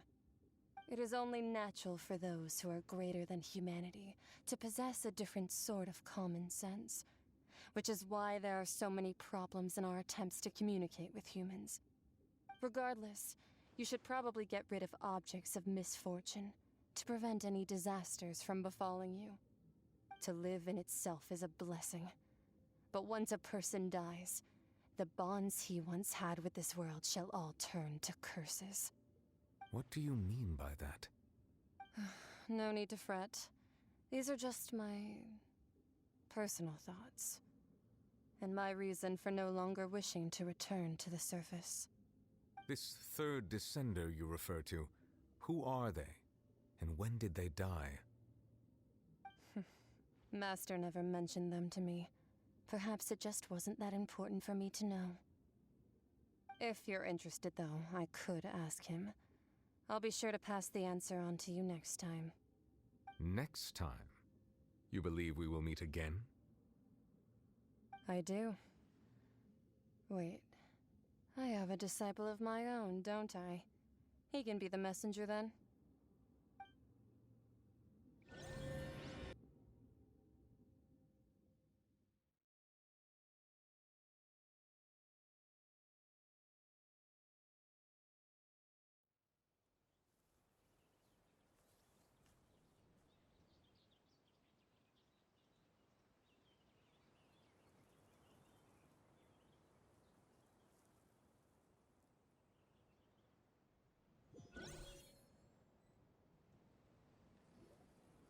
That's what she told me. Whether it would prove useful or not, I wanted to pass that information on to you. The remains of the third descender? So that's what the Gnosis actually are. Paimon just thought they looked like chess pieces. How could they be a person's remains? All the same, assuming that there was no misunderstanding or special metaphor at play, that is what she meant to say. And she said that it would bring misfortune and that you should check it, which is why you gave it to the Fatui! If she speaks the truth, then I would simply be putting Fontaine at unnecessary risk by keeping it here.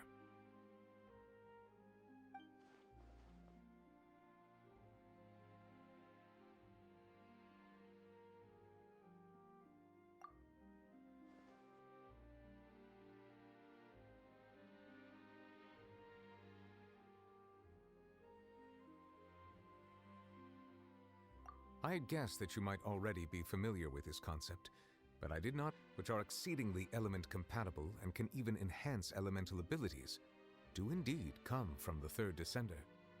I wonder, does your body also possess similar properties? Like being able to use elemental powers without a vision! That does sort of count as special compatibility, right? No, let's not think about this stuff right now. It just feels creepy.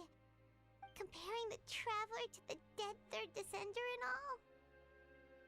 That's what you say, but this topic still feels like bad luck. Once Child recovers, let's get some more answers out of him. Or go look for his master and get the answers that way. I too believe it unwise to make too many blind guesses when information is lacking. The same is true of being at court. All right. Whatever the case, it seems like the crisis here in Fontaine's over for now. Yes. All of Focalor's efforts were for this moment as well. But she sacrificed herself in the end as a god, and she suffered through all those years as a human. Was that really what she wanted? I suppose that would be the mystery of a god's will. I suspect not. But once in a while, I too would guess that if wishes were like the clouds in the sky, they will one day return to the earth as raindrops. Life flows like water, and rain is the final answer. The water levels may sometimes tilt one way or another, but the rain falls fairly upon all. And what, ultimately, is the difference between the rains that fall upon all of us?